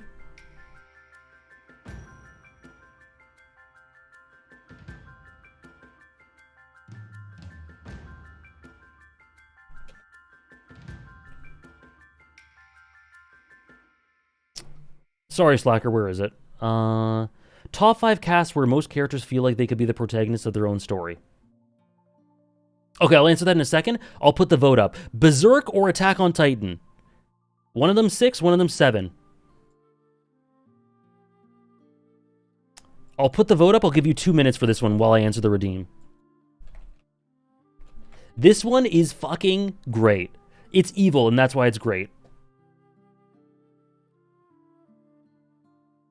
If you want to see where they were last year, Attack on Titan 7, Berserk 5.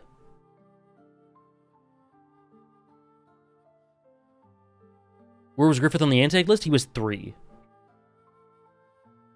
So, top 5 casts where most characters feel like they could be the protagonists of their own story.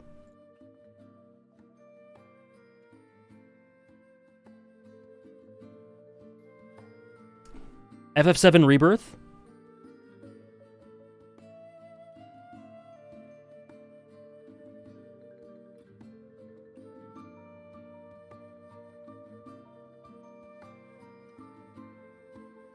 Berserk drop? It's not a drop. It's not a drop.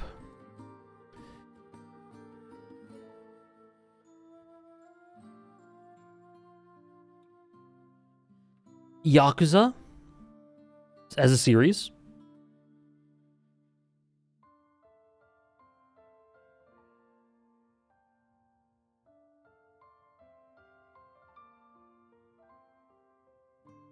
31 channel points? For, which one did you put? You put it for Attack on Titan. Interesting. Sorry, Yakuza, A Song of Ice and Fire. What did I say? What was the first thing I said? God, what was the first one I said? Sorry. Lots of streams.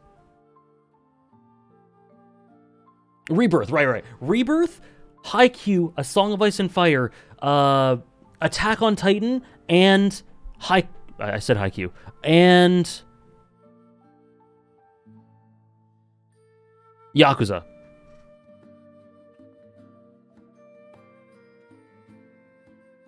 I put 40k on Berserk, leaving me with 700k. I'm gonna lose. Damn. Look at that. 64% say Attack on Titan, 36% say Berserk. I'm sorry about if you're having Twitch problems. I said Yakuza already? Then I said at least 6. Then I said at least 5.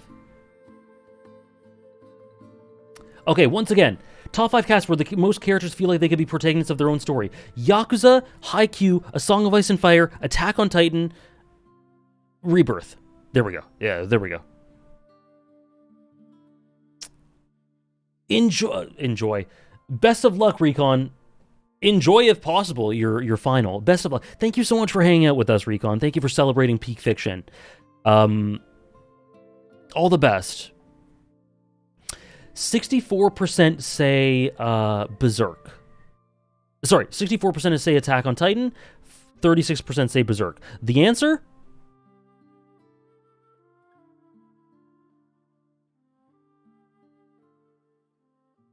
Oh, whoopsie daisy. It is Berserk. Sorry, it is Attack on Titan. It is Attack on Titan.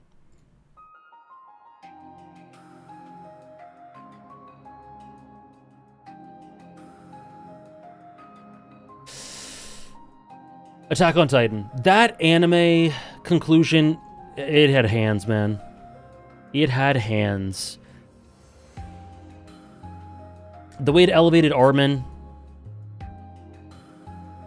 I have never felt as close to Armin as I did during that finale. I greeted for the points. Fair enough, man. You win some, you lose some. You go into it for the points. It's a worthy risk on the balance of things. Armin went from like 5 to 2 for me. 6 to 2 for you. I knew the anime would do it all, but I was like 35%.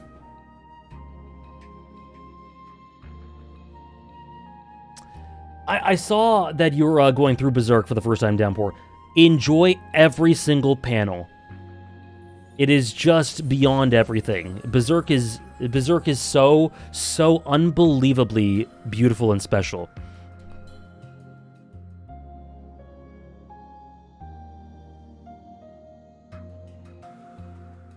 The voice acting for Armin's breakdown destroyed me, man. Absolutely destroyed me. The scene of the baby on the cliff.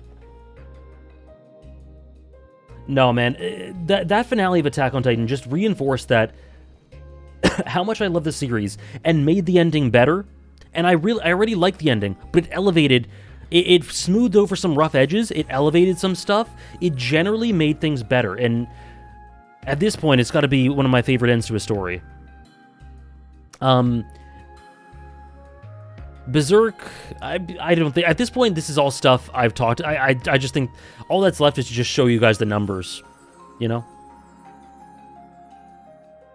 Probably top 5, based. I mean, it's basically right there for me. The ending in the anime was not vastly different, but it was different. Like, there's definitely added dialogue. There's focus is shifted on certain things.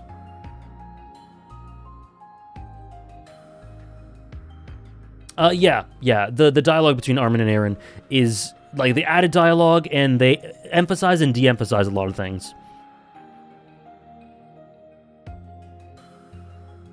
Of course, yeah. Berserk is definitely... There's a lot of trigger warnings in Berserk as well. And I talked about this before. Like, after my first read of Berserk, I was Griffith top 1, Golden Age top 1. After rereads, Guts top 1, Falcon of the Millennium Empire top 1. But everything is goated. Lost Children, Conviction, like, how does this story exist? R.I.P. Miura. And thank you.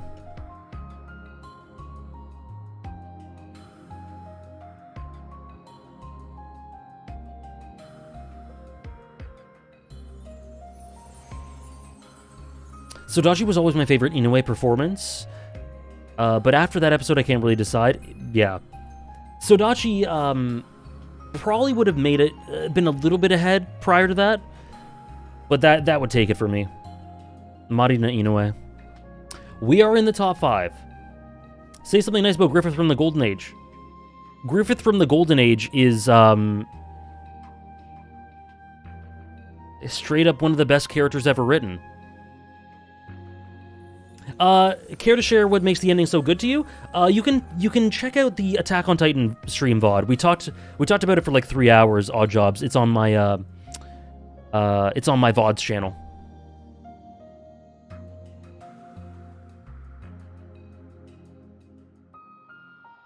But I'll just say the presentation of Griffith in Golden Age is incredibly special. Like, the thing about Griffith is you have to feel like he is as ethereal and otherworldly and beautiful as everyone thinks he is. And that is difficult to do, but Miura illustrates him and presents him in a way that really makes you feel that. And that is so hard, but they do it. I miss going through Berserk. I miss going through it. Me and Hannah, when Hannah was rereading and Hannah was reading for the first time and I was rereading with her, it was so special. Like, Downpour, enjoy it to the fullest.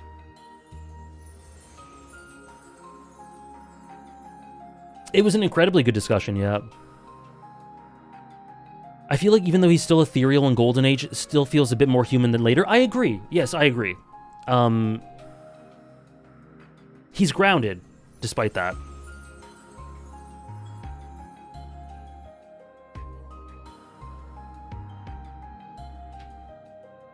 And Berserk, speaking of great dialogue, I don't know who localizes Berserk, but that has some of the best dialogue in the game. Very base Downpour, it will continue to be, and it will only go up. Like, it will only elevate, if you can believe it.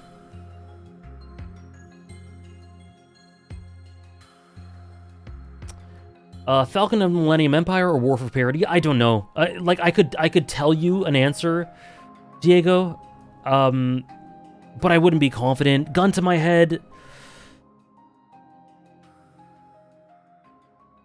I guess.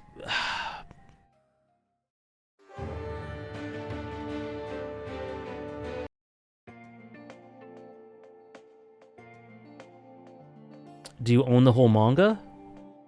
Yes, I do. I do. Look at the Berserk volumes down here.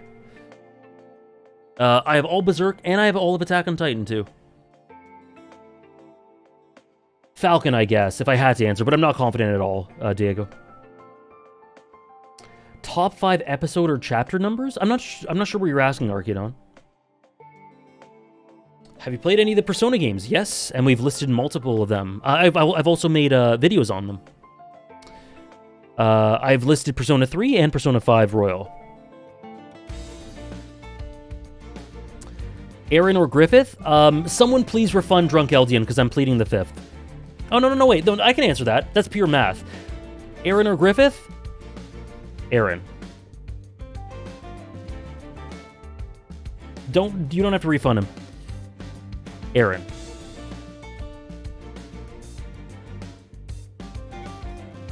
Again, guys, if you're curious about stuff I played, you can check out my backlogs. It has everything there.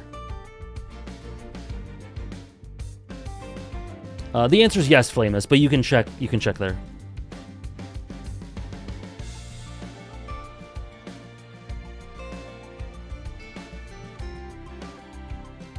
Aaron Kruger and Aaron Yeager as a dynamic, S. Wolfman has redeemed this. The thing about hatred, it's the place where people who can't look sorrow in the eye without wavering run off to. Yeah, it was just math. Hey AJ, where's the Yakuza series? Right here. Damn, I'm that boring, eh, Rainder? I'm that boring.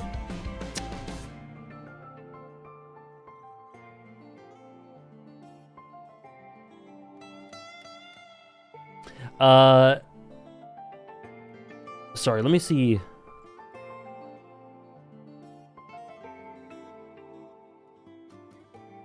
Episode 131 is a common banger number. I don't think of numbers that way. I'm not sure how to answer, Arcadon. I'm sorry. I guess 139, 130, 148, 139, 148, 131, 121,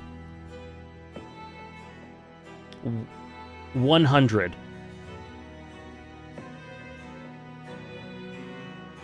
It's 2 a.m. here. You can go to sleep if you want to. Anyway, guys, into the top 5. Mad Men.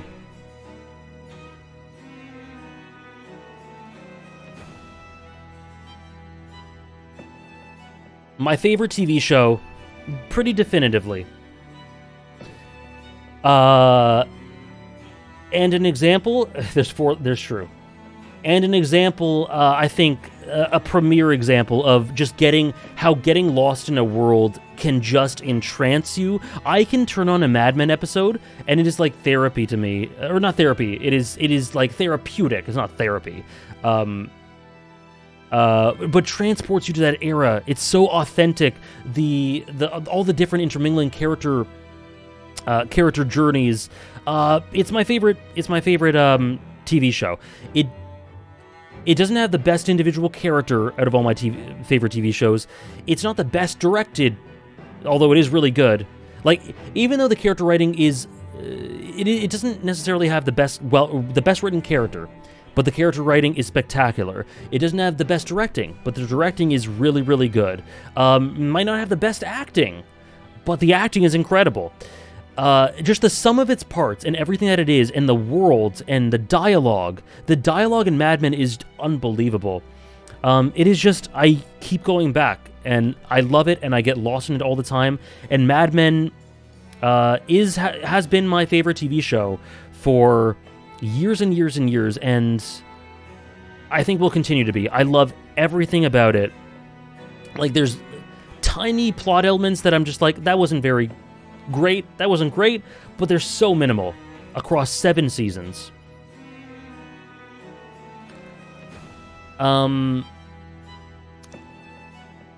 Next,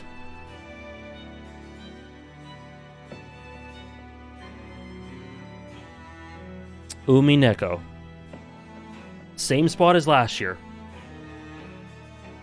I've seen Dark, person.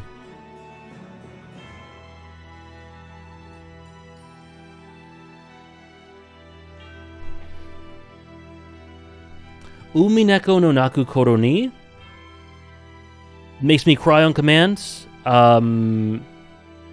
Like, we are deep into Unsurpassed. Like, Episodes 7 and 8, a story about stories. Episodes 7 and 8, 2 of the greatest arcs in anything. The recontextualization, the twists made me do that stare at the ceiling thing. The ending of this made me cry gave me a pit in my heart and soul for forever, and yet empowered me. One of the greatest casts of all time, easily. The Umineko cast is a masterclass in character writing and diversity in character writing. The music, it's just,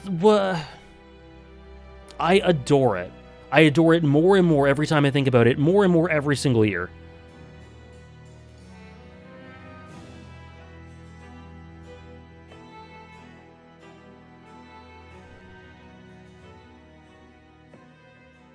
And yeah, Umineko is the sort of thing where a random song comes up and you just cry. Doesn't matter which character it's for. You could cry for 3 different characters.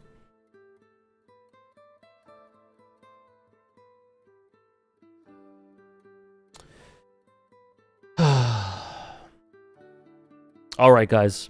Last bet for today. Last bet for the top 100 list for this year. Without love, it can't be seen. These are her words, but I will repeat them. Love exists inside everyone. The true tragedy is that she could not see it.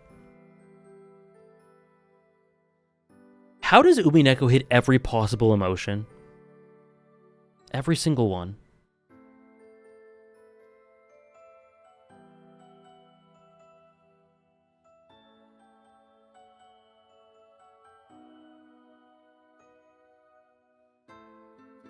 See ya, Gio. Have a great meal. Can I imagine the reality of FF14 Top 1? I'll put it this way. I have imagined the reality of every single story left in Top 1.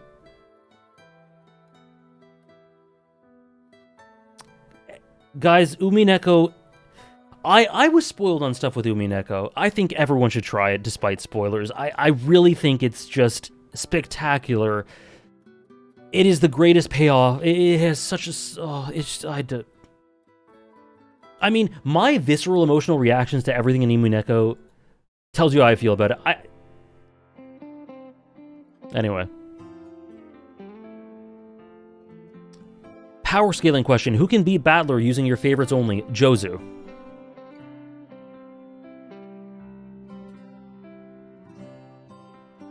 I don't think I can say it without spoilers. I wasn't spoiled on anything to do with the mystery, Tarnished. But, like, certain character relationships. A couple of character relationships. Okay, guys.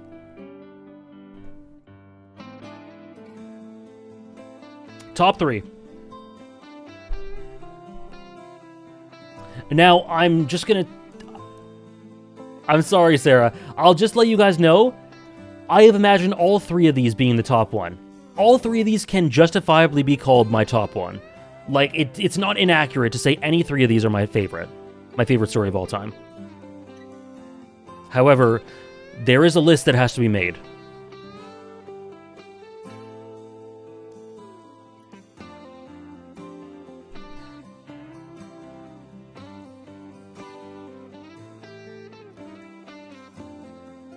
Haikyuu, Hunter x Hunter, or Final Fantasy XIV.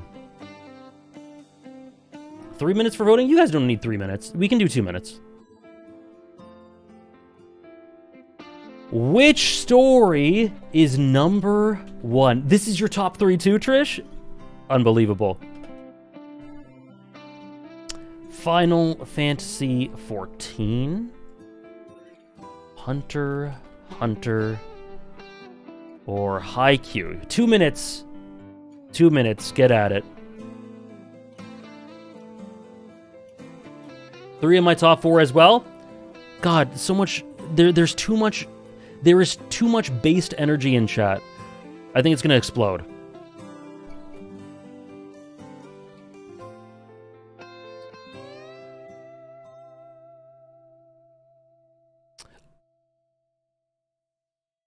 What are we getting at?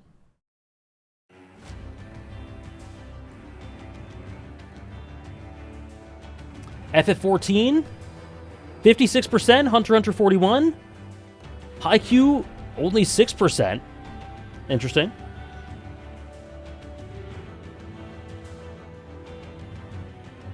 The music just... I swear, I did not do that on purpose. I'm gonna cry. I gotta skip it. I'm gonna cry. I'm gonna skip it.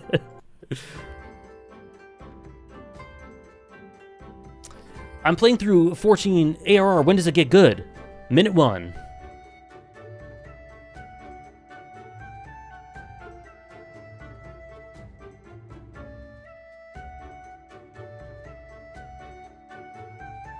You 14 fans need to relax. I'm reading what Tyke said. The one thing about Final Fantasy XIV fans, myself included, is that we never relax.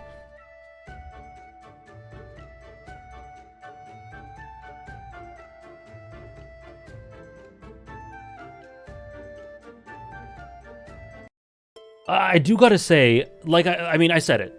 All 3 of these are basically my top 1. Uminako's just a shade below. Madman just a shade below. Attack on Titan Berserk, they're just a tiny bit below. You could tell me, AJ, your top 1 is Haikyuu, Hunter x Hunter, or 14, any of them, and I'd be like, yep. So you guys are all right.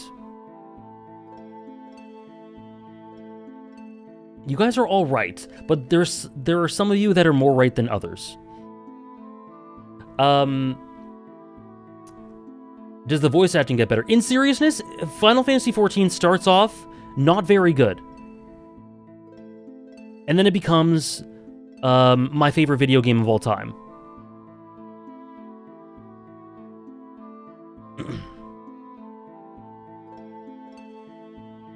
Okay, what is the spread? 45% say Final Fantasy XIV. 49% say Hunter x Hunter. 6% say Haikyuu.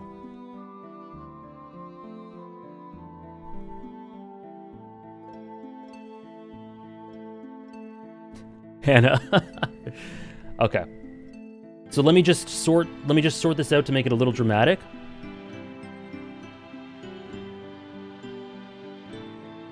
One sec.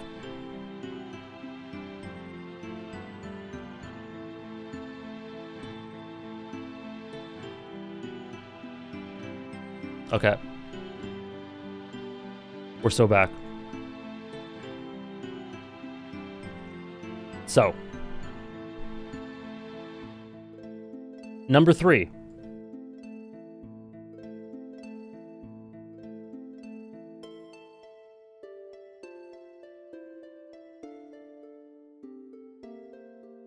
Oh.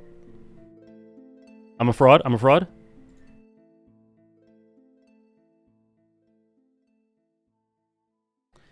Number 3.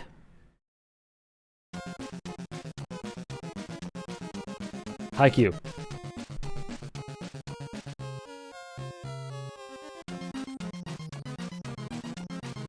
Why do you hate Haikyuu? Mid-Q!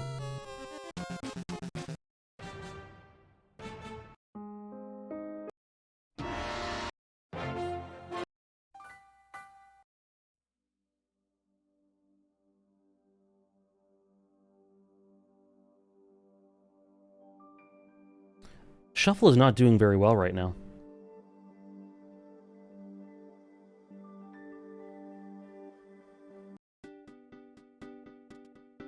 We'll go with this.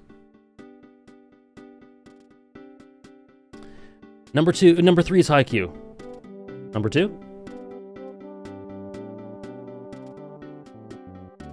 Potential elevation with the movie coming up? Absolutely. Same with 14 with Dawn Trail or Hunter x Hunter with more chapters.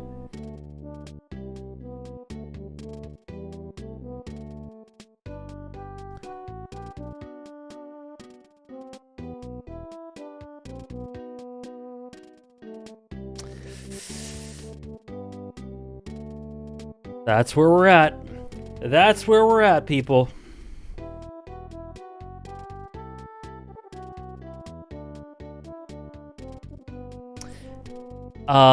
This was the year where Final Fantasy XIV became one of my favorite stories to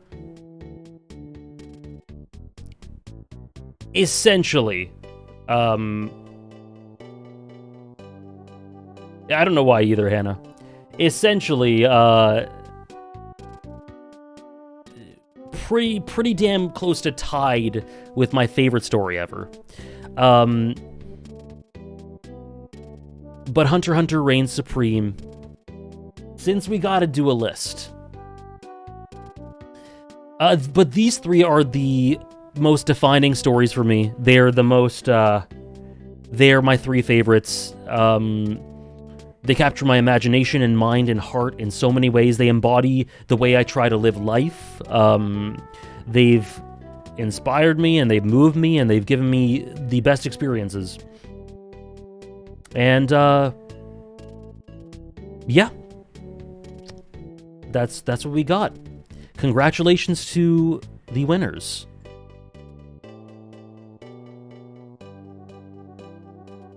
I do hate everything except the top 3. I despise Mad Men and Attack on Titan. I don't know, Guncharaz. That's a hypothetical I don't have any access to. Like, where would I put Hunter x Hunter without Chimera Ants? No clue. Where would I put 14 without the things that make 14 14? No clue. Where would I put Haikyuu without Nationals? I don't know. I decided I just hate it, Weaver. Congratulations to all the winners today. Congratulations, which, you know, we're all winners. I'm sure no one got 0 today. Everyone got a win, right?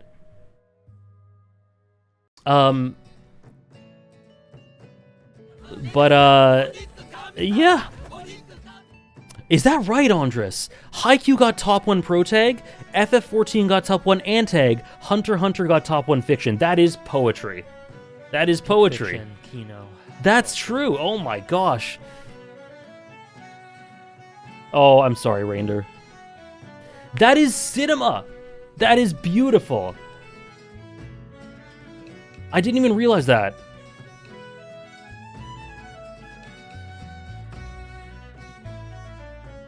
Thank you, Soul Samurai, for the 100 bits. These top 100 lists have been goated, and I love hearing your passion for all these peak mediums. Thank you so much, Soul Samurai, for being a part of them. Thank you, Chaos Apple, for the 4 months. Thank you very much. And thank you guys. Thank you guys all for being a part of these lists. I hope you thoroughly enjoyed. I love being able to take a few weeks out to just stream and talk and gush about my favorite stories and how things have changed across the year. And the new stuff I've experienced and sharing with you guys how things alter in relation to one another. And the fact that I can do this while you guys not only watch, but that I can do this as part of my job is beyond words to me. Thank you so much. Thank you so much. Have a good sleep, Rainder. Awesome, Downpour. Whenever you get to stuff that I have in these lists, please let me know. Guys, if you take any of these things as indirect recommendations, please let me know. And let me know your progress through them. I'd love to see it. So let me just add this to the command. Oh, this song, not this song.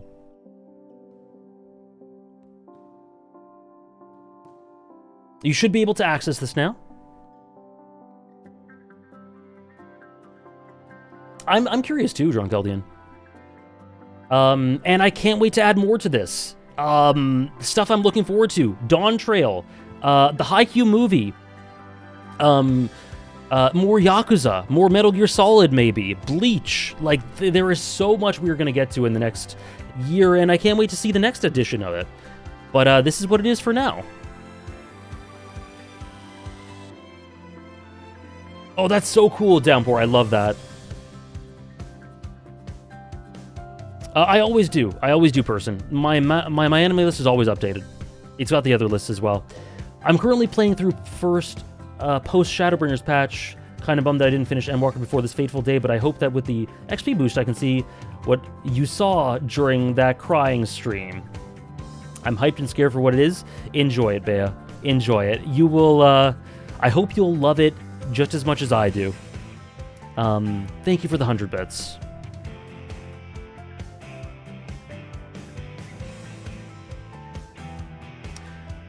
Nothing here is low, guys. Nothing here is low. Like, I love everything here.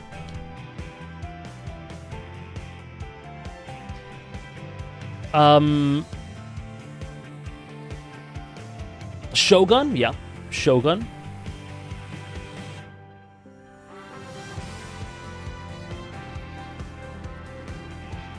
Good, you can access it. So I'll be updating my collages as well. I'll be doing that with games and anime. And yeah, thank you for all the support. Ajin. Arcane as well. Arcane Season 2. Oh my gosh. I'd try to... I'd read some summaries or something, Power Flare, but I don't think you're screwed. I know people who have just jumped into Heaven's Ward, and they're totally fine with it. Tokyo Ghoul, JoJo's Part 7, who's to say? Slam Dunk? I don't even know. Anyways, thank you everyone again. We'll be back tomorrow with my next read-through session of Bleach, which I can't wait for, and here's to so many more streams of celebrating stories. Thank you so much. Thank you, mods, for all your help. And just so you know, next week, like, we will be back to regularly scheduled programming because the top 100 streams are done. Next week, we start Yakuza 7, Yakuza Like a Dragon. That will be the next Monday stream. Some Tuesdays as well, I'm sure. But that's the next game. That's the next game. Join the Discord if you like. Again, if you get through any of these or experience these stories as a result of these streams and want to share your progress, please do. I'd love to read it. But until then, I'll see some of you guys tomorrow with more Bleach. Thank you, everyone. Thank you so much.